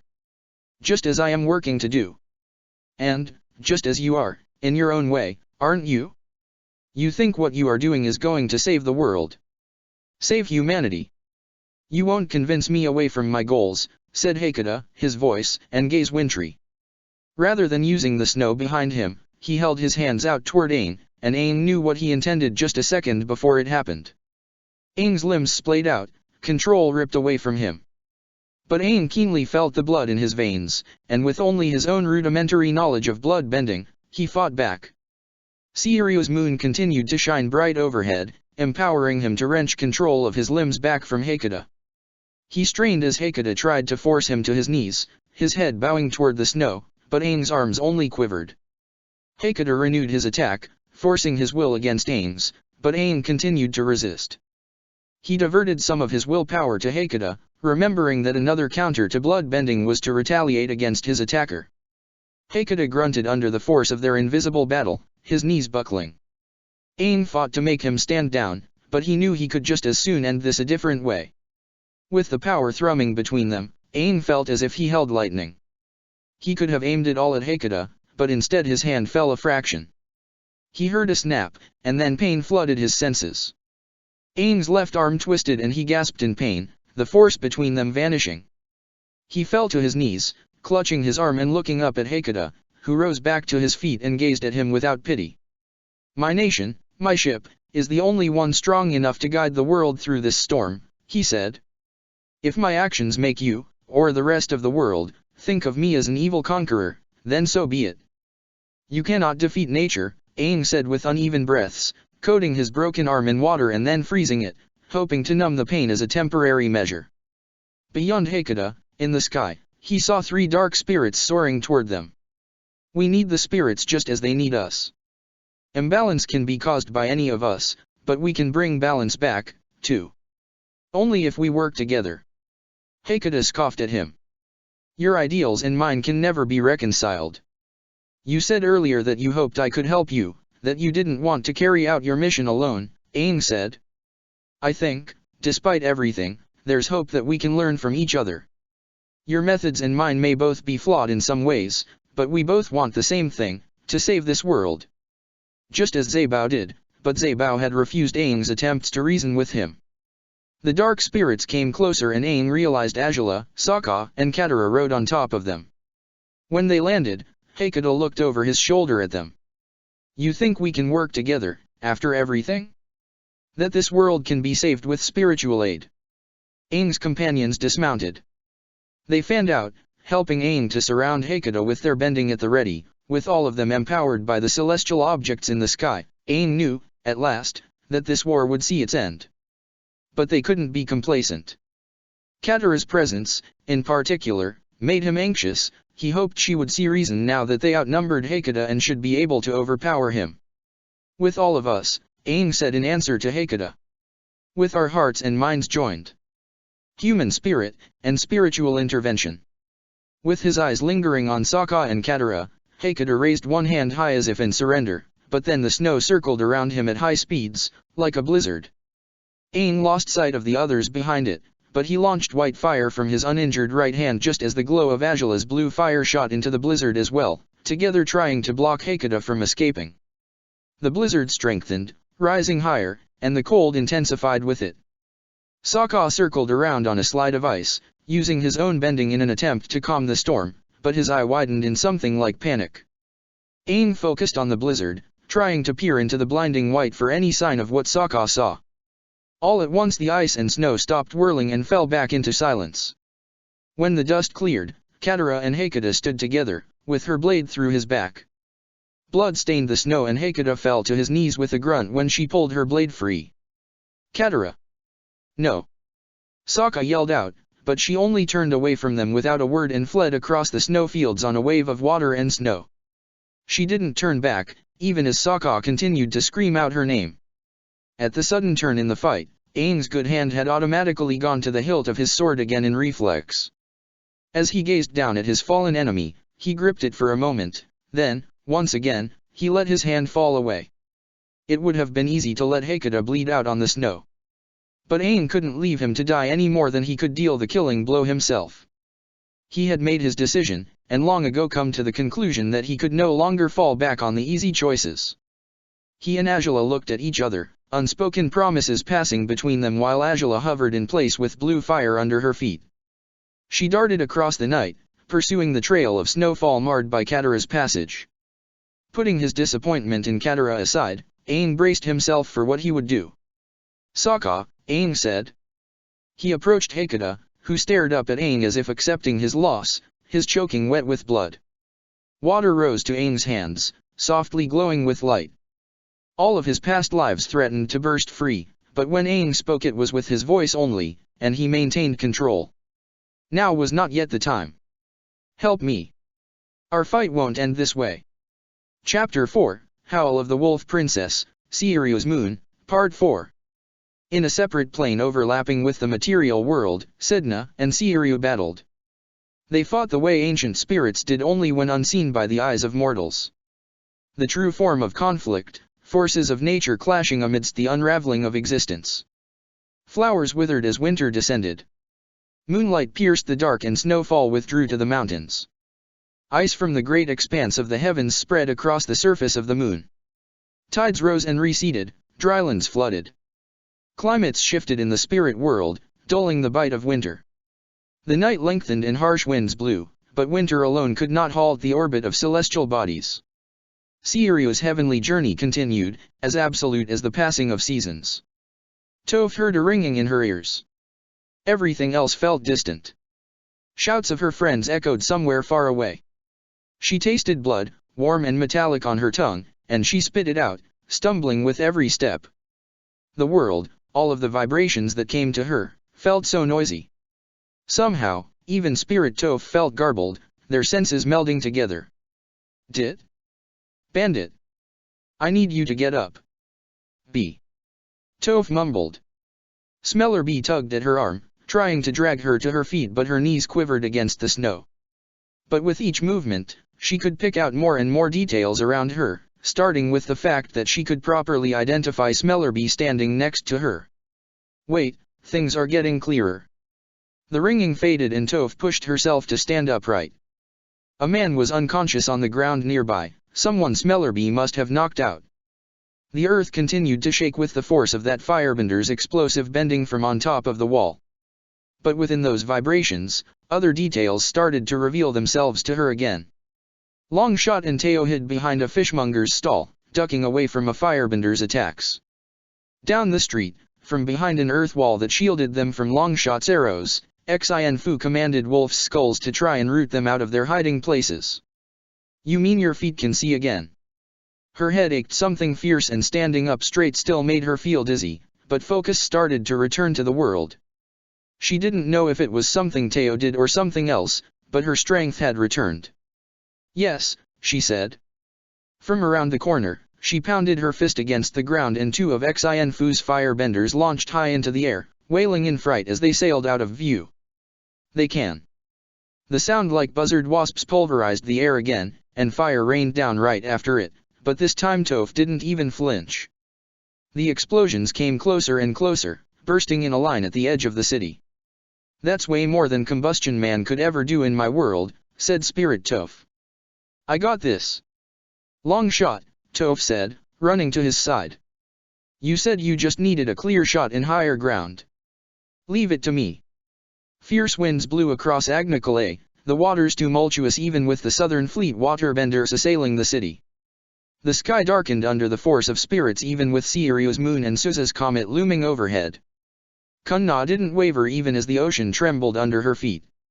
With quick movements of her arms, she diverted the lances of ice shot at her toward the water, rising higher on a pillar as she summoned ice spikes underneath the warship. She pierced its hull and ripped it apart from the bottom, then gestured to push the whole ship out of her way before it turned into a wreck and sank right in front of her. The waterbenders on board helped their non-bender compatriots from drowning as they capsized on the rock flats or clung to floating icebergs. As Pakku and Hugh combined their strength for another tidal wave to push three ships crashing into each other, she looked back at the city, sparing a thought for all the people there being attacked by dark spirits. Piandao made quick work of a spearman who thought he'd be able to catch the swordsman unaware. He could only wonder at the foolhardy nature of his opponent, who had just witnessed Piandao swiftly dispatch a pair of waterbenders and hurl them into the canal. The warrior jabbed forward with his spear and ice erupted from the walkway to match his movements, but his lack of skill or his bloated ego caused him to underestimate Piandao. Benders of every type always came at him with overconfidence, and it seemed their empowerment under Seirio's moon just made them worse. After knocking the warrior into the canal with his brothers in arms, Piandao wondered how his two students were doing. Zuko and Aang would both be stronger than usual now, but he hoped they didn't forget that they weren't invincible, either. Beyond the wind and crackle of his firebender allies' lightning, Piandao heard chimes ringing out from over a bridge and around the corner. Dark spirits floated over with manic, slobbering grins and tiny limbs hanging limp, apparently discovering a victim. Piandao leapt across the canal with the agility of a man half his age, and the chime kept reverberating across the ice, something surprisingly gentle in the chaos of the city. When he turned the corner, he found a whole host of dark spirits hovering, all facing a single person in the center of them. That person was Wu, holding out a bronze bell with wide, fearful eyes. For some reason, the dark spirits didn't attack her. When she saw Piandao, her eyes locked onto him. "Oh, thank heavens you're here. It seems music soothes the savage spirits." Piandao glanced at the spirits, which benignly swayed in the wind and brought to mind the war balloons currently on the other side of the world. "I thought I told you to hide." "Well, a few of them found me. They heard the bell in my robes," she said. She struck the bell again, its resounding clamor almost reverent. "Luckily, I keep one on hand for rituals." A woman in a heavy blue parka around Piandao's age appeared in the doorway of the nearby house. Her gray hair was tied in two braids framing the sides of her face, and a warrior who looked like he could have been her brother stood behind her protectively, a wooden mask hanging at his belt. "Hold them steady," said the sister. "I can spirit bend them, and calm these spirits." Piandao had been expecting a fight, but graciously accepted their aid with a nod. Wu smiled and rang her bell again. At the cliffside bordering the city, Piandao heard Bumi's laughter get abruptly cut short. He ran toward the disturbance, circling around one of the spirit world crystal trees that forced its way into the canal, and held his sword in a stance when he found Bumi surrounded by nearly a dozen warriors and waterbenders. Spriggy was on her knees behind him, and for a moment Piandao feared the worst. "Stay away from my new girlfriend," Bumi shouted at his opponents. He threw his arms forward and stone blocks launched out from the cliff far behind him, pelting his enemies with pinpoint accuracy. A couple of the waterbenders managed to deflect his attacks, and when they went to retaliate Bumi covered his entire body in a pile of rocks. His enemies dumped water on him and froze it, but the pile of rocks quivered and Bumi burst free, wearing a full bodysuit of rock armor that he had somehow carved in seconds with loving detail and attention to musculature. It looked like a statue of a warrior come to life, complete with a loincloth made of stone and even a full head of hair, exposing only his eyes and mouth. "Oh, my," said Spriggy, holding her fingers to her lips. Bumi held out his armored hands and blocked the jet streams of water, stomping over to his adversaries. Spears and machetes bounced harmlessly off of his rock skin and shattered under the force of his punches. His added weight and bulk anchored him down when currents of water threatened to drag him away, and he forced himself through to penetrate the waterbender's defenses, knocking them out with a single strike each. He turned back to Spriggy, falling down on one knee at her side to help her stand. "Spriggy, are you all right?" "Yes, don't worry about me, love," she said, chuckling to herself. She held up Miyuki, her cat, who looked perfectly at ease in the middle of a war zone. "I only tripped because Miyuki got tangled up between my legs. She's such a silly girl, I think she's hungry." "Well, I'm glad I'm not needed here," said Piandao, shaking his head and returning to the battle before either of them could notice him. You're choosing to save me?" Heikuda's words came out in a rasp as Aang and Sokka joined together to heal him. They bathed Heikuda's torso in water and ice, washing away the blood. The glow seemed more vibrant in the night under the light of Seiryu's moon, a beacon to be seen across the snowfields. Aang wasn't sure if Heikuda's statement was a question or not. Katara's blade had slid in and out of him cleanly, but Aang wasn't sure of what internal damage had been dealt. He'd wanted to believe she would listen to him, that she would let go of her vengeance and see that they could prevail without having to kill Heikuda, but in the end he knew he couldn't fault her for what she had done. This was his choice, and he couldn't force it on the others. She wasn't wrong for wanting to kill him, just as Aang wasn't wrong for wanting to spare him. He believed that with all of his being. "Aang, I'm sorry," Sokka said, focusing his gaze entirely on his task. Heikuda's words went unanswered. "I shouldn't have brought Katara along. I messed up, I knew this wasn't what you wanted. I thought we could use her help, but I should have known better." "I don't blame you at all," Aang said, his brow furrowed with sweat despite the cold. His broken left arm throbbed in agony, the swelling only kept down because of the ice cast around it. But he knew that could only be a temporary measure, the longer he kept it on the more he endangered his arm. "I trust your judgment, always." Sokka took in a deep breath, closed his eye, and nodded when he opened it again. "I'll try some bloodbending." "Never thought I'd see it," Heikuda said, wincing in pain. "My son, fighting to save my life when I am at his mercy." "Don't get me wrong," Sokka replied. "I think you deserve to die for everything you've done, and for the war you've continued when you had the power to stop it. But if Aang thinks there's another way, I trust his judgment, too. He gave me the benefit of the doubt despite what I'd done in the past, and what I could have continued to do if I followed that path." "You're both idealistic fools," Heikuda said with a cough, but the healing continued even as the ocean churned dangerously behind them. The purple sky turned darker as the Everstorm fought back, but the rumble of thunder felt distant compared to the ringing of their vigorous healing as they knit Heikuda back together. He'd lost a lot of blood, and Aang suspected that Sokka's bloodbending had prevented him from losing more. "I think the worst has passed," Aang said after some time. He turned to Sokka. "He needs a proper healer now. Go find Azula and Katara. I'll take it from here." "Are you sure?" Sokka asked. "Your arm needs healing, too." "I'm fine," Aang said. He was concerned for Azula, but he also couldn't just leave Heikuda here to his devices. Sokka peered at Aang with a weighing gaze before finally acquiescing, pulling away from Heikuda. Without sparing another glance at his father, Sokka departed across the snow. "You think you can truly convince me to follow your ways so easily?" Heikuda asked.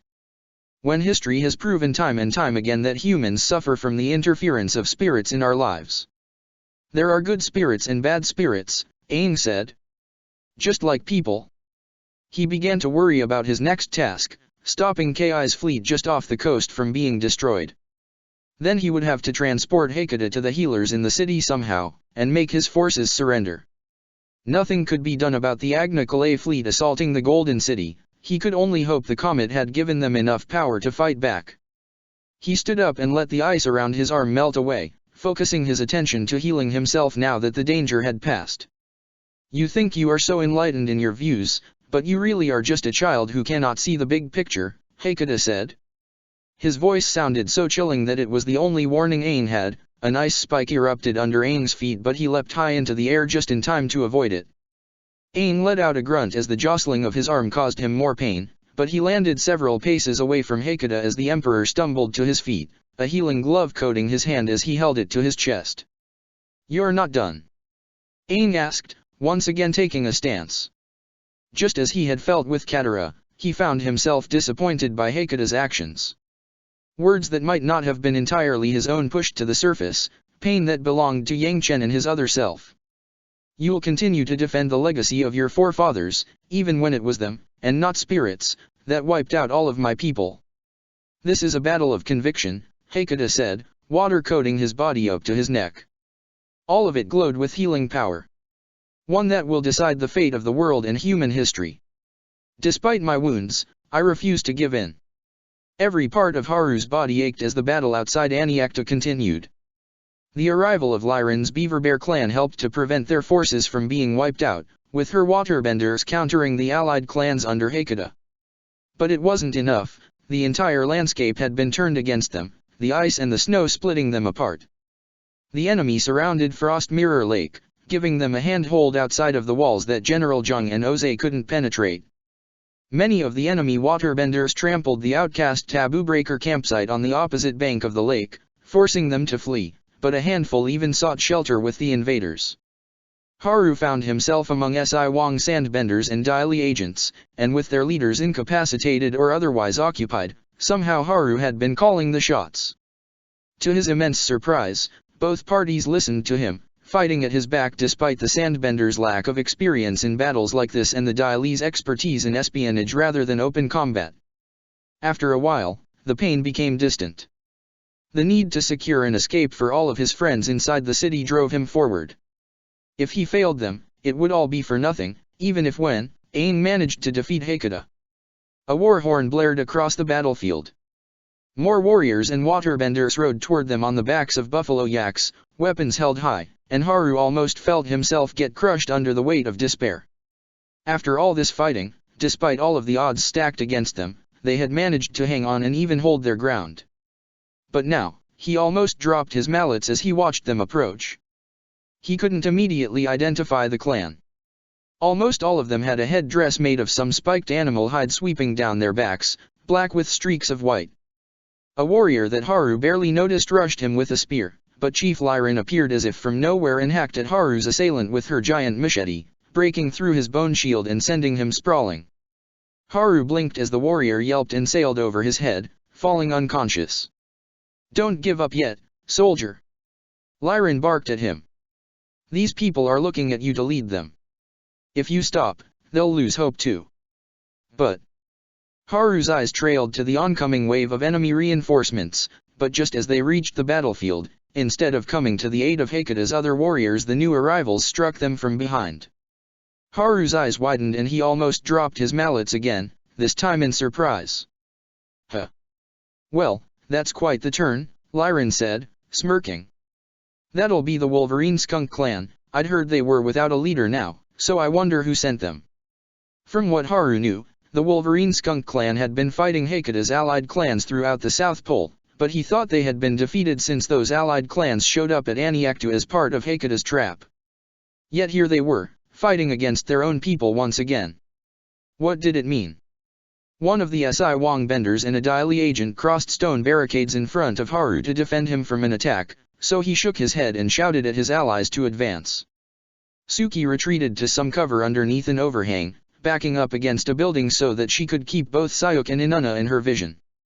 Sayuk pursued her, his serrated machetes swinging, but Suki danced around his blows as she watched Mai shake out her hand. "She got you!" Suki called out to her. Somehow, with her attention split between her two opponents and Mai, she managed to see a needle zipping through the air and deflected it with her remaining fan. The movement left her open, though, and when a deep voice shouted out in warning she managed to duck just in time. Sayuk nearly beheaded her, but instead his machete cleaved into the wood at her back. The voice had come from one of the slumped bodies against the building she had previously assumed to be unconscious, Inanna's former victim. It was a giant man with a boyish face and a wide nose, a heavy club made from what looked like a tree log, and mismatched clothes. "Don't know who you are," he said. But you gotta win. Thanks. Suki replied, deflecting Sayok's other swing with her blade. She tried to maneuver him away from the defenseless and paralyzed boy, but that meant leaving herself fully open to Inanna again. My, are you alright? Mai grimaced. It barely nicked me, so it's spreading slowly. But my hand is already going numb. I've got one shot left, make it count. Suki furrowed her brow. Mai was telling her to make it count. But when she threw one dagger toward the high scaffolding Inanna stood on, she understood. Rather than striking Inanna, who dodged, it hit the exhaust pipe of one of the steam tankers directly next to her. The smoke shot into Inanna's face, making her flail her arms. The scaffolding shuddered as she stomped her feet to get away from the smoke, coughing and sputtering, and Suki knew at once what Mai intended. She disengaged from Sayok and turned her back on him, running as fast as she could toward the scaffolding. She started climbing it with little effort. But before she reached Inanna, the older woman ducked down out of the smoke, her eyes watering, and she saw Suki right underneath her. Before Inanna could leap across to the safety of a different building, Suki pulled out her blade and sliced through one of the wooden supports, making the scaffolding rattle and slant so that Inanna lost her balance. Before she could recover, Suki cut through another one and then hurled her blade into Inanna's path, making her shriek and take a step back. Her unbalanced movements made all of the scaffolding come down in a clatter of wood and a cloud of dust. Inanna! Sayok roared, rushing to his wife's defense. Now that she had been brought down to the ground, Suki slammed into her with her elbow and took her out in one strike before Inanna could hurl another needle at her. Suki managed to dive out of the way of the falling scaffolding, but now all she had was a single fan against Sayok's rage. Just as he reared back to swing, a wooden log smashed into the side of his head, and he teetered for a moment, dazed, until he collapsed to the ground beside his wife, revealing Mai behind him. Suki breathed a sigh of relief. Close one, she said. Thanks, that was a good plan. Mai dropped the heavy club, her right arm limp. Didn't expect you to take down the whole scaffolding, she said, rolling her eyes. What a mess. Suki laughed. Well, it worked, didn't it? I thought you'd take him out with the paralyzing needle Inanna hit you with, she said. Why didn't you just do that? I figured he'd have built up a resistance to his wife's poisons, she said, shrugging. It's what I would have done. Besides, Pipsqueak's club worked just fine. Mai's knees shook and she collapsed to the ground in an ungraceful lump, the paralysis spreading to her other limbs. Suki put her hands on her hips, grinning. Guess I'll have to drag you and that Pipsqueak guy out of here, huh? With her cheek pressed against the ground, Mai glared, but the effect was lost with how funny she looked. Only if you want to kill me through embarrassment, she said. Just go through her stuff, take all her needles, and find an antidote. Suki started toward the unconscious Inanna, her grin cheeky. Okay, but I'll only give you the antidote if you say please. I hate how much you're enjoying this. Dark spirits swooped through the air toward Shimo like hunting swallow-keets, but he sliced through them as if they were no more threatening than falling blossoms. Yu gripped her staff as he fought his way to her, his water-bending slices like phantom swords cutting her spirit protectors. She still didn't know why, exactly, the dark spirits answered her call. She didn't have much control over them, but they seemed to sense what she wanted, knowing to protect her from Shimo. Every new moon throughout her life, they'd been drawn to her, but it was never like this, even in the spirit world. Was it something to do with the moon spirit that had given her life back? The Night Seer's defeat? Her staff, or even her father? All she knew for sure was that she had to stop her former master. She couldn't fall here, not after everything they had accomplished. She thought of Nagi somewhere in this city and longed to see her. The largest dark spirit of them all, the one protecting her in a shadowy embrace, let out an unearthly cry. Ice spikes had pierced its defenses, but with its cry she saw tendrils of darkness from two other spirits reach out to bind Shimo. He resisted their pull, circling his blade in a slow, almost mesmerizing motion. The temperature dropped, hundreds or thousands of tiny ice shards whirling through the air toward you. The dark spirit enveloped her, and it wailed once again in a way that shook her to her core. She hated this. She didn't want them suffering for her after they had already suffered so much. She refused to use the dark spirits as tools the way her father and the Night Seer did. Yu stepped out of the circle of protection, dropping her staff and unsheathing her blade as she lunged toward Shimo. The ice cut her, ripping her parka and long robes underneath. The cold gripped her like death did, but she persisted through it with her blade flashing toward Shimo just as he raised his as well. Perhaps the dark spirits clinging to him lowered his reflexes, weighing him down so that she outsped him. But she cut him clean across his torso, his ice blue robe streaked with a line of crimson. All of the ice shards halted in midair and fell like broken glass, and Shimo's blade clattered to the ground with it. He slumped, and not a moment later she did as well. Parts of her parka had ripped to tatters and it felt like every inch of exposed skin had been scratched, the cold stinging her. She leaned against the wall, panting but holding onto the hilt of her sword. "I cannot lose here," she said. She had too many people she needed to see again, too many to fight for. She had already died once. "You haven't lost," Shimo responded with a choked gasp, applying pressure to his wound. He tore part of his robes and tied it around the gash, and Yu felt dread clutching her heart, thinking that he may get up to continue the battle. "I yield," he said finally. "What? Why?" Shimo slouched against the opposite wall as the dark spirits vanished, perhaps returning to the spirit world. "I never had the talent for healing. And as far as students went, you were far from the worst." Behind the palace of Agnikale, Sangmu found the spirit oasis. Dark spirits swarmed it like they did the rest of the city. The air felt heavy and warm here, almost sticky, and it had a foul earthy smell that made her think of a bog. A bamboo copse on the island in the center of the oasis looked as if it had long ago rotted, the bamboo shoots dead and colorless. A waterfall behind the bamboo fed into the water here, but even that looked as if the flow of water sputtered and struggled. She lifted her glider and spun almost as if in dance, letting the air flow into the oasis to cleanse it. Momo and Sabi leapt from her shoulders and watched, their ears pressed flat against their bodies. The dark spirits all looked toward her at once as if sensing what she intended to do, and they attacked. Sangmu unfurled her glider and flew, circling around the oasis as they pursued her. Her heart raced as she let herself go into a free fall, twisting around to swing her staff behind her and striking the dark spirits with a burst of wind.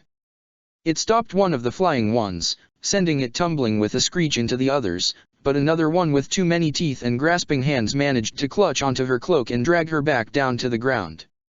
They all converged on her, laughing and chittering with sharp beaks and claws.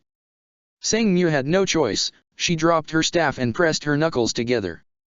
Wind spun around her in a defensive barrier, blowing them all away from her. She kept moving, her staff lost in the struggle. A pair of imp-like spirits with tiny wings and bulbous red eyes went after Momo and Sabi, and they wrestled in a cloud of screeching and scratching and biting. Sangmu tried to make her way to them, but a monster with a skeletal frame barred her path. She struck toward it with her open palm, slamming it with a wall of wind, and that disoriented it long enough for her to slip past. Another one crawled toward her on unnervingly human-like limbs that looked as if the joints were all backward, trying to grab her by the ankles, but she leapt over it and then the bridge where a fat one waited to ambush her. The lemurs managed to fight off one of the dark spirits and then ganged up on the remaining one together. The moment they separated from it, Sangmu spun and swung an arc of wind at it. Both lemurs hissed as it got knocked into the oasis door, their fur standing on end, and then flew toward Sangmu in gratitude. A slithering, snake-like spirit snapped at her with fangs that dripped with something dark and oily, but she pressed her palms downward and the burst of wind propelled her upward. The lemurs grasping her shoulders flapped their wings at the same time, giving her more height than she expected, and it was just enough for her to avoid the snap of the spirit's fangs. "I don't know what to do," she said to Momo and Sabi, her voice high. "There are too many of them." This place truly had become a nest of darkness. She could only wonder how long there had been rituals to worship dark spirits taking place here. When she landed on the ground again, more of them kept pursuing like a horde of giant locusts. She clapped her hands together the moment her feet touched the ground, unleashing a sound wave that swept through the oasis. It hurled many of the smaller ones back, but the larger ones only yowled and gnashed their teeth and pressed their attack. Wishing and hoping that the lemurs would continue clinging to her shoulders, Sangmu wove and spun between every spirit that threw itself at her, snapping her fingers and clapping her hands to assault them with high-pitched sonic blasts and low, sonorous horns that made even the ground vibrate. Momo and Sabi screeched along with her attacks, as if trying to add to them. She twisted to ward off one of them above her, then two more to her left, and then clapped her hands at her front. Sang Mu ducked and snapped fingers at both of her sides, interspersing her sound bending with normal bursts of air to ward them away or defend herself. She felt her reactions getting slower, her breaths getting shorter and more rapid, and didn't know how much longer she'd be able to keep this up. But strangely, their attacks already seemed to be coming less frequently. She spun her hand for another burst of air only to realize they had stopped altogether. She hesitated a moment, confused. They looked at her and those that had eyes still had hunger in them, but this time it was expectant, almost as if they were waiting for treats. As she stood watching them, they started growling and slobbering again. She snapped her fingers again, this time in rapid succession, differing the pitch to try to confuse them. It almost sounded like music. Once again they quieted, going still like they had been listening. Music, she whispered, stunned. They like it. She twisted her wrists so the sounds lengthened, changing pitches in ways she'd never done before. The sounds could never have been replicated with an instrument, and yet, the spirits stayed quiet, as though enraptured. She lowered her hands, realizing what she could do. What she had to do. Her voice wavering, she took a deep breath and started to sing. It had been a long time since she sang. She used to enjoy sitting over the canyon at the Western Air Temple, listening to the echo of her voice reverberating back to her. She had little reason to sing since then, but it had always been something she loved. Ever since the iceberg, she felt like she had left her voice behind.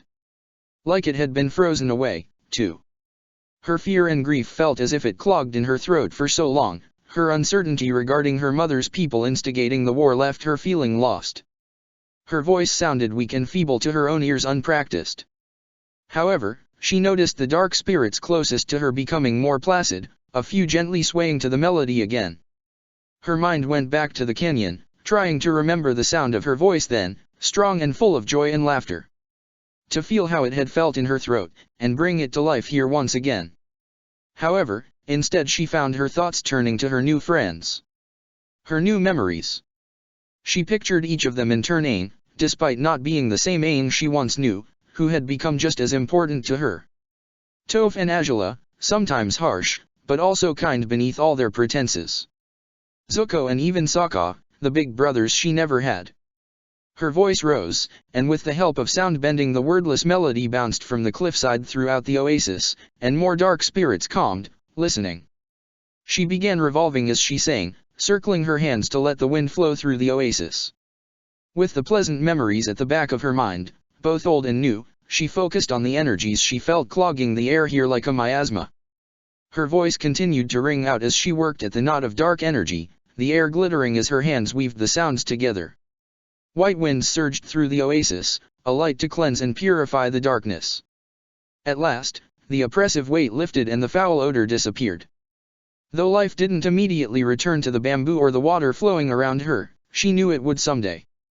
She felt so full of peace that for a brief moment she wondered if the oasis would get unbalanced toward the other polarity, but she focused on the spirit bending and made sure the bountiful spirit energy here stayed in equilibrium. Her technique didn't seem to turn the dark spirits back to normal, but when she stopped her singing, they drifted away as if no longer interested in the oasis or sang Mu herself. With a little less darkness in the world, she knew, they might find their way back to normal on their own. Or perhaps they'd find a water spirit bender. Sabi purred into her ear and Momo cuddled up to her neck, and she let out a breath of relief as she stroked them both. "We did it," she said, scratching them behind their ears. "We cleansed the oasis. Now, let's go see if they have all left the city, too." Blue fire surged from Azula's hands and feet as she soared over the darkened snowfields past dark and light spirits, pursuing the updraft of ice and water on the ground below her. The voice in her head urged her onward, screaming at her to finish this once and for all, to kill the filthy peasant, her most personal foe. Fire Lord Azula's murderous rage felt as if it had been amplified by Sozin's comet just like her fire bending. When she made it close enough to Katara, she did a midair flip and blasted her from above with a column of blue flames from her feet, the recoil making her flip back in the other direction. Katara turned in time, a layered wall of water and ice protecting her from the attack. Azula fell to the ground, breaking her fall with jets of fire from her feet. Her eyes narrowed at Katara. "Where do you think you're going?" Katara spread her arms wide. Though she stood up straight, she wavered on unsteady legs supported only by the power of her blood-bending. Even so, she looked jubilant. Victorious. "I take it the Avatar's not happy that I achieved my revenge?" "No," Azula replied. As she had told Aang before, Azula thought Hekata had to die, too. She fought to keep her voice steady, to keep from letting out the mad laughter of her other self. "I came here to stop you. You know she's right. You wanted to kill him, too. The lengths you go to convince yourself you are worthy of anyone's love is pathetic." "I was going to run away for now, heal and regroup," Katara said. "Figure out what I need to do next. But it was always going to come down to this, wasn't it? It was always meant to be, two monsters fighting at the end of the world." Azula spread her legs into a stance, fighting to keep her face a mask. "No blood-bending." Katara did the same, her grin almost mannequin comparison. "Then no lightning." Azula lunged forward, bringing her fists together to summon a deluge of blue and white fire, clashing together into an inferno that converged on Katara. Water and snow flowed beneath her legs, allowing her to skate around the attack and in circles around Azula. Katara's attack snaked across the ground toward her, roaring rivers that threatened to rip Azula's feet out from under her. Azula responded with punches of blue and white to dissipate them, and then a flamethrower that followed Katara's path, melting the ice that formed in her wake. A water wheel flowed around Katara, defending her from the blasts, and it spun toward Azula in a spinning column of white. Azula's fire made the water and ice glimmer and glow every time they clashed, the fire continuing to burn through the air long after it left Azula's control. The spirit world seemed to let it blaze longer, ghostly white flames that lingered like starlight around their battlefield. Azula backflipped away from a rain of icy blades, a trail of blue fire following the movement of her feet while white fire streamed from her hands like a pair of wings. All three streams came together at Katara's position, but she held her ground and gathered snow and water to defend herself. The moment Azula landed, a sphere of water circled around her, coiling and spinning and growing so that her fire wouldn't burst through it. She considered using lightning to break free, even if it went against the terms they had decided, but the memory of the night of the eclipse flashed through her mind like a thunderbolt. Katara deserved to die no more than Azula did, whether in this world or another. "You really think that, don't you? That even I deserve to live? You'd spare my life, if given the chance? We're monsters. No matter how much you delude yourself. I don't care what you think anymore." She pulled back both of her hands and condensed the white fire in them to a spinning orb, launching it at the ice walls that tried to imprison her. She burst free with a fire-propelled leap, raining down white fireballs like little meteorites. Each impact against the ground made them explode. Lances of water followed their flight paths back to Azula, coiling around her arms and legs in midair and dragging her back down to the ground, slamming her against the snow. Azula stumbled to her feet, disoriented from the attack, and struggled to find Katara in the cloud of steam and fog that blanketed the battlefield. She felt droplets hit her head, and for a moment she thought it started raining until she looked up and saw a massive sheet of water floating above her. She had only enough time to crouch down and meet it head-on with a spinning drill of blue fire just as it fell down on her in a solid mass as heavy as stone. Despite the sheer volume of water, her fire managed to penetrate it even as it slammed down on the ground, the force of its splash as loud as the breaking of icebergs. Azula found Katara from her vantage point in the air, striking at her with an arc of fire while Katara surfed toward her. Katara didn't see it coming. The concussive force of Azula's fire made her stumble and lose her footing on the water. Katara and Azula both fell to the ground, hoods fallen and their hair in disarray, panting as they struggled to stand again. When she propped herself up on her elbows, Azula spotted another figure skating toward them, and as he approached she recognized him as Sokka. Closing her eyes, she took in a deep breath and pushed herself to her feet just as Katara did. Unlike Katara, she did not take her stance again. "I'm done fighting you," Azula said, making her decision. "I don't care which one of us is stronger. This battle is fruitless." Katara's eyes widened and she clenched her fists. "What? How dare you, after all that, you're just going to give up. You can't think I'll let you go, just like that. Why don't you kill her? She would do the same to you. Memories of fights between them, whether they battled against each other or at each other's sides, flickered through her mind. They blended together with battles from another world so deeply that she almost couldn't recall the difference between them. Her other self hated Katara almost as much as she hated Zuko, but Azula couldn't bring herself to feel the same way. I'm sorry, she said, for the second time. But maybe this time Katara would hear her. Really? For not giving you the fight you want. For betraying you. For shooting you in the back. I know how much betrayal hurts. Katara's anger turned to malice, her eyes cold and dangerous. Do you expect me to say I'm sorry, too? For what my nation has done to you? I don't care. Fight me. The one Azula truly needed to fight was the demon in her head. Untouchable and invincible, no matter how much she tried. Sokka came close enough to be within earshot and she spoke loud enough for him to hear. I need to go where I can really help, she said. Like we originally planned when we decided to come here, to save the Earth Kingdom fleet. Katara yelled, her hands like claws as she swiped a torrent of water toward Azula, but Sokka swept in front of the attack and diverted it around himself and Azula. No. Katara shouted, her voice hoarse from the desperation of what she wanted. I need to kill her. I need to get payback for what she's done, like I did with Dad. Sokka, get out of my way. Azula could only pity her the same way she pitied her other self. Could they have been allies, in any world? Would it ever have been possible, as short-lived as it had been here? With Sokka's arrival, she knew she could leave Katara in his hands. And that meant Aang must have been safe, too. Saving the fleet is more important than fighting you, Azula said, turning away to depart. I may have done some things I regret, but I'm not a monster. And I never have been. Sokka stared at Azula, an unknowable expression on his face. If my little sister wants a fight so bad, he said, foregoing his weapons to face her bender to bender. His voice came out heavy with melancholy and regret. Then I'll give you what you want. It's my job as your brother. I've come so far.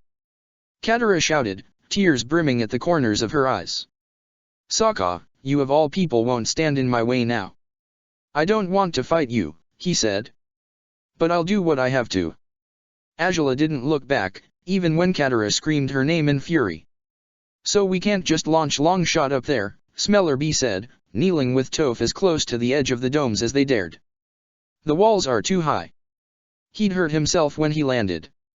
All four of them braced themselves with their ears covered when another one of Combustion Man's blasts pulverized the ground nearby. All of the buildings at the edges of the wall and outside of the ice domes had been completely destroyed, the people within them fleeing deeper into the city. He patrolled the top of the wall along the eastern end, alternating his blasts within the city and outside it to the battle in the fields. Toph didn't want to know how many people perished under his devastating attacks. This is awful, said Teo, quivering so violently that Toph felt it.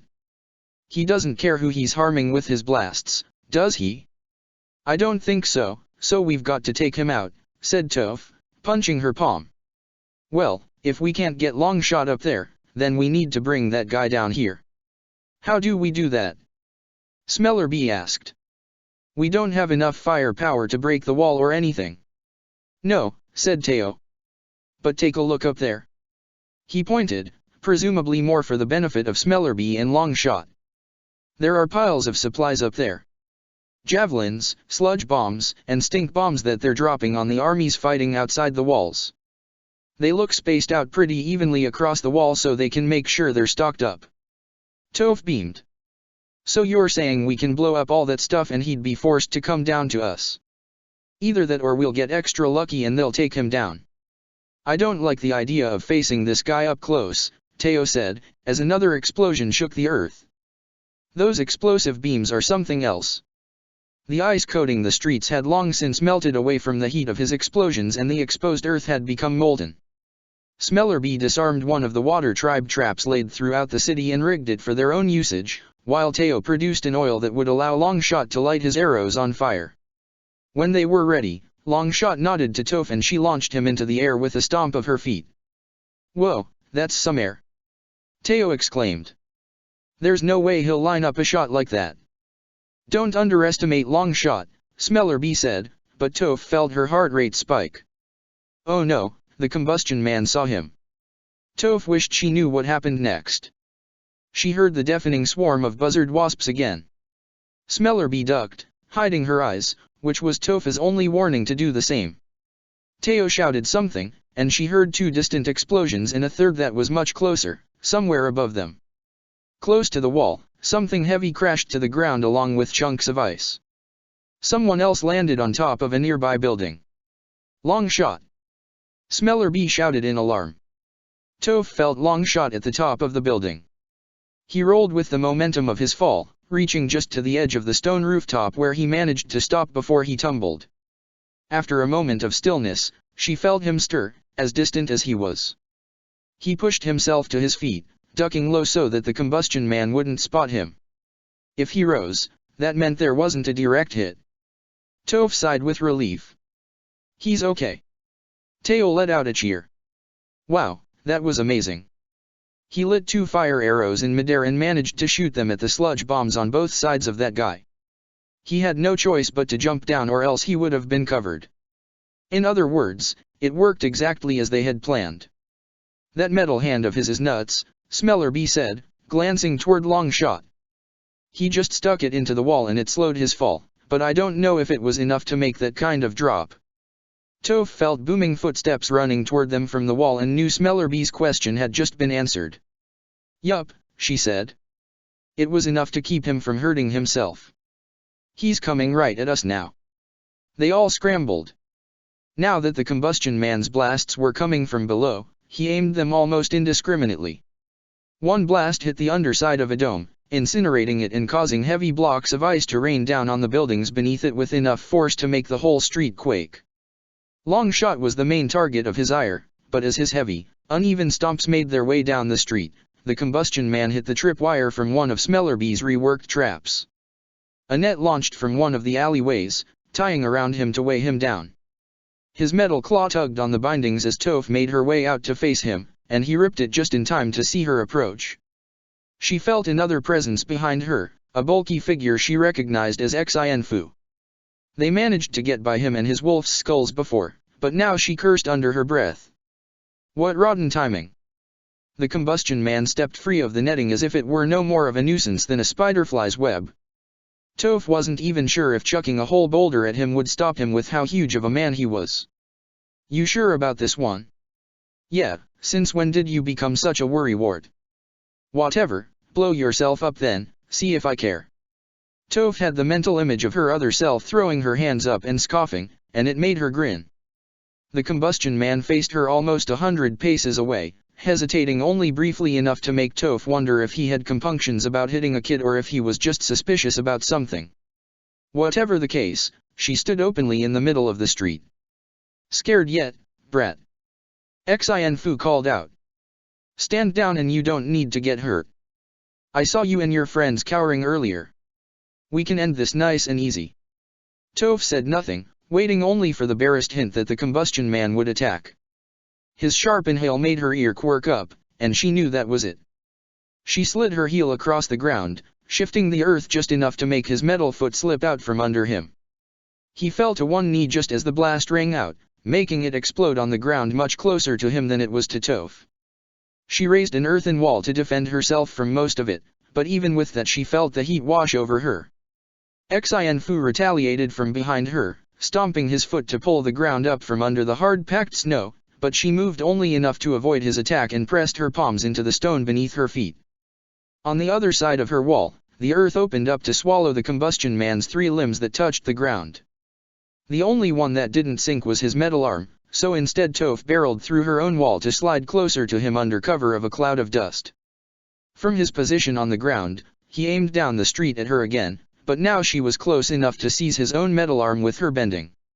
Moving before he could retaliate and blow them both up, she wounded back and smacked him right in the forehead as hard as she could manage, knocking him out cold.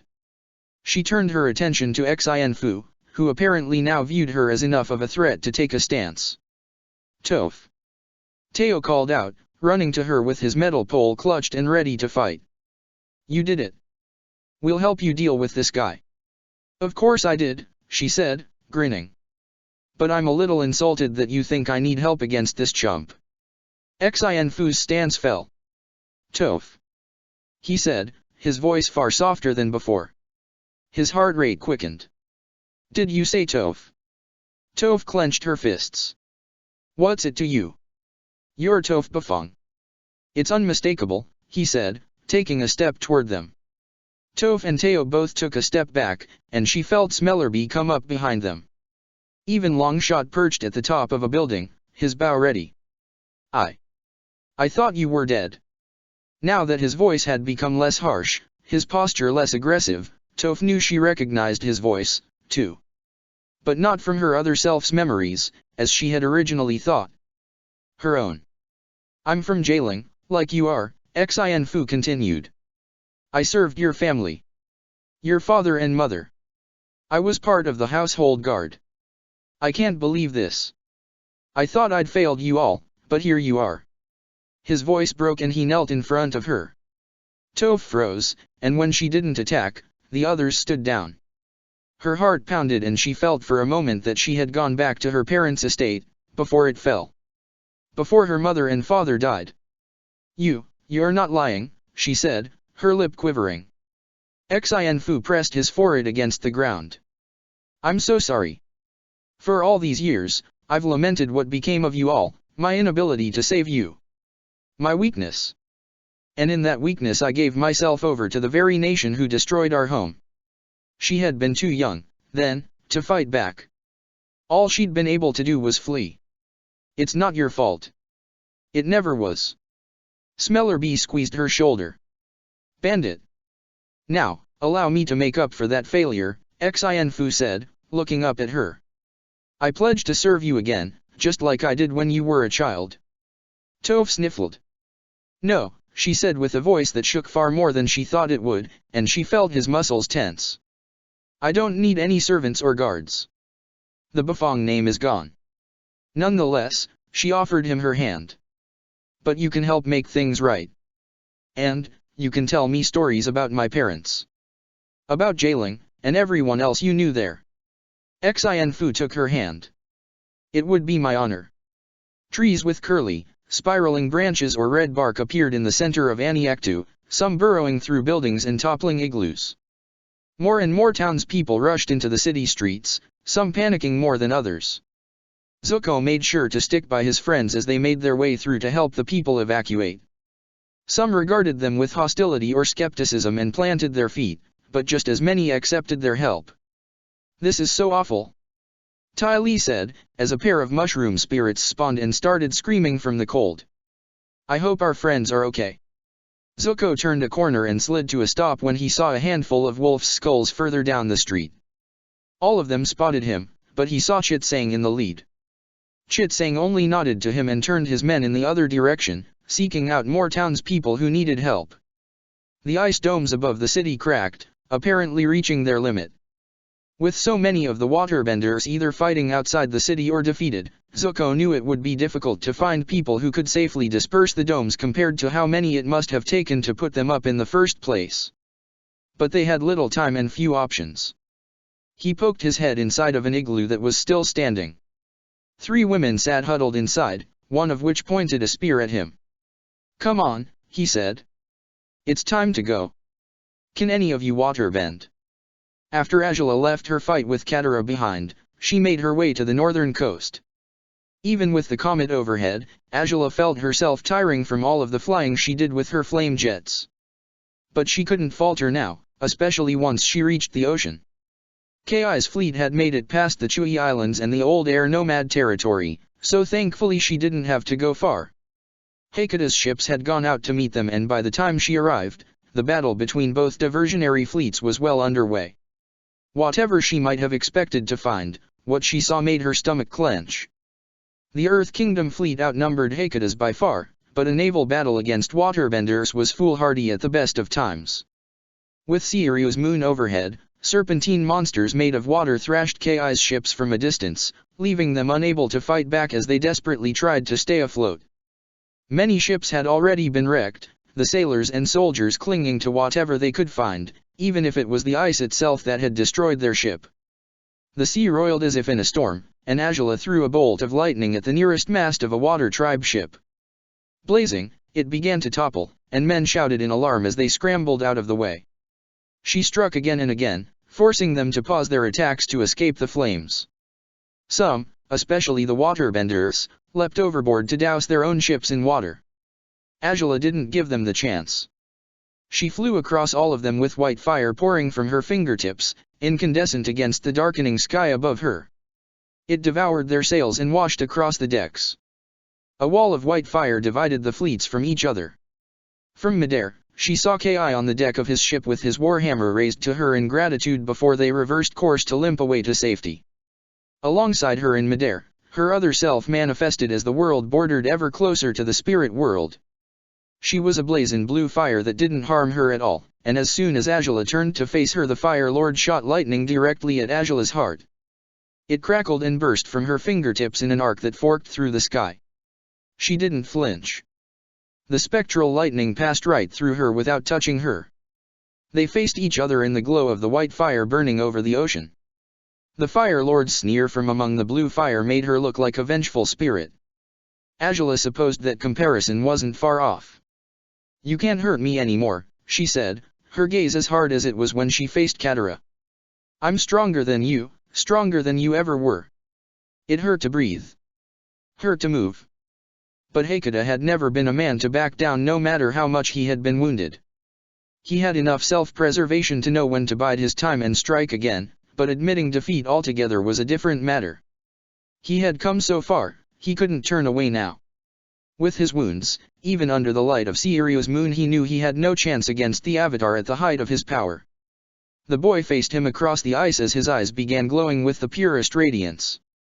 The Avatar pulled all of the water and ice toward him like he was a moon himself, orbiting rings of water and fire and stone around his body. Tendrils of black clouds reached for him from the ever-storm above, but the wind became too fierce, a tornado that circled with the Avatar at its eye. Hakata stared for a time, at a loss for what to do, when his instinct for self-preservation kicked in again and he turned to flee. He always had a plan. He had contingencies for if the Avatar drew on the power of his past lives. The teachings of learned men imparted to Hakata once told him that the Avatar could be permanently defeated in this state, and this vulnerability factored into his plans eventually. To make a world free of spiritual interference, the Avatar had to fall. But now, face to face with the colossal power, he knew he had no chance.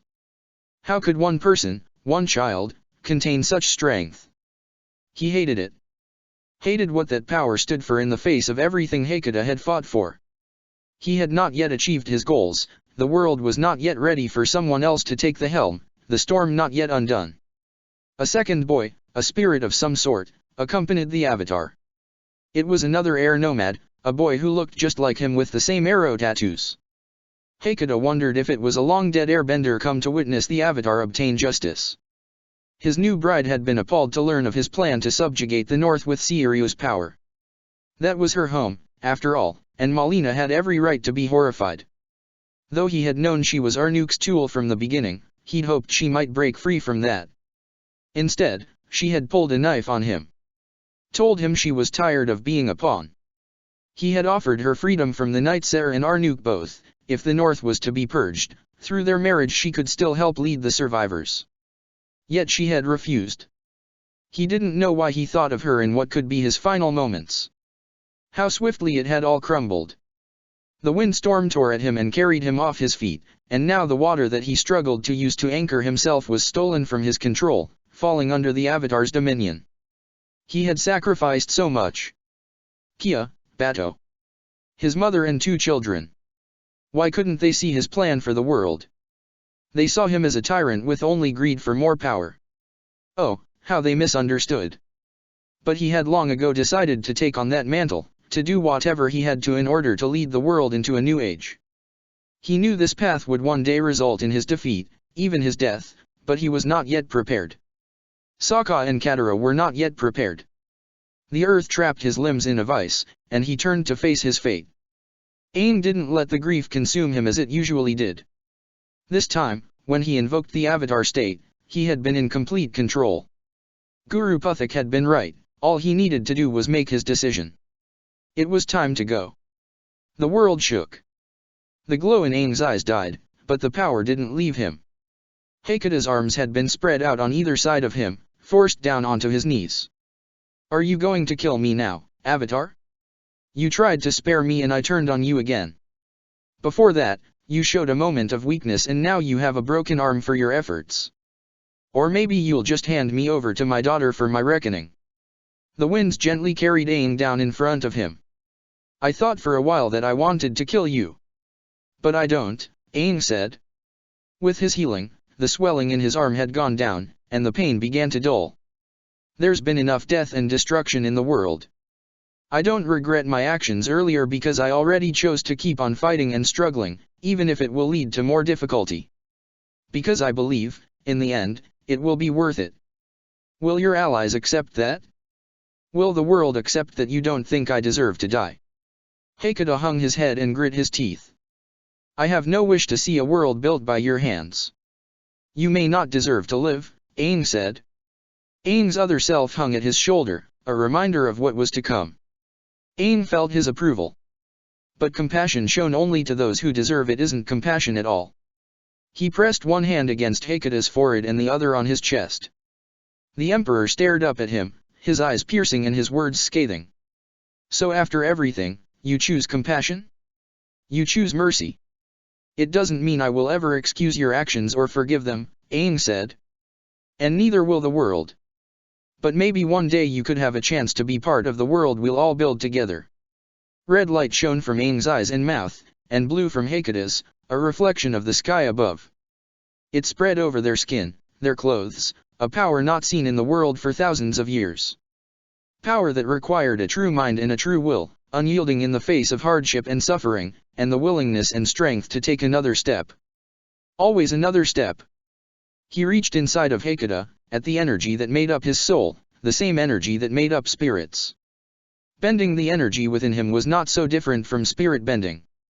He found Hekata's chakras, and within them the flow that made him a bender. He heard Hekata's voice deep in the core of his being. What are you doing to me? I'm taking away your bending. Forever? Red light overpowered the blue, turning the sky a vivid crimson. Aang could not lie or hide the truth like this, their souls bared to each other. Maybe. One day, if you prove that you've changed, there might be a chance I can give it back.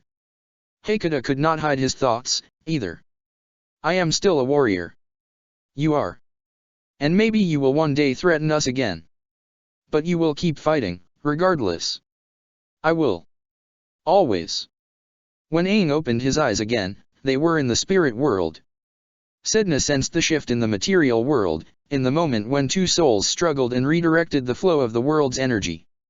The two worlds had begun to overlap. Beasts and ruins of the material world had been displaced to appear in the spirit world, and soon all worlds would join them. Moonlight shone on a frigid mountaintop and both Sedna and Seiryu materialized. Their battle had come to an end. It is time for me to see my end of a deal, she said. She caressed his face and he closed his eyes, her voice as smooth as it had been before she crossed to the mortal world. How lonely it is that you cannot bathe in your own moonlight. It has always been beautiful, even when I can only see it once every 100 years. Seiryu put one hand over hers. Why else would I only return in the depths of winter? Who else could I love but you? Sedna smiled softly and vanished to claim what was hers. In the absence of the stars above, drowned out by the light of the sky and the darkness of the Everstorm, spirits began appearing across the snowfields, casting their own haunting glow. Energies snaked through the snowfields, a vibrant green like the spirit lights that were supposed to dance in the sky. None of the spirits interfered in the battle between brother and sister, and no words were spoken. The temperature rose with the tumultuous energies of the spirit world and falling snowflakes turned to rain, a downpour so intense that Sokka wondered if they unintentionally caused it with the force of their water bending. Katara attacked first, waves rolling across the field. Sokka rose above them, kicking out so that his spiraling tower of water lashed out at her from up high. He let himself plummet, cleaving through her waves with joined palms and a watery blade, but she skated aside to avoid his attack. She thrust a hand forward and he felt his limbs clench, but he shook them free and retaliated in turn, blood bending just enough to shift her sense of balance and make her tumble from the top of her wave. Katara rolled to her feet before he could press his attack, snarling with all of the ferocity of their clan's namesake as a storm of ice blades swiped toward him like claws. He rose up high on a water spout again and she joined him, lashing out at Sokka with arms coiled in water. He matched her movements and both of them swirled around each other, spinning and weaving through each other's attacks. They had never fought each other before. Not like this. Sokka wanted to mourn for everything that led to this, her desperate plea to take back everything she had lost. Her inability to see what she still had. Among the spirit lights glittering around them, Sokka saw his other self and the other Katara, older and with kind eyes. Both of them looked sad, as if they wanted to put a stop to this fight but knowing they couldn't. Sokka felt the pain of his other self as keenly as his own. Katara didn't seem to notice them. She froze his water spout solid with a single breath, encasing his legs in it, but Sokka struck downward and shattered it all at once, slicing at her water spout with so many ice blades that it toppled. When they both fell, Sokka regained his footing first and pressed both palms toward her, intensifying the force of the rain and pelting her with hundreds of water bullets until she shielded herself. His stomach lurched and he felt her blood-bending grip him again, forcing him backward to crash into the remains of his frozen water spout. As the water coiled around him to carry him back to his feet, the rain stopped overhead and he realized she had created a dome of water to encompass them both, but he thrust his hand out to break it. Water rushed in and coiled around them, but Sokka froze it before she could attack him with a deluge of water and snow. Icy spears erupted from the structures he created, but from the wall of water behind her a barrage of dozens of tentacles lashed out and smacked them away, undulating as they waited for more attacks headed toward her. They grasped her and she floated among them, her legs dangling, and she retaliated when he summoned more ice spikes from the dome above them both. He only meant to distract her. Katara was the more powerful bender of the two of them, but Sokka had his tricks. He swept against the water at the base of her wall of tentacles behind her, shifting them all so that they trembled. At the same time, he tugged at the foundations of her water dome, and for all her power, she struggled to retain her balance. The dome collapsed as he grabbed it all at once, sending a spiraling spear of water to drill through her defenses. A deluge of water poured onto both of them, soaking them to the skin, and the force of his attack sent her soaring across the snow and ice like a stone across a lake. Katara lay still for a moment, face down in the snow and the rain, until she began pushing herself up on shaking arms, her hair covering her face. More water tentacles rose at her back, lifting her up, and Sokka prepared to keep on fighting. He would continue for as long as she needed. The air around them blurred and Aang appeared between the two of them with Heikete's arm slung across his shoulder, supporting him in a standing position. His father, defeated but alive. No. Katara's howl of anger sounded almost as if it echoed through the snowfields and the storm churning above. Aang let Heikete go and he slumped to his knees with a groan while Aang stood over him. "I'm sorry, Katara," he said, and to Sokka it sounded as if he truly meant it. "I took his bending away from him. For good, unless my other self decides to one day give it back." Aang glanced up at the young monk overhead. The three spirits, their other selves, surveyed the scene from above, watching but not interfering. Sokka shared a sense of awe with his other self for what Aang had done. "You saved his life," Katara said in rage and anguish. "After everything he's done. When you have the power to end it." The temperature dropped so sharply and suddenly that the falling rain stopped at once, turning to snow again, and a gravelly voice spoke as if it came from the snow itself. "Have you forgotten our agreement, Avatar?" Sedna. Aang closed his eyes as if bracing himself and then opened them again. "No, I haven't," he said, as the winter spirit appeared in front of him. "Heikete doesn't need to die. He already bled for you. Please, Sedna, I ask that you see reason." She glared at him, her icy blue eye as tempestuous as the storm around them. "You think I will simply forget everything he has done? The slight his ancestor made against me? Or do you think I will take pity on my own descendant, and suddenly attain a sense of familial affection for him?" The dark clouds of the Everstorm touched the ground in spots all around the snowfields, swirling tornadoes that had violet lightning surging within them. The light from both moons continued to shine and the scarlet of the comet made the sky seem molten, blending together with the rosy brilliance of the light spirit dominion above. The sky had never looked so chaotic, so beautiful, so primal in its breaking. The ground quaked, ice cracking as the land shifted and worlds crashed together. The flow of emerald spirit lights across the field intensified, reflecting off of the structures of ice left behind in the wake of Sokka and Katara's battle. Not at all, Aang said, shaking his head. He alone seemed almost calm. I don't ask that you ever forgive him. But give him a chance to one day work to make things right. I've had enough death. Then you choose to give up the airbender girl's life instead, Sedna said, with an air of finality. You saved Sangmu once, 100 years ago, Aang reminded her. As well as so many other people forsaken by the Water Nation over the years. You are capable of kindness, I know it. Hekata says that spirits interfere in the lives of mortals too much, but if you do so with kindness in your heart, we can all really help each other. Humans can help spirits, too. Sokka clenched his fists. Sedna seemed as impenetrable as an iceberg, refusing to back down. But Sokka had no wish to see Sangmu die. The terms of your deal called for the blood of Aniak, Sokka said. His blood runs through my veins, too. If I give you my life willingly. No. He expected Aang to shout in defiance, but though his mouth was open, it was Katara who had spoken. No, Sokka, she said, bracing herself with her hands on her legs. She quivered in place, struggling to stand straight. You can't die. Not for him. You are all I have left to fight for, brother. Our nation needs you. I need you. Sokka stared at her, stunned. She had almost killed him at Ba Sing Se, and that was before he had even really betrayed the Water Tribes, betrayed her. She had only ever wanted to see him on the throne so she could hold the power in the background, so he had thought. He tried to formulate a response, but couldn't. He didn't have to when his father started laughing. What a surprise, said Hekata, after his laughter died down. He didn't rise up from his knees. Is it possible that you and I came to the same conclusion, daughter? That we would be the ones to fight and lead our nation through the storm of war, with the intention for Sokka to assume the throne in the peace we had achieved with our bloody hands? Though I admit, I'd hoped you would support your brother from the shadows instead of ruling in your own right. Your idea of peace is much different than mine, Katara said, glowering. How touching that you included me in that plan after all. No, father. I fully intended to rule as Empress and step aside to offer the throne to Sokka when I was done. Sokka stared down at his feet. I'm glad you both had these grand plans for me, he said, his voice low. But I don't want the throne. I don't want to be an emperor. I don't deserve it and I'm not built for it. I never was.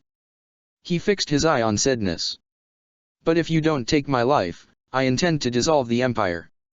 I'd bring our nation back to the way things used to be, with each clan leading themselves, all of us working together to guide our nation. Like-minded chiefs all keeping us afloat to navigate these waters. People like you, and Chief Lyran. A lofty goal, said Sedna. Maybe, said Sokka, shrugging. Maybe it was as Sedna said. It might have even been overly naive. But he wanted her to understand, their family's transgressions would end with him. But if you'll let me, I intend to see it through. If I ever falter, my life is yours to take. The world quaked again, but Sedna gave him a barely perceptible nod. I told you once that the girl's safety would be your responsibility. And it seems you've kept up your end of that bargain. If you are truly willing to give your life for hers, then I suppose I can accept those terms. I'll be watching. She vanished in a swirl of snowflakes, her voice lingering as part of the snow. Perhaps you will make up for the sins of your ancestors. Perhaps not. But never forget that vow. Sokka turned to Hekata. As for you, maybe you could sit in prison for the rest of your life, or maybe you can live like all the taboo breakers you condemned. Learn what it is to live at the edge of society, scorned by your own people. Learn the ways of others, like I did. And where do I fit into this world of yours, brother? Katara asked, unmoving. What will I do if you let him keep on living? With a heavy heart, he turned his gaze back to her. You don't, he said.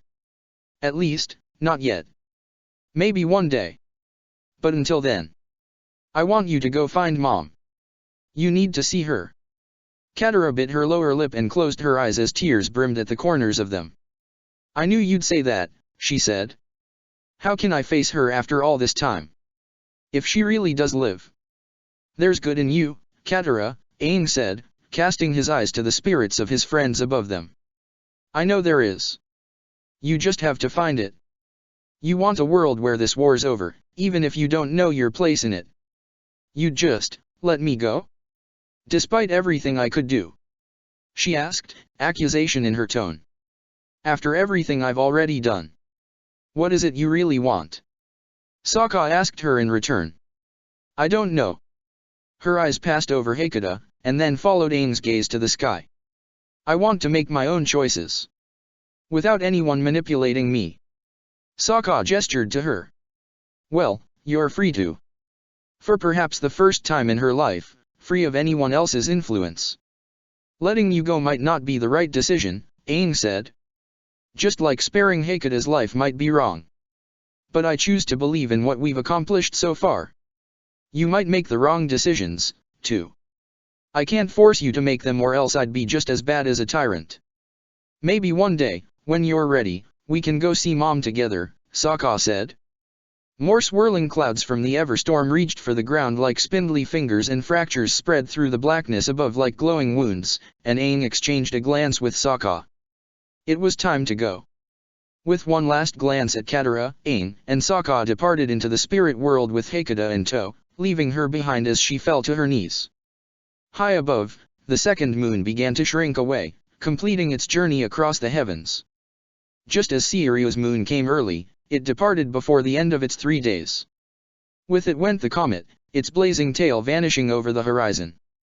When Hakata's fleet saw the moon give way to a starry night and northern lights, they abandoned their raid of Agna Kalay and sailed away. Kunna stood on the remains of the wall and watched them go, and turned to regard the city they managed to protect. If the moon was leaving now, she could only assume Aang had prevailed. Some dark spirits lingered, but Zhang, Lo, and Li fought to subdue them while Kunna's old friend Misia helped to spirit bend them. After that, they all focused their efforts on finding the wounded, while Kunna and Spriggy began the task of healing them. The crystalline trees that had sprouted throughout the city from the spirit world had damaged some of it, breaking the perfect grids and carefully organized canals, but Kunna wondered if after everything was over they might stay. While Kunna knelt to aid a man she couldn't discern as a northerner or southerner, a figure flew toward her from the air, and Iroh let out a jovial greeting. Sangmua, he said, holding his arms wide. I am glad to see that you're all right. She smiled at them both as the lemurs chirped from among her robes. How can I help? Kunna focused on healing the man in front of her but smiled back. Sometimes, kind, comforting words are enough. See to who you can, and let us find those who need healing the most. A spectral version of herself manifested at her side, and Kunna recognized her from when she saw her other self in the spirit world. If she could appear now, then. The spirit world, Iroh said.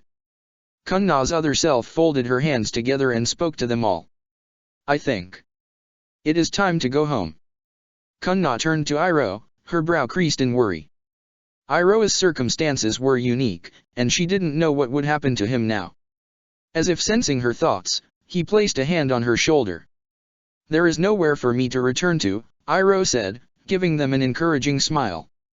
I would like to think that this is my home now. Sangmu looked up at the sky with an expression that was both set and contemplative, and then joined her hands as if in prayer. Goodbye, Aang.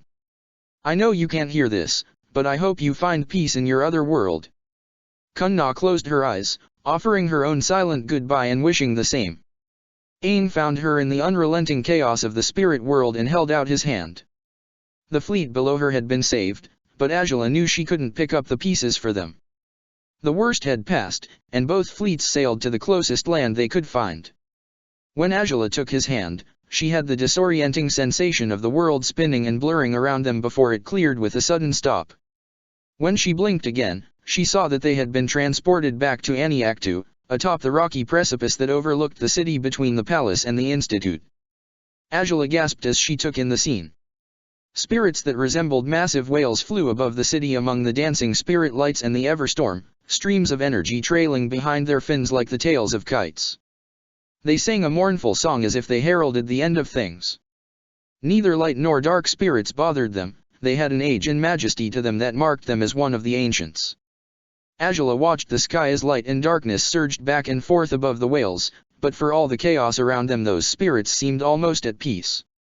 Like this was something they were meant to do. In comparison to all of the madness earlier, this felt like the eye of the storm. Sokka stood on the rocky precipice with them, watching with just as much awe as Angela. Aang had also fetched Appa, grumbling but unharmed. Even Hakuda had been brought along, unconscious from the exhaustion of the battle and his wounds. Below them, the ice domes cracked and Aang's eyes glowed as he walked to the edge of the precipice. He held out both hands and the cracks in the ice deepened, the domes quaking and splitting apart.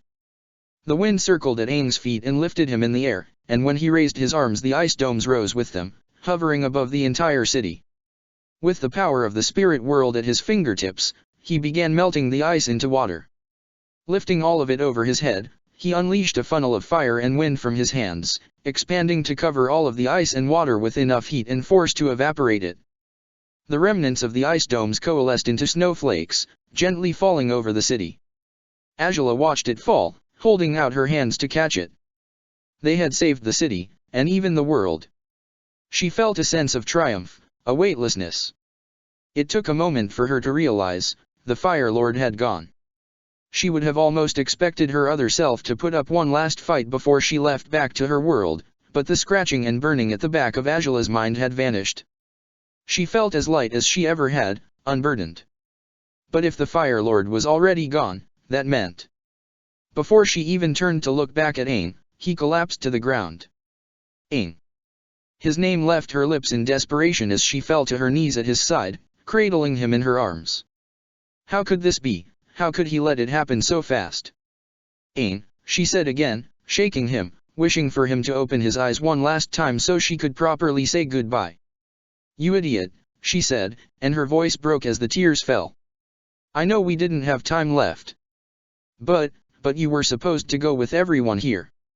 So we could all see you off. Sokka knelt at her side. Angela.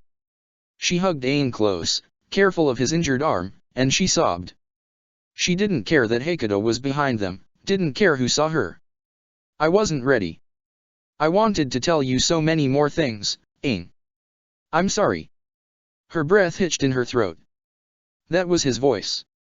When she looked up, she saw him standing at the edge of the precipice. He was as intangible as a spirit. A bit older, somehow, with a full head of hair again. Then she realized this was what he looked like in his world. He stood with his hands at his sides and his gaze averted from her, as if guilty. A white baboon spirit with a wooden staff stood next to him, as if waiting for something. Angela choked back her tears. You're still here. Aang shook his head. Not for long. I thought I'd at least get to say goodbye to everyone. It doesn't work like that. You've made your choice, the baboon spirit said, though not unkindly. It is time to go now. Suanwu is waiting for us. The lion turtle, his guide back to his own world. Behind him, floating beyond the precipice, Angela and Sokka saw images of his other friends. She looked at them all as if seeing them for the first time. All of them were smiling, drifting upward and fading away. Sokka with both eyes and more scars stood with Toph, whose hair was ragged and cut short. They beckoned to Aang while an Appa with patchy fur and even Momo flew up toward the storm. Katara looked at Angela with eyes strangely kind and mouthed something that might have been a thank you. Zuko, a deep burn over the left side of his face, held his hand out to Aang, waiting for him to grasp it. The other me should wake up soon, Aang said to them both. Be there for him. I think you're going to have to train him all over again. Sokka smiled. We will. Angela turned away from him and faced the Institute, finding herself suddenly unable to form words despite everything they still had to say to each other. The tears fell again, and this time she didn't let either of them see her cry. The only words that she could bring herself to say were the ones that said it all and not enough at the same time. I love you, Aang. She felt him. He had no physical form, but she felt his arms circle around her shoulders in an embrace from behind. She closed her eyes and stood still as he held her, imagining him there as if he still had all his warmth. Her tears fell down her cheek and dripped from her chin, and despite how much she wanted to fall to her knees and sob, she wanted to remain strong for him. She wanted him to go and save his world with no regrets. "I love you too, Angela," he said, stepping away from her. When she turned, he began to fade away like all of his friends, becoming part of the sky. She heard something stirring below them and realized Toph had arrived, raising all of the rest of their friends as high as she could on a platform of earth. Zuko and all the rest jumped up and down and waved and shouted their goodbyes to Aang. They were still so far below, but their voices carried. It was enough. Aang looked down at them with tears falling from his eyes. He smiled for them, and then looked back one last time at Azula and Sokka before he joined the spirits of his friends, disappearing from their world forever. When Aang opened his eyes, he found himself in a starry void. He recognized this place, he'd been here twice before. He still had only his spirit body.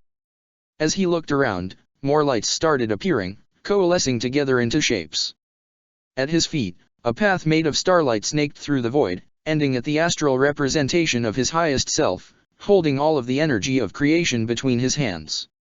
Far below him, a pair of worlds appeared, and he knew it meant he truly was on his way home. Enma the monkey spirit did not accompany Aang this far. It seemed he had only appeared to make sure Aang had made his choice in time. Avatar Wan appeared along the path, spreading his hands wide with a welcoming smile. "Well done, Aang," he said. "Well done. Come on, walk with me." Aang's smile back was a little bitter, but he fell into step alongside Wan. "Where's everyone else?" he asked. "When I left that world, I saw my friends. And I thought our other lives would be here, too. They're all busy," he replied. "Going back to their proper places, their proper orders. I'm here because, in all worlds, I am the first." "How's that possible? I've learned that there are so many worlds out there." Aang looked down at the vibrant spheres below, so full of life. He didn't know why he could only see two. Probably an infinite amount. And all of them are so different. "Well, there are many similarities between them, too," Wan said. "But I don't know. Maybe I'm the one constant." They walked in silence for a little while. The path seemed to stretch on to forever. Aang didn't mind. It was calm here. It was Wan who broke the silence. "Do you know why we sent you to another world yet?" Aang almost stopped walking. That was something he'd spent endless hours wondering, but all the answers he found had been incomplete or unsatisfying. "For a while, I thought it was just because you wanted me to see the world from a different perspective, like Yang Chen first told me. But then I thought you wanted me to see that anyone is capable of great good or great evil." Wan tilted his head. "That's part of it. You could have learned those lessons in your world. Time is an illusion, and so is death. But the greatest illusion in this world is the illusion of separation. Two separate lessons, two separate teachings from ancient gurus of different times, joined together in one. The nations and even worlds may appear separate, but it is our choices that make us who we are, not those arbitrary lines decided by others. So you wanted me to understand my enemies, rather than just defeat them," Aang surmised. He averted his eyes off of the path, watching the shooting stars go by below. "That sounds like who I used to be. I had always wanted to find the peaceful solution. I guess I lost sight of that for a little while." He found his hand reaching up to touch the hilt of Ozay's sword that he normally kept on his back, expecting to feel its familiar weight. But of course his astral body wouldn't have it. He didn't miss it. He knew he would never wield one again, even back in his world. He felt so much lighter without it. "You did," Wan said. "And I can't fault you for that. I don't think you were wrong to try and kill Ozay. I probably would have done the same in your shoes. But you knew that all life is precious, and those values made you who you are.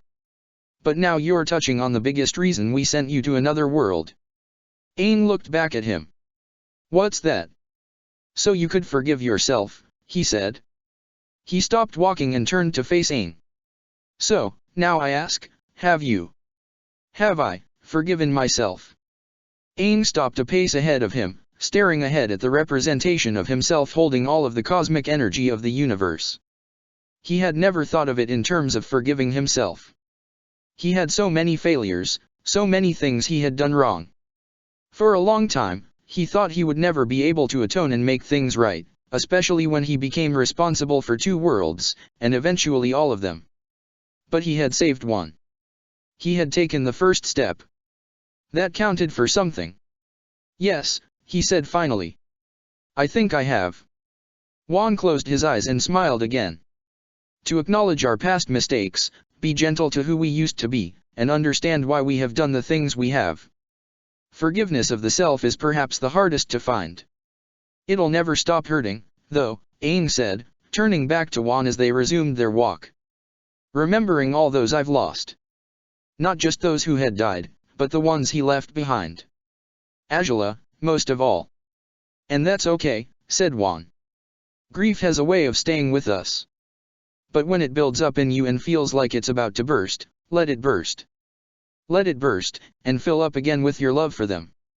They walked in companionable silence again, the burden lighter than it had felt in a long time. Aang wondered how long it would take for him to go back. His astral self didn't look much closer. Aang decided to break the silence this time. When I saw Vato in the Tree of Time. You considered taking him into yourself. Juan finished for him. And now you are wondering what would have happened if you did. Aang nodded. Of course Juan would have known his thoughts at that time. Yes. All that light and all that darkness, completely in balance in one person. What would I have become? Juan tapped his cheek. That, I don't know, he admitted. Maybe you would have become an all-powerful being, something more than human, spirit, or avatar. Perhaps even a being completely at odds with itself. Or maybe we would have just ceased. And become part of the universe. It went without saying that Aang didn't want that outcome. We're at balance already, anyway, Aang said. We're humans. We already have some of his darkness in us. And there's nothing wrong with that. Exactly. Juan stopped again and looked up, and now Aang realized they had reached the end. One last thing, Aang. Aang stepped into the sphere of cosmic energy. Once, he would have been hesitant to continue, knowing the fighting that awaited him on the other side, but now he had the courage to take another step. He sat down with his knuckles pressed against each other, his arrows glowing. What is it? He asked. Good luck, Juan said, waving to him. And remember, you're not alone. The black clouds of the Everstorm dispersed, their violet glow fading into the night. When the storm cleared, spirit lights and stars lit up the sky again, and Azula wondered if Aang would be watching those same stars, wherever he was. The wind slowed and spirits started to vanish, one by one, their song ending as the world knit itself back together. With the departure of the moon and comet, the fighting had stopped, and the people began to survey the damage done to their homes, their livelihoods. With the threat facing their world gone, life continued. They still had a long way to go until they could find peace. Their friends climbed up to the top of the precipice. Once they reached Azula and Sokka, hugging and smiling and crying, Azula saw that Aang stirred. She went to him, cradling him across her lap, and for one wonderful moment she pictured the possibility of her Aang waking up in her arms, returning to them. But she knew that no matter how much she yearned, it would never come to pass. The boy's eyes opened, blinking as if waking from a long sleep, and he had a faraway look on his face as he blearily smiled at her. Will you go penguin sledding with me? Epilogue. Every step forward was worse than the last. His feet blistered. His shoulder burned. His bones ached, and his parched throat begged for water. But he didn't know how much further he had to walk. The air shimmered with heat, choked with ash. He didn't see any animals. The grass under his ruined boots had withered to dry kindling. This region of the Earth Kingdom was on its way to becoming another burn. His muscles straining with protest, Aang climbed to the top of a rocky crag to survey the landscape. It was a risky move, passing airships overhead could spot him. But it was a risk he had to take, he needed to find his friends. He had no idea if any of them survived the raid they'd attempted on War Minister Chin's newest passion project, the Sky Fortress. Aang lost them all in the chaos and confusion, and only barely managed to escape himself. Just another failure, one after another. He shaded his eyes against the sun as he searched through the desolation. He'd come from the west, which still had fire and smoke. The north had one of the few towns still standing in this corner of the kingdom, but it was on high alert for the Avatar and his companions. East led to one of the roads on the route to Ba Sing Se. Too risky. To the south, painfully distant, he could see the tops of trees, brown and sparse. But it was something, and that was where he expected the others to go if they were able to get away. They must have. His limbs faltered as he climbed down from the crag, his fatigue winning out. He tumbled, and when he landed on the dusty ground, he was too tired to move again. The Water Empire is no more. Sokka stood at the center of the stage, dressed in a leather tunic not unlike his usual wolf armor, only this was tailored in a style for more formal occasions rather than war.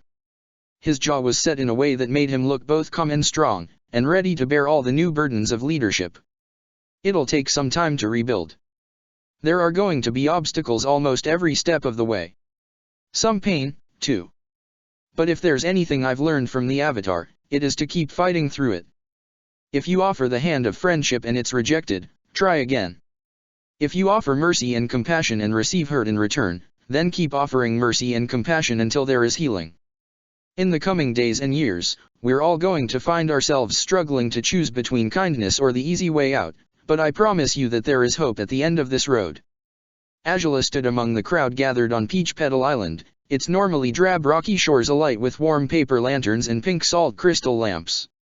Banners and streamers had been strewn across the mining village in celebration of the end of the war. Ships moored at the docks from all three nations, and with all the guests the town looked more lively than it ever had. It had been Sang Mu's idea to have the celebration here. Halfway between the Earth Kingdom and Southern Water Tribe and among old air nomad territories, it fit as a location of symbolic importance to celebrate the harmony they fought for, and remember all they had lost. Behind Sokka stood his grandmother and all of the other leaders gathered for the occasion. Azula saw King Ki without his warhammer but with Bosco, alongside General Zheng and General Ganjin representing Ba Sing Se. Zuhen of the Golden City and Uncle Iroh stood side by side to represent the Fire Nation. Beside Sokka stood Yu with staff in hand, her face somehow both solemn and kind, while Lyra, Yu, and even Malina accompanied them to present a united front for Sokka's vision of the Water Tribes. Sokka's speech continued. But while the Water Empire may be dissolving, our nation is not. We are a strong people. We are a nation that prides itself on adapting to change. A nation of healers and innovators. Sokka gestured to the docks. Think of the Water Tribes as a ship. This ship may have struggled to stay afloat at times. It may have been lost in the night. But even though we are made up of many different people with many different ideas, we are one ship and one crew, and all of us are necessary for this ship to thrive. I will do everything in my power to guide us through the coming storm. But I know we will get through it, and together we'll lead the way into a new era of peace. Azula clapped along without shouting out a cheer like the rest of the crowd did, but before the celebration really could begin, Sokka held up a hand to silence them all. Please, he said. The one you should all be cheering for is the Avatar. He turned to present someone behind him, but the crowd went silent in confusion when no one was there. The Avatar. Sokka said again, louder this time. Ki adjusted his crutches and politely coughed into his hand. Aang isn't here yet, he said quietly, but loud enough for those in the front row to hear. No one wanted to tell me that. Sokka asked between grit teeth. I had that big reveal planned into my speech and everything. Next to Azula, Nagi adjusted her conical hat and spoke to Azula under her breath. Azula? Do you know where he went? Azula sighed. Most of the time, the others gave her space in regards to Aang, but still they somehow seemed to think she always knew where to find him. The boy loved wandering and exploring, especially when he had other things to do. He's probably off with Sang Mu and Appa somewhere, she said. I thought Sang Mu, at least, knew better. They really are a terrible influence on each other. Sorry. The shout came riding on the wind, and in a blur of yellow and orange, Aang appeared on his glider and twirled it to fold it up again, landing beside Sokka on the stage. The crowd erupted into cheers again, and this time the drums and horns added to the cacophony. Aang grinned sheepishly over the crowd, waving to them all, but Azula looked away before his eyes could catch hers. "He really is so different," Nagi said. She glanced back at Azula, apparently catching that her eyes seemed to be looking anywhere else. "I know it really isn't my place, but, how are you doing?" "I'm fine," Azula said. "Just checking the crowd for anyone who might not be so happy about our newfound peace." She really did try to focus on scanning the crowd for potential threats. She wasn't so naive to think everyone here would be welcoming to those they were at war with up until very recently. She could almost hear an echo of the Blue Dragon's whisper in her ears warning her to be constantly vigilant. She still wasn't used to being free of it yet. It was a stinging sensation that alerted him, something cool and soothing. It brought to mind the refreshing balms of the North Pole, in their short stay in the days after the comet. But that was a long time ago now. That realization woke him. Had Katara found him? When he opened his eyes, he saw someone he didn't recognize. He sat up in a hurry, wincing away from the contact, and prepared to earthbend. The earth pressed against his back braced him, and he realized he had been moved somewhere else. His shoulder throbbed in pain. The stranger, a young woman, drew back in surprise at his sudden movement, but she held out her hands in a placating gesture. She had a round face and soft eyes, and a single braid tied up at the back of her head. "Please, don't be alarmed. You're hurt. I'm trying to help you." His shoulder had been covered in a poultice and bandages. Aang's heart almost stopped. "How much did you see?" The woman furrowed her brow. "Of what?" He hesitated before answering. Maybe she didn't see his tattoos. "My injuries. That burn on your shoulder was the worst of it, and the only one I've been able to treat. When we found you, we didn't have time for me to give you too much attention, so we had to take you with us. The army was on the move." She didn't explain more than that, letting his imagination fill in the rest. His eyes wandered over her camp. Other than her, there were barely a dozen people, all covered in dust and ash from their travels. Their possessions were meager, their packs light, and with only a single ostrich horse between them all. "Will you let me finish tending your wounds?" "Why would you help me?" he asked. "You don't know who I am." "You're a traveler in need," she said with a gentle smile. "Why wouldn't I? In these times most of all, we need to watch out for each other." "Are you alone?" "I'm trying to find my friends," he said. "We were separated. You can stay with us until you find them. Safety in numbers, you know." You joined them in the crowd, her staff causing most of it to part for her as she approached. Azula could see why. You looked positively regal with it. "Nagi, Azula." She called out to them. "Why do you two look so sullen?" Nagi grasped her free hand. "It's fine," she said, smiling at you. "You were wonderful up there." You blushed. "Oh, Sokka did most of the talking." Azula fished for something to say before either of them could pursue the topic of Aang. "So, you decided to keep that staff?" You looked up at the head of her staff, which still had a tear through the leather at the top. She nodded. "Yes, I have," she said. "It's a reminder. I want to find all of the dark spirits I can and help them find balance again. I think, with enough effort, it can even be done without water spirit bending. Balance is all they really want, I think." Nagi brushed her shoulder up against Yu's, grinning. "You're going to find time for that even with all of your new responsibilities to the North Pole." "I'll try my best to balance both," Yu responded, smiling back. "Besides, I may have to travel around the world on diplomatic missions to the other nations. That may allow me to find dark spirits where misfortune gathers most, and perhaps cross paths with a certain steward of the spirit library as she searches for ancient tomes and scrolls." Nagi laughed. "Well, you better hope that search for tomes and scrolls doesn't bring me to Agnikale at the same time you're away on one of those diplomatic missions." Azula was about to leave them alone with each other when Ty Lee popped up between them. She had a headdress of pink salt crystals, with more trailing from it down her shoulders that sparkled like gems, as well as a series of rings and necklaces and even a pink beaded medallion around her neck in the style of the Sun Warriors. Angela wondered how much the whole ensemble weighed. "Hey, has anyone seen Haru and Gashiun?" Ty Lee asked. Yu shook her head. "Did you miss them? They said they were leaving for Jiduan on a ship a few hours ago." "What?" Ty Lee exclaimed. "Already? Without saying bye? Those jerks. They're missing all the fun." Angela's breath fogged up in her face as she quietly slipped away from them. She wasn't really sure if she was up for partying, herself. Perhaps Haru and Gashiun had the right idea to split before it even started. She knew Haru was worried about his father and his people in the Fire Nation after the battle under Seiryo's moon, but she wasn't sure why Gashiun went with him after all he went through to make sure his sister was safe. She supposed everyone wanted to move on with their lives in their own ways. She walked by a series of street-side stalls selling food from all four nations, the mixture of spices and aromas making her wrinkle her nose. She wondered if she ought to try one of everything while she could, especially when her stomach growled. A hand grasped her shoulder from behind, jolting her from her thoughts. "Angela." Angela stiffened but turned to Ty Lee, letting her face settle into an easygoing mask. She hadn't even noticed the clinking of all Ty Lee's pink jewelry. "Hi, Ty Lee. Having fun?" Ty Lee beamed at her, shaking her head so that the dangling stones from her headdress clinked together. "Oh, you bet. I love how pink everything is here."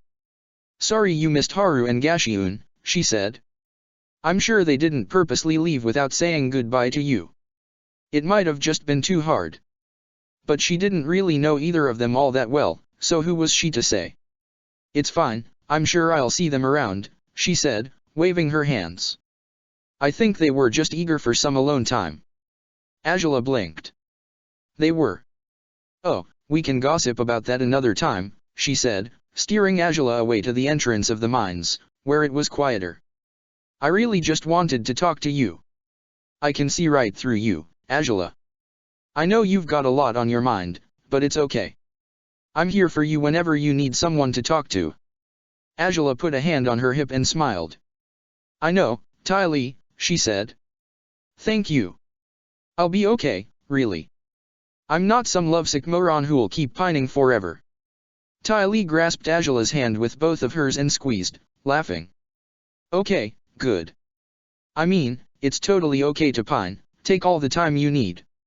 It's not like he's, dead or anything. It's more like he's some boyfriend who had to move far away." Angela laughed into her fist. "I guess that's not far from the truth." The first night, they made camp by a shrine to a forgotten spirit, some ways away from a crossroads. The group of refugees had been heading south, toward Udeo, and Aang figured that was as good a destination as any if he was to find his companions again. He didn't have his glider, and with his wounds he figured it was best to stay with these people at least until they reached the Fire Nation colony. Especially since water was a precious resource, and he didn't want to use his healing unless he had to. He mostly kept to himself as they traveled and avoided telling them his name. But no one really asked, and he didn't ask them in turn. But he did learn snippets of their stories.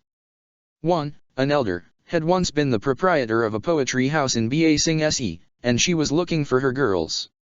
One man made paper in his time before the comet, and had apparently been wealthier than most provincial governors. But he was kind, and good with the two children among their company. One of the children, a boy of about 10, was accompanied by his older brother, a former soldier and the main protector of their band. The other child was a toddler who had lost her parents, currently being looked after by a woman that Aang had a feeling had been a bandit even before they'd all lost everything. The bandit had been the only one who prayed to the shrine when they found it. Aang did learn the healer's name one night when they made camp, and it was when the soldier called out to her after dinner. "Hey Song, how about a song?" Song's eyes lit up, but then she hesitated. "Oh, I would, but I have to look after our new companion's injuries." Aang shook his head. He didn't miss her momentary enthusiasm. "Don't worry about me. Go ahead." She nodded in thanks, and sat next to the poet who provided the lyrics, and the soldier provided the beat by using his shield as a drum. When they found their rhythm, the children jumped up to dance. The bandit and the papermaker clapped along, and some others eventually joined in with the singing. Song held out a hand to Aang for him to dance with her, but didn't push when he shook his head. Aang only sat, and he watched. "There's something else I wanted to tell you, actually," Ty Lee said, standing up straight again with her hands folded behind her back, kicking her foot. "I've got to go back to the Golden City again in a couple of days. You'll never guess what happened. Right when the fighting began, all of my sisters came back home to help defend the city. And we all decided that instead of just one of us ruling, we'd all rule the city together whenever our dad steps down." She spread her arms out wide as if presenting something to Azula that she couldn't see. "The Seven Sister Sovereigns. How does that sound?" "That would be quite some leadership system," Azula said, eyes wide. "But if anyone can make it work, I think it would be you." Ty Lee gave her a proud smile. "Thanks. And I have an important question for you. I know that you're not really into the quiet village life anymore, right?" "Definitely right," Azula said, nodding. She had no desire to go back home to her village anytime soon, even if Zuko and Lu Ten wanted to. "How would you like to come with me to the Golden City?" she asked. "You could be one of my advisors. I think it would suit you really well." Azula had a hard time hiding her surprise, but she crossed her arms after picturing the idea in her head. "I don't know, Ty Lee," she said. It was something to consider, something she might even grow to like, but it almost seemed too mundane. "I think I'm needed elsewhere. There's so much work to do." Ty Lee flipped her braid over her shoulder and held it with both hands. She had even woven something into her hair so that it sparkled in the torchlight. "Well, think it over. No pressure, but it's an option for you." Azula took a step toward Ty Lee and hesitated for just a moment, but she allowed herself to follow through with her initial instinct and hugged her friend around her shoulders. It was now or never. "Thank you, Ty Lee," she said. "I appreciate it." Ty Lee froze as if stunned that Azula initiated the hug, but she returned it with gusto, shaking Azula back and forth. "Ah, of course, Azula." Okay. Azula said, letting go. "Ease up, your salt crystals are digging into me all over."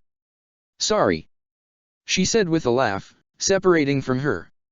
"Okay, I'm going to go find the others. You make sure to have fun tonight, okay?" "I will," she said, as Ty Lee returned to the party with a bounce in her step. Azula watched her go and then turned to see a crowd of people forming at the edge of the firelight, just beyond the ring of lanterns. Shadowed shapes all in different heights, as if there were people crouching. She narrowed her eyes, growing tense as she crept on over, expecting the worst. But as she neared, she realized that they weren't people crouching. They were children of all different heights, the freedom fighters. And they were jubilant about something, all of them clustered around people at the center of their circle. They feasted together on so much food that Azula wondered if they were having a separate celebration of their own. A few of them saw Azula coming and warmly welcomed her. The Duke even pulled her by the hand into their circle, and someone else gave her a chicken pig drumstick, and she was getting so hungry that she didn't even deny it despite not having a plate. Sitting in the middle of the circle around an earthen table of their own, Toph and Jet faced each other. The two leaders of the freedom fighters, reunited. To Azula, it felt tense, even with the high spirits of everyone else around them. Neither of them were eating. The air between them had the same weight as two rival governors or even warlords discussing the terms of their business dealings. It all seemed almost ritualistic, especially with Smellerbee and Longshot flanking Jet like bodyguards. "Bandit," Jet said. "Jet," said Toph. Jet folded his hands together and leaned forward. "I've had time to consider your request," he said. "And I have decided to decline. You are not allowed back into the freedom fighters." "Decline?" Toph kicked her feet up on the table. "Didn't expect that from you. What's your reason?"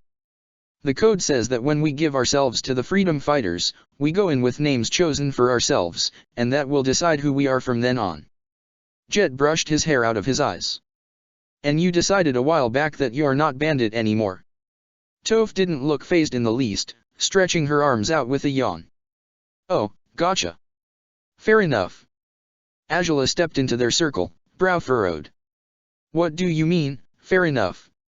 The Toph I know doesn't take no for an answer, sitting down without a care in the world.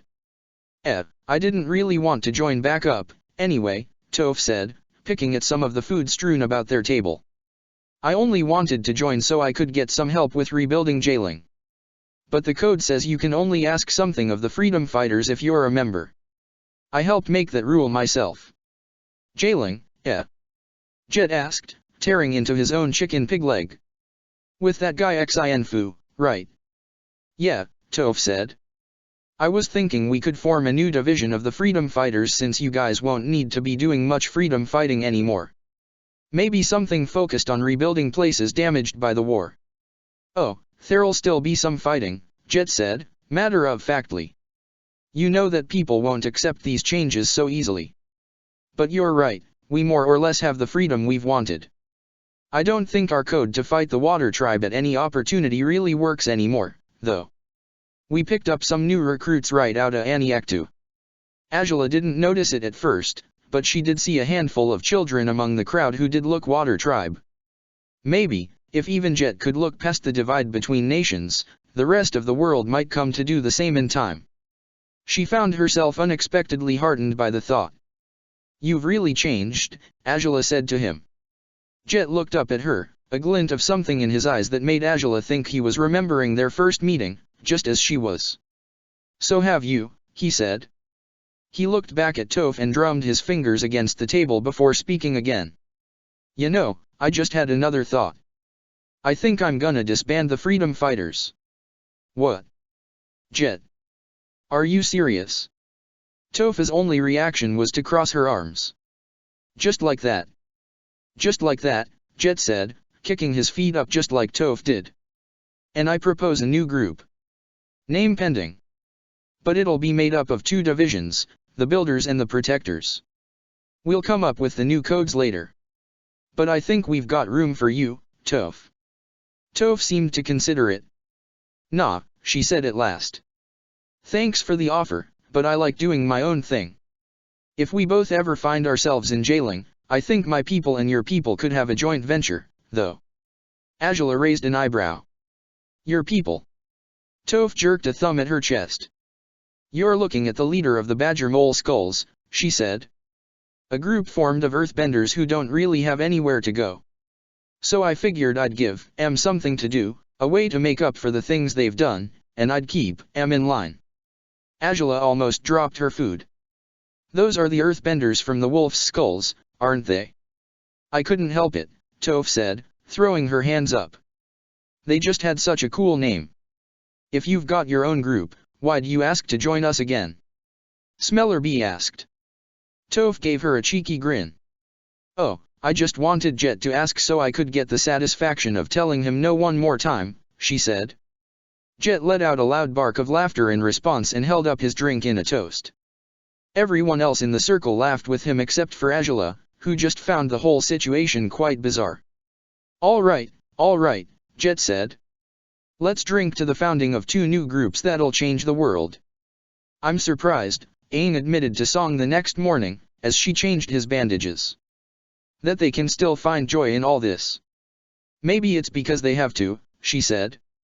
It's harder to seek joy in the midst of despair, but when you do find it, it's all the sweeter. When she removed his bandage, a hint of blue had been exposed, and she looked puzzled but brushed it off and cleaned the burn. I'm surprised you didn't ask about that tattoo, he said. The blue stripe? She asked. I assumed you wanted to keep it a secret, based on your reaction when I first found you. It was either that or a scar that shamed you, but, no offense, you sort of have a lot. Aang scoffed. True, he said. But I'm still ashamed of some. Song shook her head. You have no reason to be. It means you're a fighter. I've got my fair share of scars as well, physical and otherwise. I'm sorry, Aang said. He had so many things to apologize to her for, to all these refugees. She didn't know the depths of that shame. You remind me of someone I met once, she said. He carried a lot of pain with him, too. I wonder about him sometimes. He didn't know what to say to that and his eyes wandered to her sachet of herbs. Your stores are running low, he said, frowning. You shouldn't use all of that on me. Everyone you travel with needs it more. Nonsense, she said. If I could conceivably help you, and I don't, then it goes against everything I stand for. I can always replenish my stock. Not here, you can't. Nothing grows here anymore. Won't know until I try, she said, standing. She pulled her boots on and Aang caught a glimpse of old burn scars on her legs. Why don't you and I see if we can find them? This poultice is made from moonflower leaves. He didn't think it likely, but he nodded and stood with her. Maybe he'd find signs of the passage of his friends. The toddler waddled over to them, reaching for Song, who lifted the girl on her hip with a smile. Oh, I'm sorry, Hope. You can't come with us. Aang's eyes widened when he recognized the name. Azula allowed herself to sit with the freedom fighters and Toph for some time, enjoying the raucous company and opportunity to let her guard down, especially with Toph. Toph, at least, didn't bother to ask her how she was feeling, and Azula found it refreshing and appreciated it more than she could describe. Eventually, she departed from their circle with the excuse of going to find a bathroom, squeezing Toph's shoulder as she passed. She found Sokka, Suki, and Kunna next. All three had been surrounded by people through most of the night, but Azula managed to slide in at their bench by one of the bonfires. Sitting with all three of them at a massive feast, next to a roaring fire that warmed Azula to her bones, she could barely remember a time when they had fought each other. Nice speech, Azula told Sokka by way of greeting. How many drafts did it take you to write it? Suki laughed into her hand, but Sokka turned his nose up at her. Only 6. He said. I winged the bit about the water tribes being a ship, though. Clever, right? I was proud of that one. Oh, yeah, said Suki. I'm sure no one has made that comparison before. Sokka glared at her, which only made her laugh more. Well, it's appropriate. I know, Suki amended, her hand lingering on his shoulder. I was just teasing. It was a great speech. It was, sarcasm aside, Azula said, leaning toward him and nudging his shoulder with hers. Sokka's face relaxed and he dug back into his food. Thank you, he said. Aang showing up late kinda stole my thunder, though. He said he got distracted by a polar wolf dog pup that he found and wanted to adopt. Sang Mu had to talk him out of it. Suki propped her chin up on her hands. And you both have to train him in bending again? I'm not sure I understand. Yeah, said Sokka. He glanced at Azula. We made a promise to someone. Fire first, though. I'm going to be busy establishing our new government and all that for a while. If the boy takes to bending as quickly as he did the first time, it'll be your turn to train him again soon enough, said Kunna. But don't worry, I'll be there to help when you're busy. He'll have enemies, Azula said, lowering her voice. He'll have to be protected until he's strong enough to handle them himself. Sokka furrowed his brow. Yeah, he said after a moment. But hopefully no really dangerous ones for a while. Azula crossed her legs and leaned back. Any word on Katara? Suki averted her eyes. Nothing new about where she is. But we do know she is together with Hama, at least, Kunna said, holding a salt lamp on her lap with a lit candle inside it. Hama found her after your battle. I believe in my heart that they are looking out for each other. Supporting each other. It brings me hope that they will help each other make amends, too. Do you have any reason to believe they'd help each other do that? Azula asked. She would have thought they would just be scheming something together, if anything. Both of them have lost everything, she replied. Except for each other. That has to count for something. We learned from the Wolverine Skunk Clan that Hama was the one who sent them back to Aniakta to fight on our side. She had no reason to do that except for, I hope, goodwill. I hope they are there for each other, too, Sokka said. And when Katara's ready to come to us for help, I'll be there. We will be there, Suki corrected him. And you, too. What about you, Azula? Azula shook her head. I don't plan on it, Suki frowned, but Sokka put his bowl of broth down. Azula, can I talk to you for a second? Azula exhaled, hesitating for a moment. Sure, she said. Azula and Sokka both stood, stepping away from the bonfire and back out into the cold. What's wrong? Song asked him as they searched in some dry brambles. I knew Hope, Aang said. And her parents. Oh, Song said, her eyes falling. I'm sorry. I didn't really know them, I only started traveling with this group after they were already gone. But now everyone here looks after their daughter. We won't leave her behind. Aang looked to the next copse of trees, just as sparse as all the others around here. I haven't thought about them in a long time. But you found her again, she said. Doesn't that count for something? As they walked, Appa soared by overhead with the laughter of almost a dozen children on his back, the lemurs trailing behind him. As soon as they were out of earshot of the others, Azula spoke with her gaze following Appa's shadow in the sky. If this is about Aang, I'd rather not. It isn't, Sokka said, crossing his arms and leaning against a stall that sold pink salt sculptures in all sorts of abstract shapes. You're planning something. Every minute of every hour of every day, she said. Mind sharing. Azula flipped her hair. You'll find out soon enough. He's not so unlike him, you know, Sokka said, rubbing traces of salt from his fingertips. He remembers everything that happened. I'm not saying to, start dating him or anything, but I think you should give him a chance as a friend. He knows how you feel, and I think he feels guilty. Azula frowned. I thought I said I didn't want to talk about him. When Sokka only gave her a sheepish shrug, she scowled. Well, he has no reason to feel guilty. So tell him that, he said. Azula took in a deep breath of the chilly seaside air. Maybe sometime I will, she said. By the way, have you seen my father or uncle anywhere? Or Zuko? Ozai was with some of his soldiers on the beach, doing some drills, he said. That guy really doesn't like to give anyone a break, huh? Not really, Azula said, with a hint of a smile. She started to walk toward the beach, but before she left she looked back at him again. Thank you, Sokka. I didn't realize it at first, but I really have come to count on you. He scratched the side of his head. Thanks, I guess. And likewise. The orange of the sunset blended with the lingering ash in the air, making the sky look like rust. But still they searched, and they barely found weeds in the underbrush or leaves on trees, much less the flowers they sought. Maybe we should go back, Aang said, kneeling down to investigate the bark of a tree. Oh, you must be tired, Song said, covering her mouth. I'm sorry, what kind of healer am I to drag my patient out for this long? No, it's not that. I think the Fire Nation was nearby recently. This tree is scorched. I don't want to give up yet, she said, sighing. But perhaps we have been away from the others for too long. As luck would have it, both her father and uncle oversaw the Fire Nation encampment on the beach, and to her surprise, Iroh had managed to convince Ozai to give the soldiers a break and partake in some festivities of their own.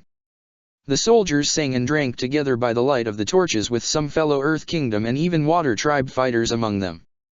Azula expected it to be more tense, but she recognized her uncle's handiwork as he played his Tsunji horn together with Luten and people danced. She hesitated before approaching her father. While they had been on better terms lately than they had been in years, she still wasn't quite sure how to talk to him sometimes. He saw her lingering at the edge of the torchlight and gestured for her to join him at a low tea table set up alongside Zhao, Qin, and some of his other ranking soldiers. She approached, wringing her hands, and offered a bow of greeting. No need for formalities, Azula, Ozai said. This is a night of celebration. Come and join us. I was hoping to speak with you privately, father, she said. Can we go to one of the tents? He nodded and frowned in a way that might have meant concern, leading the way toward his central command tent. It seemed much more sparse than usual, clean of any charts with battle tactics and soldier figurines. Azula felt too restless to sit, pacing across the tent, and Ozai remained standing as well. Now that she was alone with him, she wasn't sure how to say what she wanted to tell him. Perhaps sensing her discomfort, her father spoke first. I just want you to know that your mother would be so proud of you and Zuko, he said, folding his hands behind his back. And I am as well. Azula let out a breath and some of her tension went with it. Thank you, she said. That means a lot. He unfolded his hands from behind his back and placed them firmly at his sides, and then on the back of one of the chairs in front of him, and then at his sides again. Things will be different now that the war's over, he said, his eyes following the empty spaces in the room. We can all go home. We can rebuild. And we can be a fam. Azula cut him off before he could finish. I'm sorry, she said, lowering her eyes. Now that he said all that, this hurt more. I won't be there. Ozai froze for a moment and she saw his shoulders fall just enough for her to notice. I see, he said. I expect you will want to continue traveling the world. I won't try to stop you. Something like that, she said. She put a hand on her elbow and tapped her foot and forced herself to say what she wanted to say next. I'm going to try and go to Aang's world. Ozai's eyes widened and he opened his mouth, and then closed it, and opened it again to speak in the biggest expression of shock she had ever seen in his normally impassive mask. That's possible? You would truly subject yourself to another war, one that his world has already lost? Azula, I have seen so many things. Know so many things about the state of that world. I fear for you. Azula shook her head. I know, she said, gesturing as she spoke in her need to express the importance of her decision. I've seen them, too. I've been speaking to 3 old gurus and they all think it is possible. I have to go. I can't let everyone in that world keep suffering if it's possible for me to go and help. Aang is so short on allies in that world. They have lost so much. Ozai let out a deep breath. Is it because you love him? Azula crossed her arms. No, she said. I do, but this isn't for him. It's to help him save his world as he saved ours. It is so I can defeat the other me. She clenched her fists at her side. If Aang had been willing to sacrifice what happiness he could find in this world, then she would do the same. If I can do something, and I don't. I'm not sure if I will ever be able to live with myself. I have to try. Her father paused for a long moment, lowering his head. How will I know if you'll be safe? He asked. No. I suppose I can't ask that, that would be a disservice to you. I will have to have faith, just as I did while you were off fighting in this world. He looked back at her. Then let me ask this, will it ever be possible for you to return? Azula shook her head. I don't think so, she said. To traverse worlds successfully, she had to choose to give up this world for the other, with no desire to return. If she wavered, she had the potential to be lost. It wasn't like an Avatar's indecision, which could make all worlds potentially face peril, but it could still lead to her endangering herself. The gurus told me it would be a one-way trip. And I have to go soon, while the barriers between worlds are still a little unstable. They've been fixing themselves, but... Then if you've decided, I know I won't be able to change your mind, Ozai said. But, there is something I should tell you, then, that I have learned from my other self. In that world, your mother is alive. Or, so he thought. He didn't know where she is now, and she won't be the same as the mother you knew, but... Before he could finish, she stepped forward and threw her arms around him. She shut her eyes in an attempt to stop the tears, but they came anyway as she buried her face in his chest. Thank you, she said. He hugged her in return and even kissed her forehead. I love you, Azula. Never forget that, especially in that other world. When they parted, she saw that his eyes were wet, too. Now go, my brave warrior. Fight and find your happiness. They decided to try again the next day, and returned to camp. That night, despite the fear, or perhaps, because of it, Song and the rest sang and danced again. This time, Aang thought it felt like direct defiance. But he still didn't join. The following morning, the refugees kept moving again to avoid the Fire Nation troops. Aang worried for them, and hoped most of all, but when Song went out again to find the flowers, he went with her partially so he could also make sure their path didn't cross with enemy soldiers. True to her word, Song didn't relent. When Aang went ahead to look for danger and doubled back to find her again, she had vanished. Worry turned to panic when he shouted out her name and couldn't find her, but when he wandered off the road again to search he found her leaning against a boulder, out of breath. He rushed to her side. "Are you okay?" "Here you are," she said, panting. "Come on, I need to show you something wonderful." Aang followed her, but when he questioned what she had found, she only shushed him and told him to wait and see. She brought him to a whole field of white within the shade of a forest. Aang was stunned into silence when he saw it, but Song knelt among them and breathed in their fragrance. Most people tend to forget that moonflowers bloom in partial shade. There are enough trees and leaves left in this forest for them to thrive. And thrive they did. So close to Ozai's original landfall during his rebirth as the Phoenix King, and yet this forest had survived. How? Aang asked, once words returned to him. "I can't say," Song answered. "But hidden places like this tell me the world is still worth fighting for." Azula rubbed at her eyes as she departed from the tent, but as soon as she went outside she almost bumped right into Zuko. Mai stood at his side, holding his hand, and Iroh stood behind them both. Zuko had been crying as well. "I heard it all," he said quietly. "Pardon us for eavesdropping," said Iroh. He joined his hands together. "Azula, my niece. I just want to say that while I mourn the missed chance for us to be closer in this world, I know I also have my memories of this version of you, and I will always treasure them. I have chosen to stay in this world. So thank you for going there to save it, in my place. I have the highest certainty that you and Aang will prevail." He enveloped her in one of his tightest hugs and she returned it, grateful for his words. It was his decision to stay here that gave her the idea to go to Aang's world, after all. "Thank you, uncle," she said. "Send my love to Zuko," he said. "And, let your other self know that I bear her no ill will." "I have plenty I want to say to her," Azula responded fiercely, but then she grinned. "I'll mention it, though." Iroh walked into the tent to speak with his brother, leaving Azula outside with Zuko and Mai. The sounds of waves against the shore made the music further along the beach and in the village seem distant. "You'll have your own body?" Mai asked finally. "You won't just be stuck in the head of the other you." "I should," Azula said. "The Gurus thought it would be possible with the Great Banyan. The worlds aren't crashing together anymore, and Zaibao first came to this world in his own body, according to Aang. So you won't be coming back?" Zuko asked, turning away to the darkened sea. Azula hugged her arms close to herself, partially due to the cold. "No, I don't think so. I'm sorry." She forced herself to smile. "It'll be up to you to train Aang in firebending."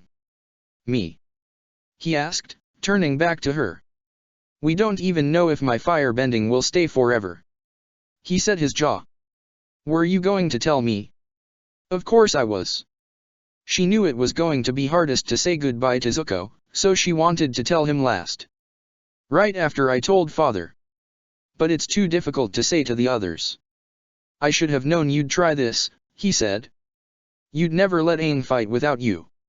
Azula crossed her arms and smirked. "I think the other Zuko needs a sister to support him, don't you think?" When she said that, he looked so dejected that her brave face started to fall apart. He spoke so softly that she almost couldn't hear him. "But what about me? I need my sister, too." She thought she had been crying and hugging far too much lately, but she still had room for more, apparently. This time, Zuko initiated it and held her tight, and she squeezed him back with everything she could muster. "Oh, Zuzu," she said into his shoulder. "You'll have Mai to look after you, got it? And Toph, and Sangmua, and all the others." Mai smiled at her over Zuko's shoulder. "He'll be in good hands, Azula." "I'll miss you," Zuko said, sniffling. "So much. We all will. That world will be made better with you in it." They separated and she smiled at him, wiping the tears from her eyes. "I'll miss you too, Zuko. I know I can never replace you. Who knows? Maybe one day, Zaibao's dream of uniting the worlds safely can come true. Then we can see each other again." He rubbed his palm against his eyes. If that even happens in our lifetimes. I have faith, Angela said.